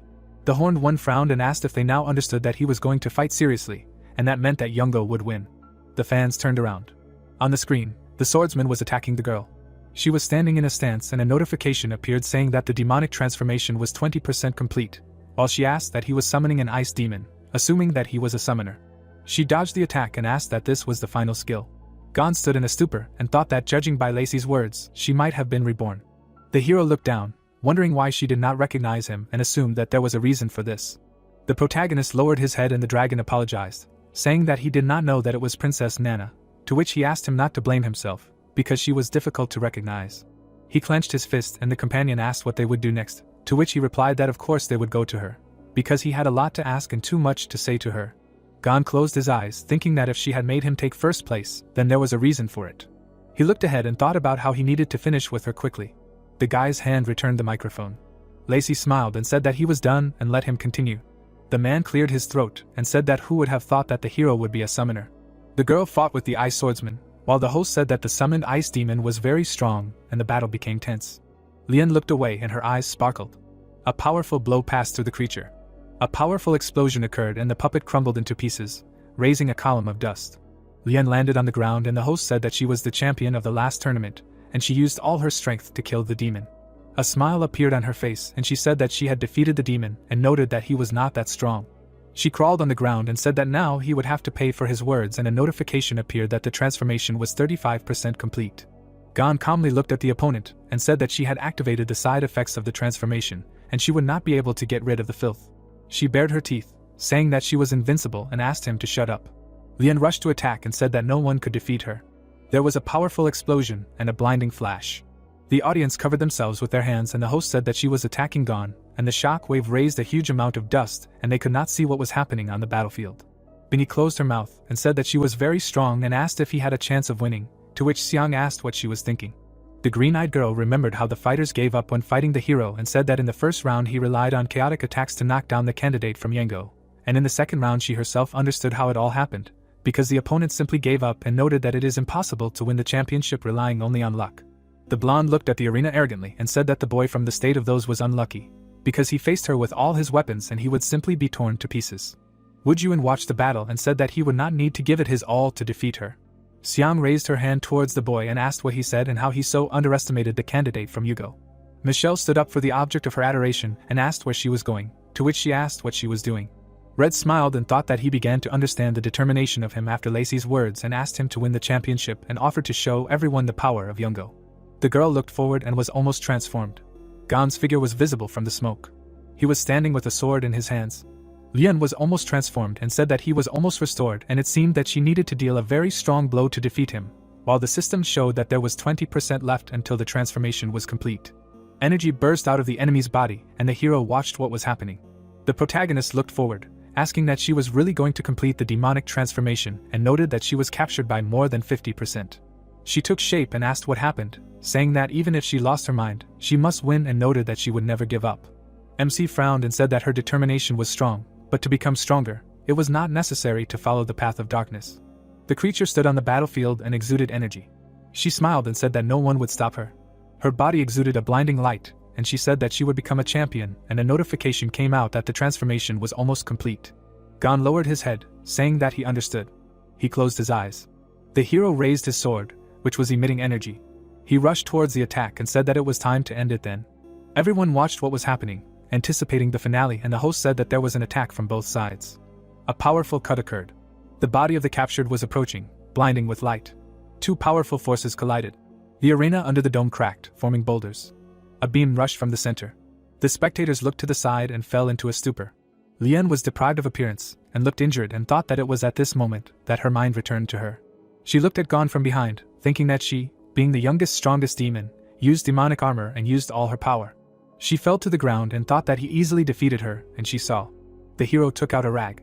He threw the cloth on the body, despite that, and she thought that she saw the true magnificence of the demon clan. The companions were happy, while the host shouted that the protagonist with an absolute advantage wins. Michelle and Xiang froze, looking away.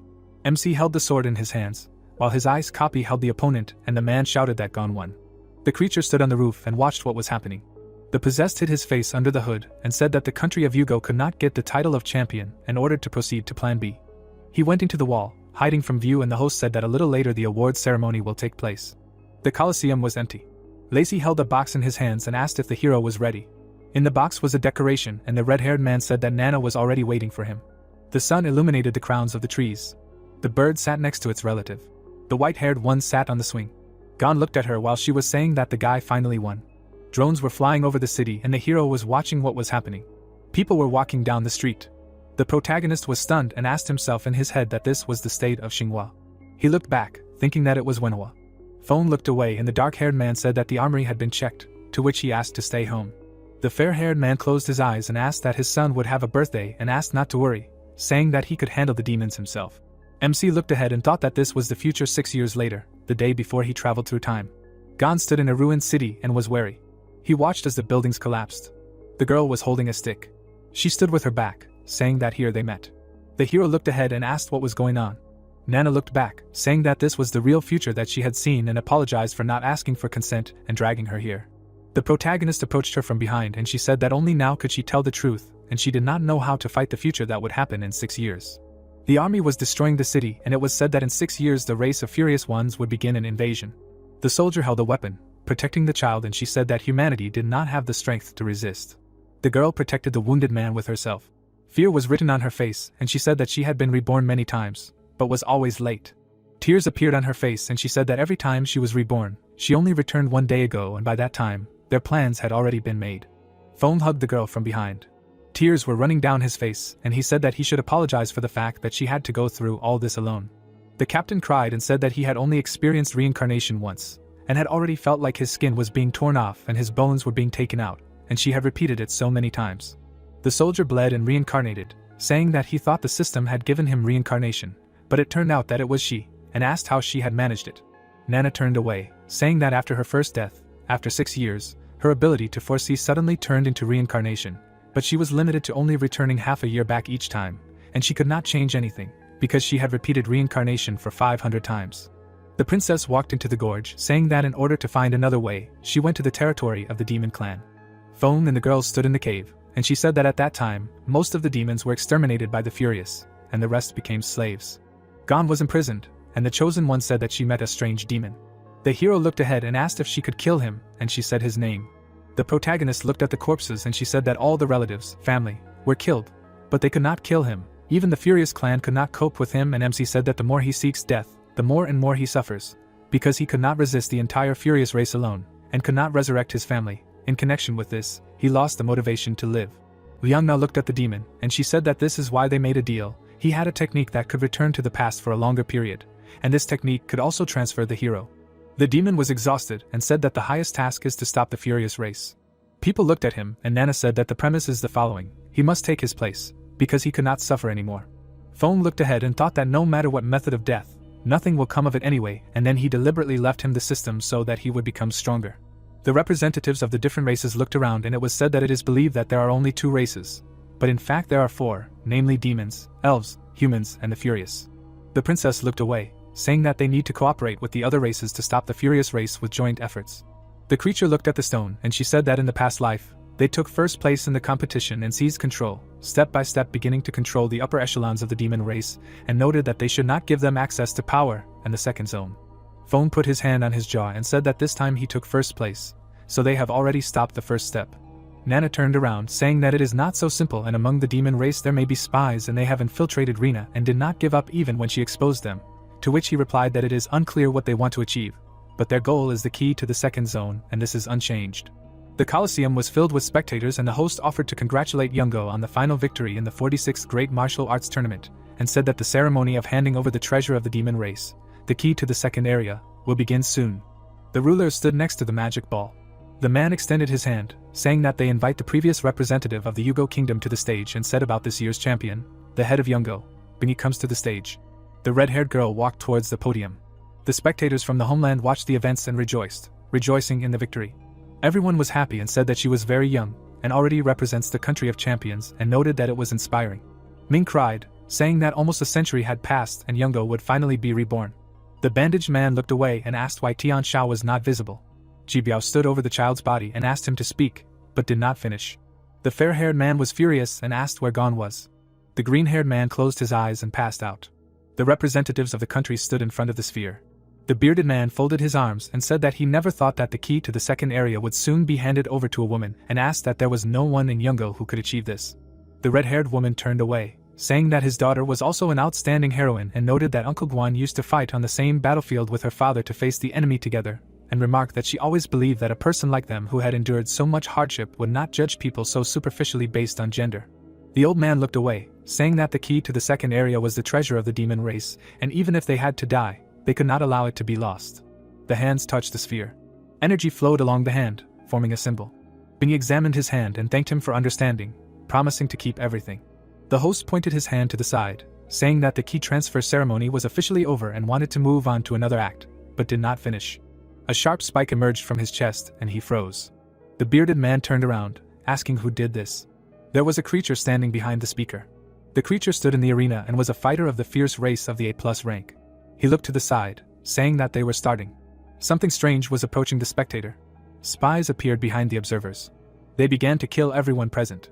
Wujiyun was preparing for a fight and ordered to prepare and protect the leader. Bingy watched as creatures appeared in front of her. They looked towards her, saying that she was keeping the key to the second area. Qing appeared in front of the red-haired woman and asked her not to worry, because the Yango troops would protect here. The protagonist stands next to Jasmine and states that most likely the human race is in chaos. She replies that Ji Biao declared a military coup.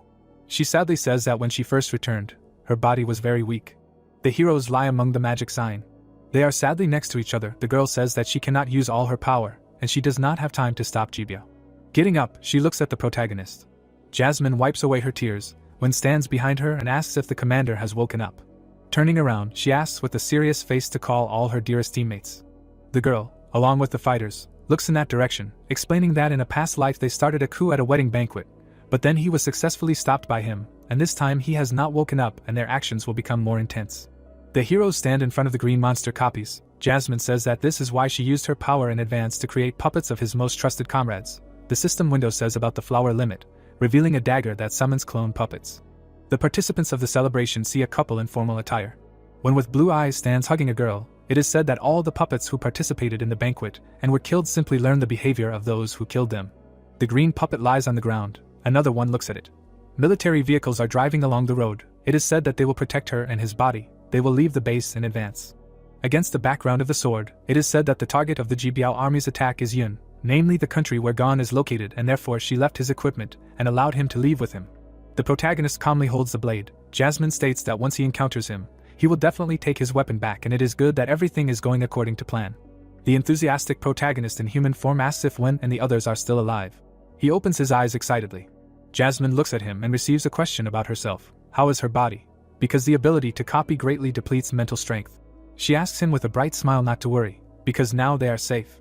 The protagonist looks at her with a serious face. Jasmine in glasses stands against the background of blue patterns. It is explained that during the copying of that girl from the demon race, her strength was greatly restored and therefore more strength and energy was invested. But initially she planned to defeat Tian with her own strength to stop the operations of the furious race. She stands next to the protagonist. It is said that then she saw him at the competition and does not know why. But her original plan underwent a change and she decided to place her hopes on him. Shrouded in a bright glow, Jasmine remembers that she defeated the villain and the others. But after exhausting her strength, the copied body will disappear and she does not have time to find out who is behind the scenes of the furious race that invaded their bodies, because there is little information. She sadly says that this time the time for repeated time travel is not too long and her ability to reincarnate is completely lost, and this is their last chance. She looks at the protagonist in surprise, who asks to rely on him, because he will never allow the enemies to get the key to the second area.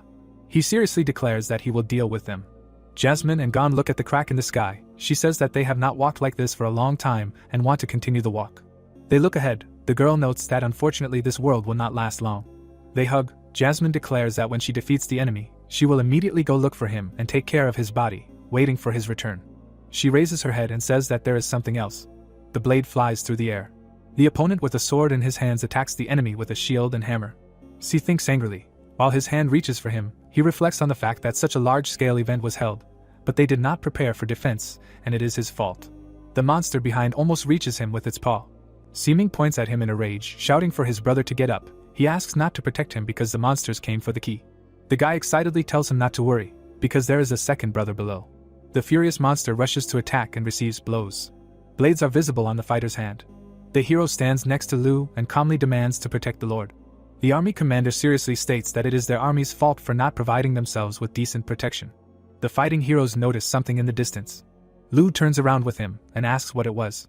A fighter in the arena is captured by terrible tentacles. A sharp limb stretches out from a vile black puddle.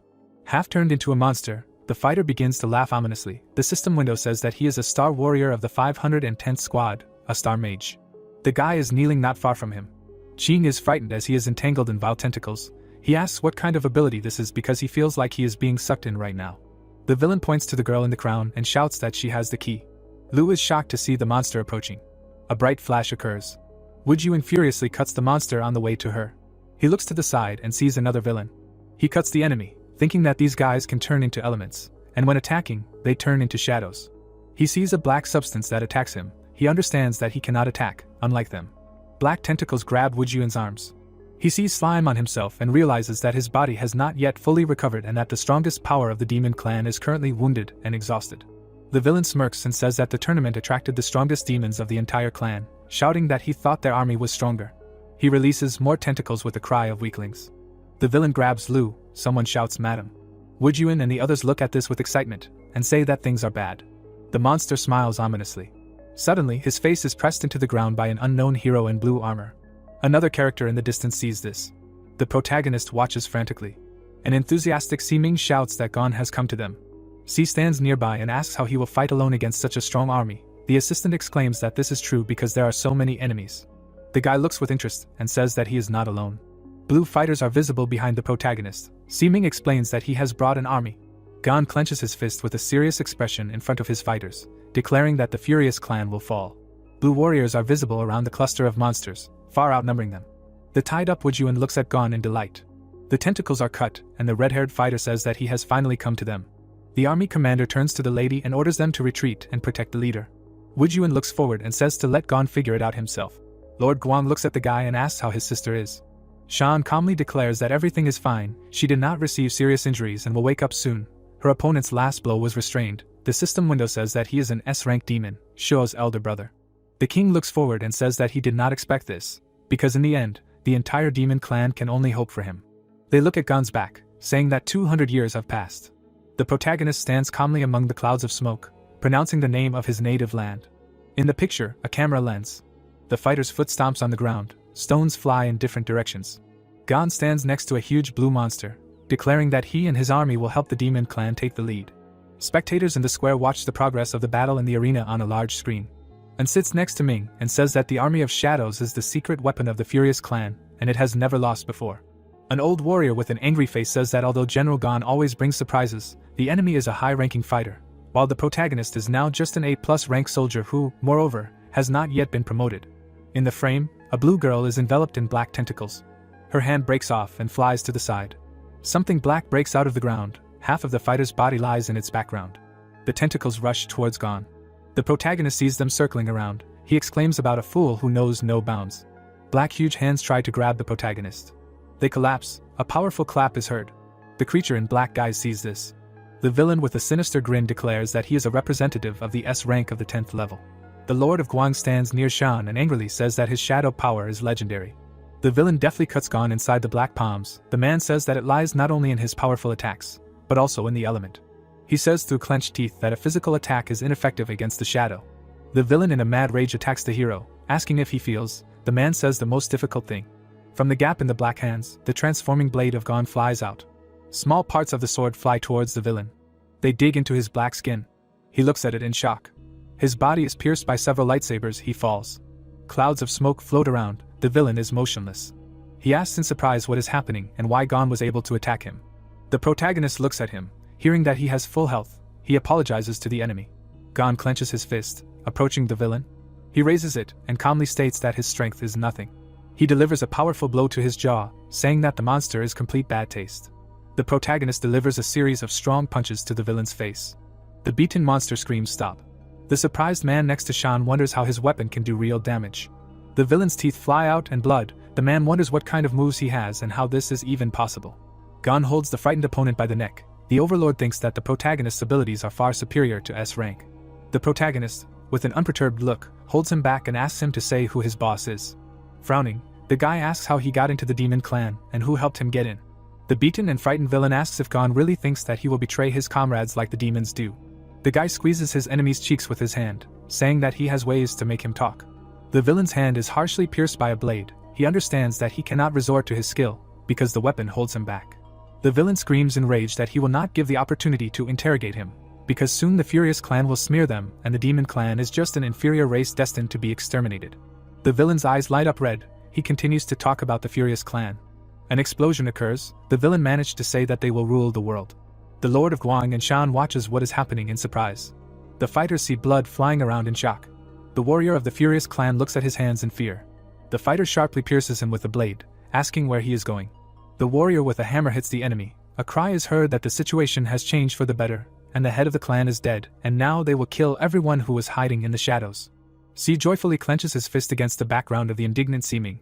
He shouts a big thank you to the guy from Yun because now they can win. The guy does not believe in what is happening. Through the pain, he holds his hand on his face and declares that this is not the end. Seeming opens her eyes in shock, hearing the man ask what he sees. The guy turns around in a rage, declaring that he will not have time to stop anything, because a traitor is hiding in the demon clan. The army commander holds a blade to Lu's throat. A question is heard how he could. He in turn apologizes. The girl is scared. The guy calmly demands to go with him. They are standing in the middle of a pink magic circle. He is holding her by force. Would Yuan turns around, the leader shouts. He bravely rushes and flies towards the disappearing characters. The fighter stretches his hand towards the frightened girl. He clenches his fist in front of the missing portal. A shining rope binds the heroine. She does not understand what is happening. The traitor stands behind Lu, who is looking at the ball. He states that they have 10 minutes while the teleportation formation is active. If someone enters, they will also be teleported and therefore they need to activate it earlier. The guy with scars calmly states that he will transfer her at the very last moment. Before the formation disappears, the barrier is set and no one can enter. A frightened Lu with a rope around her neck looks towards the red eyes in the distance. She does not understand what this place is. The red-faced villain takes off his hood, warning that there is no one to save her. The Lord of the Furious clan holds out his hand with a grin, offering to give her the key. She clenches her teeth in rage and asks how dare he talk like that to the head of the national army of the demon clan. Qing turns away and says that in the entire demon clan, the strongest reach the S rank and even all the demons will not be enough to resist the Furious clan. He asks with a crazy look if she knows how strong the Furious clan is, because they only sent 2 generals and already turned the demons upside down. And what if a war starts? Who will survive? He explains with a serious look that the tide of time is inexorably moving forward and only by obeying it can one succeed, and he just does not understand the whole point yet. Lu with a collar angrily asks what this is the reason for his betrayal.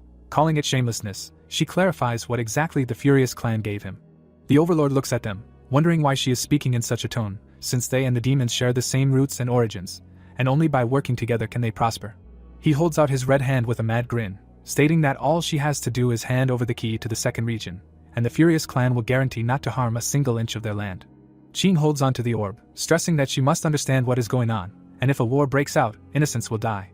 Lu, bound by a magical rope, asks that if they are going to start a war, why did they only send 2 generals to conduct covert operations? She seriously says that the key can only be handed over with the willingness of the holder. She turns to another enemy, warning that she would rather die than give it to them. The Overlord calls this interesting with a sly smile. Wujiyuan, Gan, and the others stand in front of the place where the Overlord disappeared. The guy grabs his head in rage and screams that it's all his fault, and he shouldn't have gone so far away from her. But who would have thought that the commander would turn out to be a traitor? C turns to his ward and orders all units to fully begin a total search of the territory to find Qing and Lu, and even if they have to dig up the entire country, they must find them. Lord Guang turns to the guy named Shan and says, let the subjects of the country go search because they must find the lady. He understands the order. Seeming holds his face and says that first he will search all the places within a radius of 10 kilometers. Lacey seriously declares that he will also help. The heroine raises her fingers in front of her and summons clouds with her magic. Something begins to happen around the arena. Various sounds are heard. Blue energy circles spread one after another from the Colosseum where the battle took place. A large silhouette of a woman's statue rises above the city. The blue-eyed hero looks forward and shouts about what he sees. Lacey tells Gon and Seeming about the temple under the shrine, specifying who put the barrier that stands on top. Seeming tells the protagonist through clenched teeth that it's over and they won't be able to teleport. The picture shows a map with the distance. It says that the shrine is about 100 kilometers away and they won't have time. Gon calmly objects, saying that they can. He stands in front of a bright yellow lightning bolt. Lacey and Seeming look at this in shock. He asks about such a strong pressure, because even he couldn't predict the appearance. The other specifies what it is. A huge black dragon is shown behind Gon. His comrade asks if this is the furious race again. The protagonist asks not to worry. He strokes the monster, saying that Jita is one of them and he is very fast. The protagonist looks at the surprised guys and offers to go with him to find them, because they will need their skills. They climb onto the dragon, noting that it is very beautiful and that the champion can be trusted. Seeming behind Gon says that even so, they may not make it in time. Gon asks him to hold on tight. The protagonist continues to sit calmly while the others are blown away by the wind. C and the others see the dragon suddenly fly into the sky.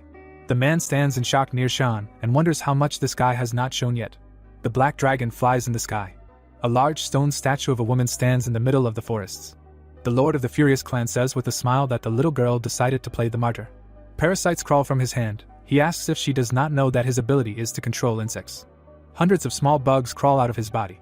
Mixie, level 55, a mage appears in front of her. He declares that until he kills her, the key will belong to her. Parasites approach her face. He says that he will inject the bugs directly into her body. He says with an ominous smile that over time, she will turn into a lifeless body. The members of the Furious clan look at the crack in the ceiling in surprise. The ceiling begins to glow with pink magic. Qing looks up in shock and talks about his barrier. The statue begins to crumble, stones fall. A question is heard that he demolished it with one blow.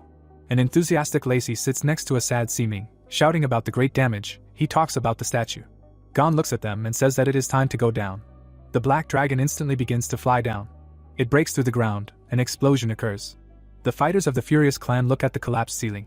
The protagonist, along with Jita and the others, calmly appear before the enemy. Lacey rejoices next to Seeming, shouting that it was cool and fast. Gon, riding on Jita, stands in front of the Lord of Mixi. Gon looks at him with a serious face, and says that he has found them. The Overlord stands in front of the captive, saying that the hope of the demons has come. Qing, casting a spell, says that there is no need to worry, because the guy is only an A+ level demon, and he is an S level champion. He puts his hand to his face, saying to deal with him. Qing's face is deformed from a powerful blow. He does not have time to say that one of him is enough. Gon stands in front of a large crack in the ground, asking when he was ever allowed to speak. A beaten and bloody Qing lies under the stone slabs. Gon stands next to the Overlord Mixi and Lu. He talks about the Furious clan. The red monster looks at the hero with hatred. Turning around, the protagonist declares that he has found them. Gon, along with his comrades and the dragon, stand in front of him. The villain grinning says that it is him. The protagonist covers Lu with himself, hearing that he took first place, ruining his original plans. Mixi smiles and notes that he is just in time. The monster begins to transform, stating that it saves him from having to look for it. Seeming watches in anger, saying that he can predict the future of objects of the same level and below, but the enemy is an object that he cannot predict. He shouts with a dissatisfied face, which means Mixi is at least SS rank and they definitely cannot handle him. Gon stands next to them. Lacey notes that he thinks the three of them can help Lu. The protagonist addresses the Black Dragon. Gon calmly looks ahead against the backdrop of his astonished friends. The guy orders Jita to protect his comrades, and he himself will deal with the Furious race. Seeming exclaims that he has gone crazy, because he is only A+ rank. The surprised guy looks at Gon leaving, stating that no one can anyway. The protagonist's fist flies into Mixi's face. The monster flies away in a second from such a strong blow, while Seeming assures that no one will help defeat the enemy, being 2 ranks lower. Lacey, Lu and the guy open their mouths wide from what they saw. Black liquid flows from the protagonist's hand. The parasite flies near Gon. Mockingly he says that he only hit his formation. The insect begins to transform into something else, explaining that he is an SS level mage and Gon will never be able to catch his real body. But his blows are quite painful. Mixi holds his nose, declaring that the protagonist has angered him. His eyes begin to sparkle red. He screams that he is very angry. The picture shows thousands of members of the Furious clan with red eyes. The Lord says that there will be consequences. In anger, they all rush towards Gon, while Mixi says that the consequences will be disastrous. The protagonist looks down as he is attacked by monsters. It is said that in the human world, about 1 in 10,000 people can obtain the power of an awakening and most people's talent is limited to ABC ranks. A monster with large fangs rushes to attack. It is explained that among those who have the ability to awaken, only 1 in 10,000 has a special physical type that has the potential to advance to S rank. An advancement is a one-time action, regardless of rank, after which you immediately receive S. The blue fighter covers Gon and beats the mutants. It is said that many things are unfair, and this cannot be achieved simply by effort, and this is the reason why S rank is so rare. The protagonist stands calmly in front of the monsters. He thinks that when he came to the demon world, he discovered that they are also similar to humans. Gon frowns and realizes that he has felt this body from the very beginning. The parasite crawls out of the human body. Gon thinks that he has limitless potential and a constitution to advance to S rank.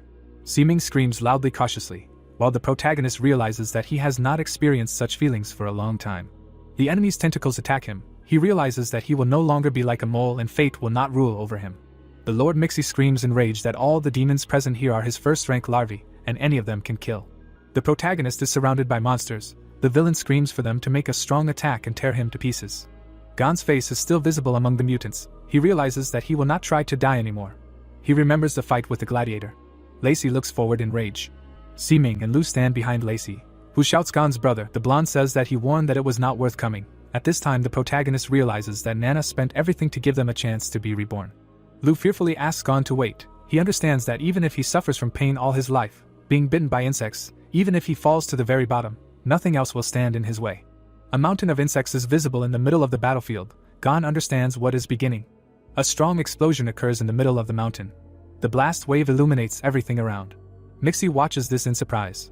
Among the clouds of smoke, the silhouette of a fighter is visible. Gon calmly walks forward. The system window says about promotion to S rank and improvement of all characteristics. With glowing eyes, he understands that he will come out the winner. The system says about receiving a new skill called True Self, when any attack will cause real damage, as well as a copy skill.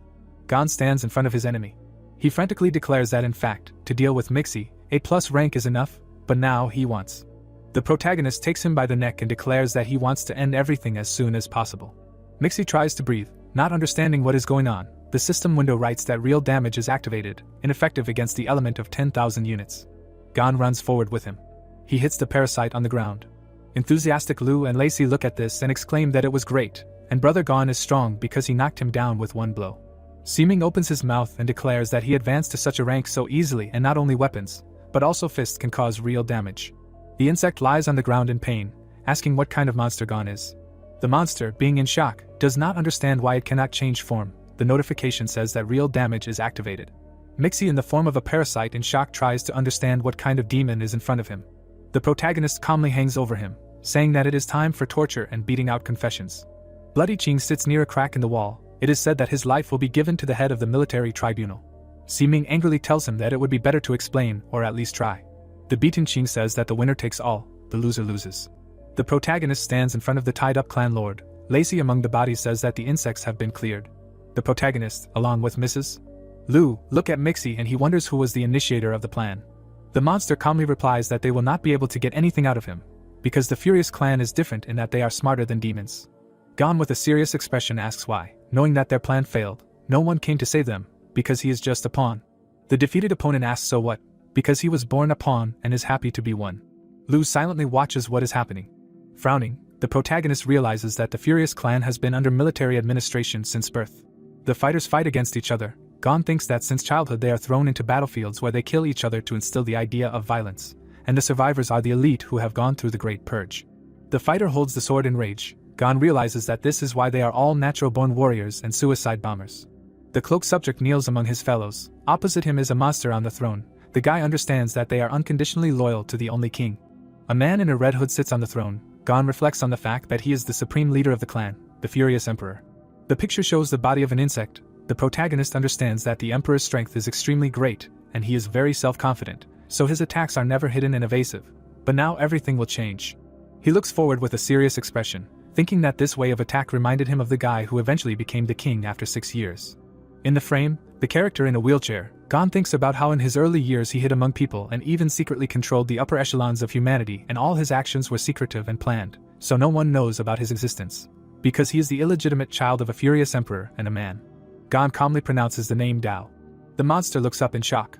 Mixie grits his teeth and says that there is no point in wasting efforts, because the protagonist will not be able to get anything out of him. The protagonist is surprised to realize that, judging by the reaction, he guessed right. Gon looks at the lying enemy of the monster and asks that he did not expect that he began to weave conspiracies so early, and at the moment, he is most likely still hiding among people. Dissatisfied, Mixie in the form of an insect says the word "you," while realizing that the identity of the master is known only to him and even the Furious clan does not know about his existence. Gon with a serious expression thinks that the source of his power is also suspicious. This clan of demons may become a great enemy of the Furious clan in the future, and he cannot stay there any longer. The eyes of the lord of the Mixie clan glow red. He asks if they really think that this is all he can do. The map shows the Yun kingdom. The monster says that they have one last strike force, and while they are participating in the competition, their people will invade from the west, because the commander is an S-rank representative, and he can raise his homeland to the ground alone. The protagonist courageously covers Lu with his body, while the monster asks that they are from the Yun kingdom, and he warns that their state has most likely already turned to ashes. A powerful explosion occurs. The monster managed to say that in the near future all the lands will belong to the Furious clan. A frightened Lu stands near Gon and asks if the Furious clan really invaded Yun, because they just survived the war. The protagonist turns around with a serious face, saying that there is no need to worry and that they should try to contact Yun. The picture shows the beautiful coastline of Yun. The events took place some time ago. A guy with a sailboat in the background declares that he has finally arrived. Ling is furious and declares that Gon killed his brother, and he will tear him to pieces. A crane is shown in the frame. The action takes place nearby on the other shore.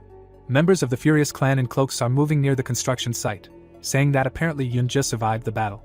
A member of the S rank of the Furious clan with a grin declares that they even gathered in the square to watch the live broadcast, and they will kill them all. Suddenly, the fighters turn around at the cry of who they are. A small character with green hair asks what they are doing here. A member of the Furious clan with a grin sighs. The picture shows containers against the background of the sky. A beaten character lies on the ground and asks for help. The cloaked villains loom over him. One of them orders the others to tear him into pieces and throw him in the square. The blonde guy in the suit behind them talks about the demon clan. Ling stands in front of the surprised fighter and asks where Gon is. They look at him with laughter, and he asks what he wants from them, calling him a fool. Suddenly, the head of the furious clan member is cut off by a blade. Ling, furious, demands to tell him quickly, otherwise his patience will snap. They attack the villain in the suit, screaming that they need to finish him off. The green-haired guy lies on the ground and clarifies what is wrong with these creatures. He opens his unbruised eye in shock and surprise. Ling stands in front of the dead fighters, holding his blade. He approaches the beaten boy and asks him to tell him something. Ling, gritting his teeth, clarifies where the main character is now. The boy looks at him with admiration and assures him that he saved him, thanking the fighter at the same time. Ling silently looms over the beaten character. He is embarrassed and in shock asks if he really thanks him. He helps the boy get up from the ground. It is said that the furious squad that invaded Yun was destroyed. Lu looks forward in surprise. The lady is standing in the hall in front of her friends and colleagues. They exclaim that the lady has returned. It is explained that therefore the sudden attack of the furious clan could be considered a failure. The heroes hit their glasses of wine, exclaiming to drink to the bottom. It is said that it is quite ironic that at the pre-tournament banquet a few days ago, Lu stands next to the Lord of Guang and the others. It is explained that it was divided into different levels depending on the size. 18 countries of the alliance participated, and the supreme demon from the country of Yun, previously considered a lower state, could not even sit down. Lu holds a glass with a smile. It is explained that she is now sitting at the head of the banquet. She holds the wine, stating that if it were not for Yun, the alliance would most likely have collapsed, and he suggests raising a toast to express the deepest respect to the supreme demon Lu. The character on the chair raises the glass. It is said that the Thunder Kingdom, which has not achieved any results in this battle, no longer has the right to sit at the main table. The girl looks down and says that today is the most appropriate day, because she has something to say. The men glance at her and listen carefully. A fire burns against the background of a forest. Near it a woman is depicted among other characters. It is said that all of the demon clan were originally one whole. The heroine says that the desire to build a fair and equal family, where there will be help and a strong allied community. Ancestor Lu holds a glass with a smile and says that for this reason, the 18 countries must swear. Because the 18 demon clans are an alliance, they must always stand on a single front line, no matter high, low, noble or despicable, they are all for one. The men hold their glasses with a smile, listening to her know that it is very difficult, and this is idealism. From generation to generation, even if they work hard, it is not a fact that they can achieve it. Lu happily raises his glass, offering an oath to protect and defend each other. The heroes stand around a bonfire in the park. They are having fun against the background of the night sky. It is said that Lu, as the new head of the allied army, also announced a new rule, and since then the martial arts competition held every 3 years has been changed to sports games. The protagonist sits on a cliff and watches their celebration. It is explained that each state of the 18 countries will have one chance to request the mobilization of the allied army. Gom looks down with a smile. It is said that an important key has been given to save hands. Something shines under the protagonist's hand. It is said that it was given for safekeeping and no one objected. Lin sits on the bench with the protagonist, exclaiming that this is a good plan and they need to find more allies in the tournament. He sits with a smile in front of his surprised friend, declaring that they need to make a movie. He will play the main role, Gon, and the entertainment industry will be his. If the movie is released, it will immediately become a hit. The other one wonders if he was not going to invite the real Gon, because he is the most popular among the demons. The guy turns and explains that of course yes, he should invite him to start together, and will give him all the fee. But he can only play the role of someone defeated by him. Lin gets up from the bench and wonders why this guy did not show up, because at this celebration of triumph he should be the main character. Against the background of the night sky and the building, a scream is heard that she has not yet recovered. The red-haired guy looks at the girl and asks why she is getting up. She replies that she has things to do. The heroine with horns and a white shirt thinks that she wants to find him. She decisively looks up, meaning that she wants to fight him. The picture shows the A114 sign. Lu is standing in front of the door. She is depicted against the background of memories of Gon and thinks that if it were not for him, she would be dead. The girl pulls the door handle, realizing that her life has long belonged to him, and whether he accepts it or not, it does not matter. Lu enters the room, realizing that today she will tell him what she really wanted. She sees a girl strangling another on the bed and screaming that Wujuyuan's brother is hers. They fight. The other one replies yes, who needs him. Surprised, Lu asks if they are really not there, hearing what the other one is doing in her room. Wujuyuan approaches a huge black dragon. The main character glances with a grin and says that he did not think that he would find him. Wujuyuan walks up to him with a serious expression, saying that this is the highest place in Yun, except for the statue of the god, suitable for takeoff. Gon, sitting on the dragon, asks if he really wants to kill him. Wujuyuan asks in response that if he does not leave, he will not return.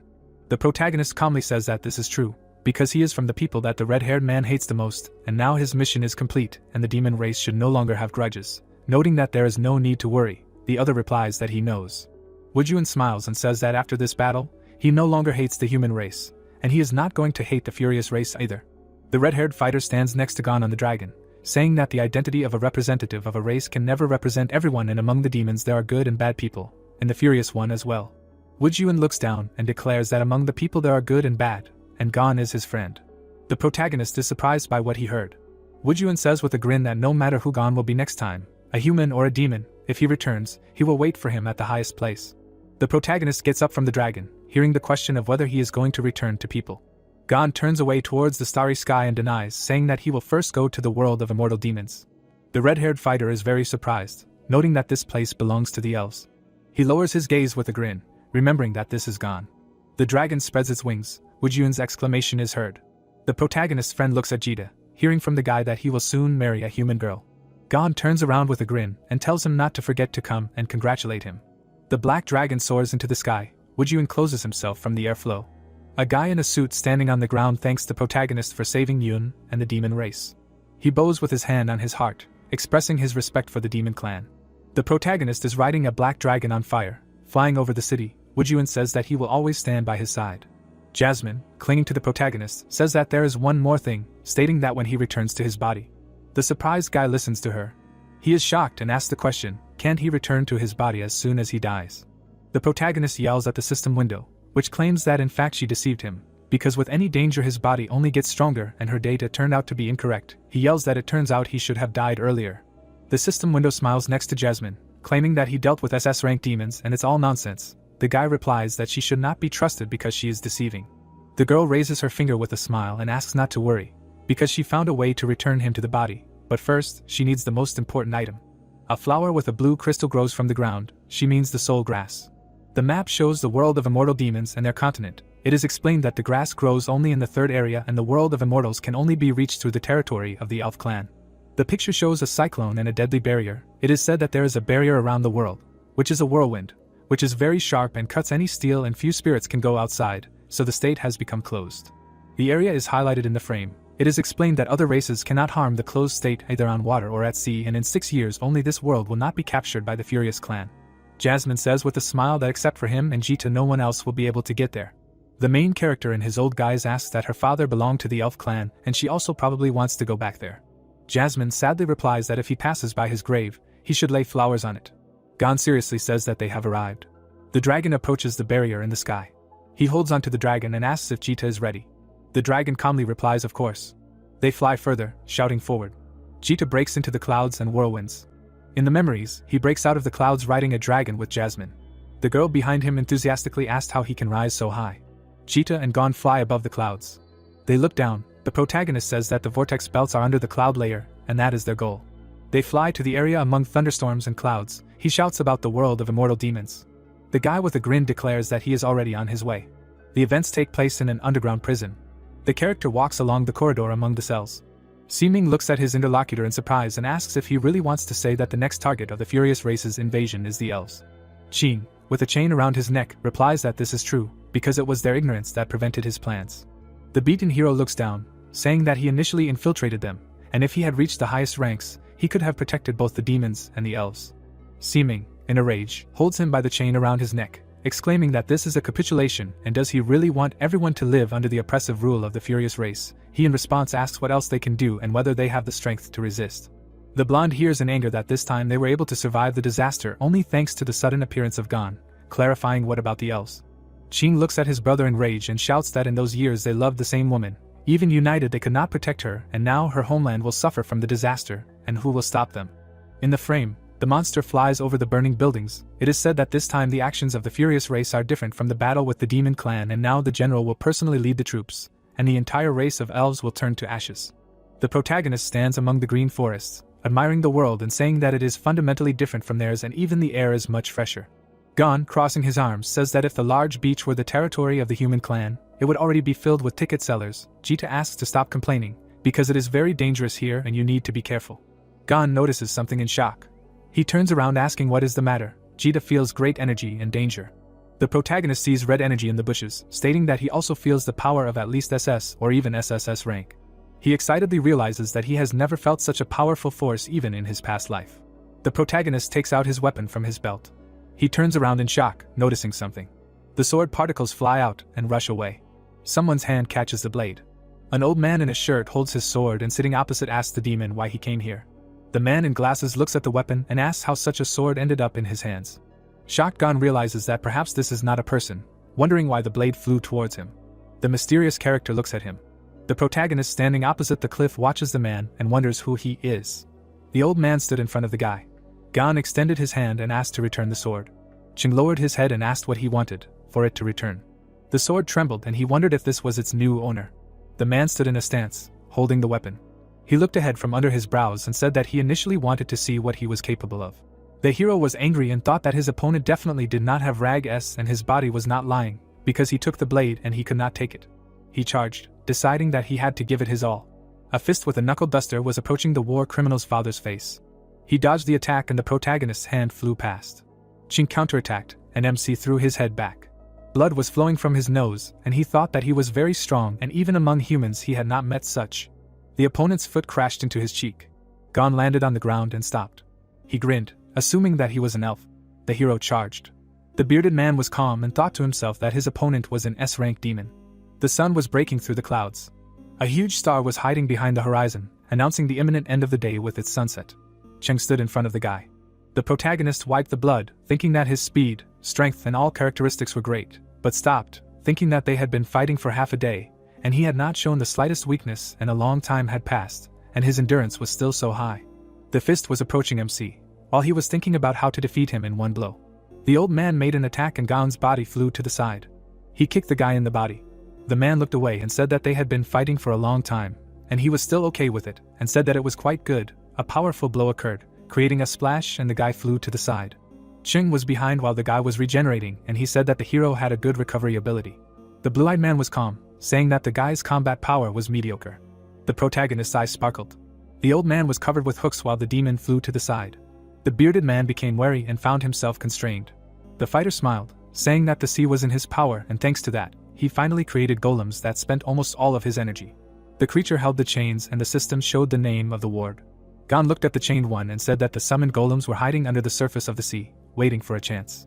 He approached the old man, saying that now every ice golem has his S-rank power, and he was chained with the same rank chains and asked that the escape route was already cut off. Ching lowered his head, saying that he did not expect him to use deception tactics, feigning weakness to lure him into the sea and then use all his strength to counterattack and kill. The bearded man hung in front of the guy, being chained. The hero went behind him and, after a meaningful pause, said that he did not intend to be hostile to him. The boy extended his hand towards the sword, saying that he was looking for something. The flying creature moved it to dry land. The protagonist picked up the blade. He examined the equipment, and said that he would take this thing, and then they would be even. Cheng appeared behind him. He approached MC and asked what he was looking for. Gon became wary, asking how he got here in the first place. The hero abruptly turned away. He watched as the ice puppet fell into the water, and the chains were broken. The hero looked at the place of imprisonment. He was perplexed, thinking that he had destroyed all the S-rank ice golems in an instant, and he could not restrain him. The protagonist stood behind the gray-haired man and thought that the old man did not show all his true strength even now, while he said that the first round was over and noted that if they were the same age and level, he would not be able to compare with him. His hand took the object out of the soil. Ching held the jar in his hand and said that they were starting the second round. He handed the sasha to him and said that welcome to the second round of the male battle. The fire gave off light with fire. They drank the contents of the vessel and the bearded man asked for what purpose he came to the elf clan. Gon looked tired and thought about what was happening to the opponent. First he would attack him for no reason, and then suddenly he would pull him to drink alcohol. The girl kept her hand on the album. Liangna looked at the family album and thought that her chosen one had already reached the highest realm. Cheng was depicted in the photo, and she thought that she hoped that her father was in the elf clan and asked to bless Feng so that everything would go smoothly for him. Gon turned to the interlocutor and asked if he could answer the questions of who he was and why he was attacking, and none of them knew yet that this meeting would be fateful. They looked at the stars and the bearded man said that he was just an ordinary old man from the elf race who wanted to do everything possible to protect her while he was alive. He frowned, saying that he had a dream recently and that it was only the beginning of that tragic and heroic song. The fighter was standing on the turtles and the man said that he had a dream about a demon standing in front of a mountain of corpses of the elven race, preparing to destroy the entire race. The hero turned around and he said that he was the main character in the dream. The protagonist looked away and asked what he dreamed about, that he burned the entire race, and asked if it was a joke. Ching turned around, saying that his prophetic dreams always come true and never fail. They sat opposite each other and Gon said that he could not kill him, to which he replied that it was impossible to change the predetermined future and asked why he did not kill him right away, noting that he said that they always come true. The hero froze and fell into a stupor. The old man frowned, saying that he could only change the mood of the one, to which the protagonist noted that his interlocutor was quite optimistic. The gray-haired man drank the contents of the saucer. He looked ahead and said that no matter how strong a person is, it is just a grain of sand in the sea and no one can escape the eye of fate, and said that even a warrior was imprisoned in a cage. The protagonist looked at the interlocutor, who said that now it was his turn and asked what he was actually doing here and wondered if he could now relax his vigilance towards the one. The man poured liquid into the saucer, while the guy thought that there was no evil energy in him and besides, he definitely knew a lot. They banged the bowls, while the guy thought that he could perhaps help him. Gon became serious, and said that he came here to find the soul-summoning herb. The vessel lay on the grass, empty. Ching sat next to him and said that these plants are not so hard to get, because there is enough of them on the lands of the elven race and asked him to follow the mining team, then he will find them. The old man looked away, saying that the demonic race will ruin everything. He looked down, saying that the division between the races is becoming more and more serious, and in the eyes of most elves, other races are destroyers. The bearded man extended his hand to his face and magic ran through it. The protagonist was surprised and asked that didn't he say that other races are destroyers in the eyes of the elves and why he helps him. The gray-haired man looked away and said that he was helping not him, but the elven race. The guy stood on a mountain of skulls and asked that if everything happens again, then let him fight on the side of the elves. Gon smiled while he said that he gives a drop of water, and he will return the whole source and replied that he knows how to invest. He became calm and promised, saying that once he got the soul-summoning herb, he would be in great debt to the elf race. The bird flew over the structures. The hero looked unwell. He held his head and asked how much he drank and where he was. The protagonist was lying in the coal and said that he did not remember anything and everything ended. He was on a train and asked what a miner's cart it was and asked how he got here. The wheels began to break and spark, creating friction. The elf held the lever and said that they had arrived and asked to get ready to leave. Pasha put his finger on his temple and asked to quickly get out and get to work. He knocked on the carriage and asked if he was still sleeping. The redhead looked around, asking if he was new and asked to move, to which he said that he was fine and was already on his way. The elf was walking towards the portal and the employees were standing nearby. He turned around, asking him to get ready.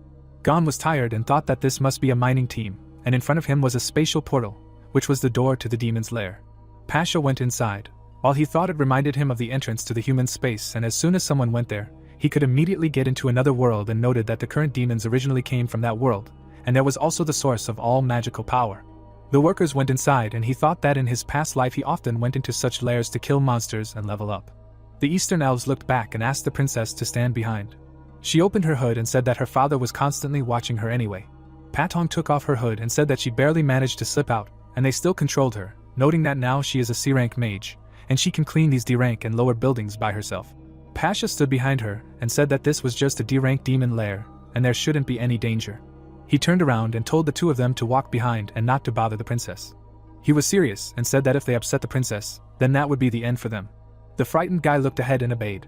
Gon was calm, thinking that he felt a hidden power, even though the lair was low-ranked.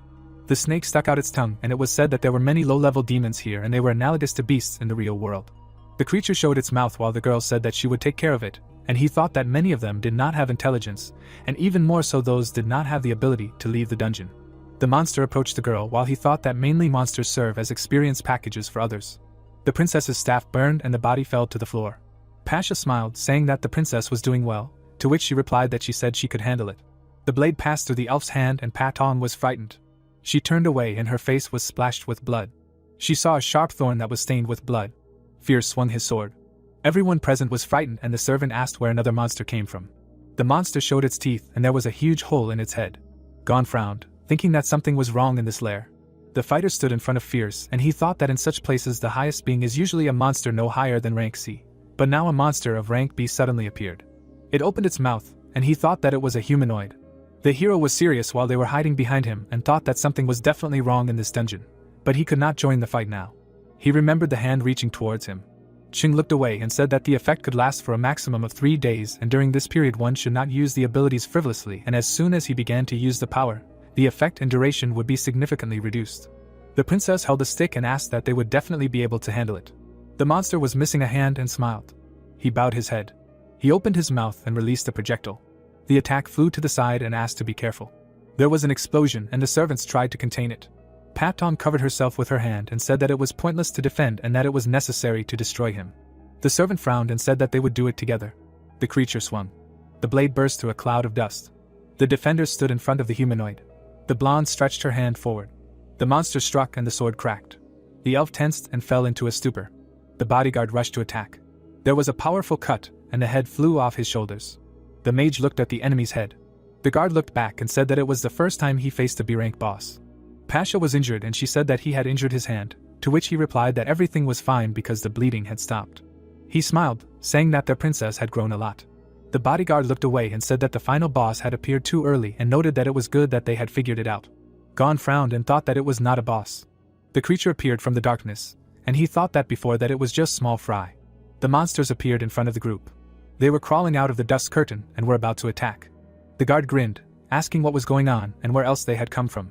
The miner held a pickaxe in his hands and said that it was over, this was the end and they were dead. Patong bared her teeth, saying that it was her fault and ordered them to retreat, to which Pasha replied that it was not her fault, because they came here to mine ore and it was he who underestimated the monsters. The guards stood at attention and one of them asked what tactics they would use, to which he replied that he had just killed one and had already given it his all and all his techniques were exhausted, and now 4 had come out at once. Gon was calm and thought that the elves unite in times of danger. The guy frowned and asked what else they could do and said that the only thing left to do was to fight, and he thought that the guy was brave after all. The demons grinned, approaching the elves. The creatures rushed to attack. There was a powerful cut. They made many cutting attacks. The guards fell to the floor. The creature held a sword, showing its teeth. It jumped up and Pasha and the princess watched what was happening. It grinned, asking Patong to be careful. The paw grabbed the elf. The monster crouched, hitting its heads on the ground. The miners retreated, while the enemy stood next to the defeated. The man held a pick in his hands while the beast looked at him. The hero looked away and thought that they could not correctly assess the forces. The princess was lying on the floor and looked wounded. The body of the guard was lying on the floor. The bodyguard was bleeding, forming a pool of blood under himself. A paw held Pasha's head. The miner held a pick in his hands, and he thought why they should die here. He rushed to the attack, saying that he would fight, to which he thought that there was a lot of courage, but zero intelligence. The blonde looked forward and screamed no. The fierce one looked forward and smiled. A powerful cut occurred. The man looked forward and saw the internal structure of the creature's muscles. The head was split in half. Everyone present fell into a stupor. The ice puppet appeared next to him and showed a sword. She pressed a katana to herself, while another monster watched her. The creature hid under the hood and growled loudly. The ice warrior looked away and he thought that this took a little strength. He lowered his head, saying that it did not affect much. The fighter held a weapon in his hands. The miner was surprised and asked what it was. Patong looked at the guy and asked what his skill was and did he perform the summoning. He looked at his hands and said that this is it, he summoned it. He pointed his finger forward and ordered to finish him off. Gon smirked and thought that let him be his strength. The ice warrior looked forward and he asked him to become a puppet of the worker. The ice servant took out a shining sword. Many cuts occurred. The miner looked forward and asked what in just a second, saying that it was a huge power. Patong looked away and said that she did not expect that there were such guys in their group and said that people cannot be judged by appearance. The creature put away the sword. The miner frowned, thinking that this was his summoning, which means he is the chosen one. The princess looked at the guy and said that he has enough strength to join the assassination squad. The guard smiled and said that he should then prepare to collect resources and noted that he would help him, and he would help him. Gon looked down, thinking that there was even more serious energy there, in the deepest place. Magic cut the floor on which everyone stood. The slab collapsed and everyone was scared. They fell into the depths of the dungeon. The block fell to the ground. Patong looked around, asking what it was. An army of monsters stood in front of them. The creatures looked at the guests, and she asked why there were so many of them. The guard grinned, asking how this was possible. The hero frowned and thought that it looked like he had led them straight to the lair. Pasha looked at the creatures, while he thought that judging by his specialization, he was considered a star mage. The king of the fierce smiled and said that finally the princess of the elves was in his hands. Patong grinned, saying that he not only knew how to talk but also knew her. He extended his hand, ordering everyone to kneel. The bodyguard frowned, furious. The ruler clenched his fist. The elf fell to the floor, experiencing excruciating pain. The strategist stretched his hand forward, calling out to Sage, and the steward said that they needed a potion. The red-bodied one pointed a finger and asked who was next. Patong was in a panic and thought that they would not be able to resist now, because this creature was more terrible than any monster they had met before. The miner trembled and stretched out his hand, trying to summon an ice puppet. His hand was torn apart, and he screamed in pain. The king pointed his finger forward and said that they were very weak, noting that even the princess did not obey. Pasha looked away and Gon thought about how the monster knew that she was the princess, and noted that its abilities exceeded all his expectations. The hero frowned, wondering if he was somehow connected to the furious clan. The monster smiled, saying that in that case he would make them fall himself. The blonde looked ahead and thought that her body was not obeying and that it was all over. The cube was falling on them from above, and she thought that it was all over. The protagonist caught a huge object and asked if they could make a deal. He looked ahead and said that he would take all the plants. The monster was confused and asked why she did not fall. MC adjusted his helmet. He smiled and said that in exchange he would help them. Gon stood up. Patong grinned, saying that he was not his opponent, and asked him to run away. The king was angry and ordered them to kill. The enemies were approaching the guy, and he thought that using excessive force shortens the duration of the camouflage, and could lead to premature detection. He frowned. His hand held the weapon tightly, and he thought that he would only use the blade. There was a powerful blow, and the blast wave rushed forward, sweeping away everything in its path. The princess was stunned by what she saw. The ruler rested his chin on his hand and said that he had a blade. He extended his hand and said that it was still not enough. An invisible object fell on Gon, and he called 20 times gravity. The pressure fell on the guy, but he continued to stand. The eyeless one smiled, ordering him to kneel and noting that no one could withstand his pressure yet. A powerful explosion occurred. Air burst out. Pasha and the princess were stunned by what they saw. The guy took a step out of the dust. The hero walked forward and was unharmed. The king of the fierce grinned, saying that he still could not be killed. He extended his hand forward, calling everything together, and a notification appeared that the ability of the star horn was active. The monsters ran towards the guy and a notification about the increase in the combat power of the fierce ones came out. Patong was scared and asked to be careful. Gon stood calmly in front of the danger. He looked ahead from under his brows and thought about the fact that he had the ability to change gravity. The protagonist swung, thinking that the reason why monsters reach rank B is because they are strengthened by his magic. There were multiple cuts, and he thought that no matter what, this is not an ability that a rank A mage could have. MC stood in a stance, thinking that he was no weaker than those monsters. Patong looked ahead, saying that the monsters they fought with all their might were swept away by him in one blow. The swordsman held his weapon tightly and looked ahead. The monster was in a stupor and thought about what was happening, because under the influence of 20 times gravity, he moved freely. He became angry and decided to increase the pressure. The monsters were shrouded in magic and he said that the power of the creatures should be his, but did not finish. Streams of energy were reaching out to him, and he ordered to give it to him. Gon looked ahead from under his brows. The magician transformed and notifications about the increase in power came out. He landed on the ground. The hero froze, thinking that there was a summoning herb and everything was easy and simple with it. The creature looked at his hand and said that he felt invincible. The ruler spread his hands and asked him to taste his attack and said that he had the most powerful defense, combat power, and magical properties. He bared his teeth, wanting to summon something stellar, but did not finish. There was a powerful cut. Gon ended up behind him and the head fell from the king's shoulders. The body fell to the floor and a notification came out that the stellar sea beast had died. He reached for the flower with his hand. The hero held the flower, saying that he did not know that he could find the summoning herb so easily. Those present were shocked and the guard said that he had knocked down the invincible boss with one blow, and Patong asked if he was really from their clan, noting that she had not seen him before. Pasha looked away and said that the battle was not over yet. The monsters were approaching and he said that although the monsters were weaker than the boss, there were still a lot of them. MC pointed his finger at them and ordered them to bend down to the ground and not get up. Everyone was stunned.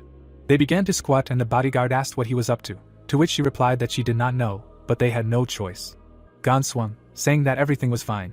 A flash appeared, illuminating the evil spirits with its blinding light. The beam swept over the survivors. The shock wave enveloped the creatures, incinerating them. The princess and the servants were shocked and gaped. She looked at the savior with admiration and said that he did it with one blow of the blade. The hero came out of the dust. He smiled and she asked if there really was such a strong young man in their clan.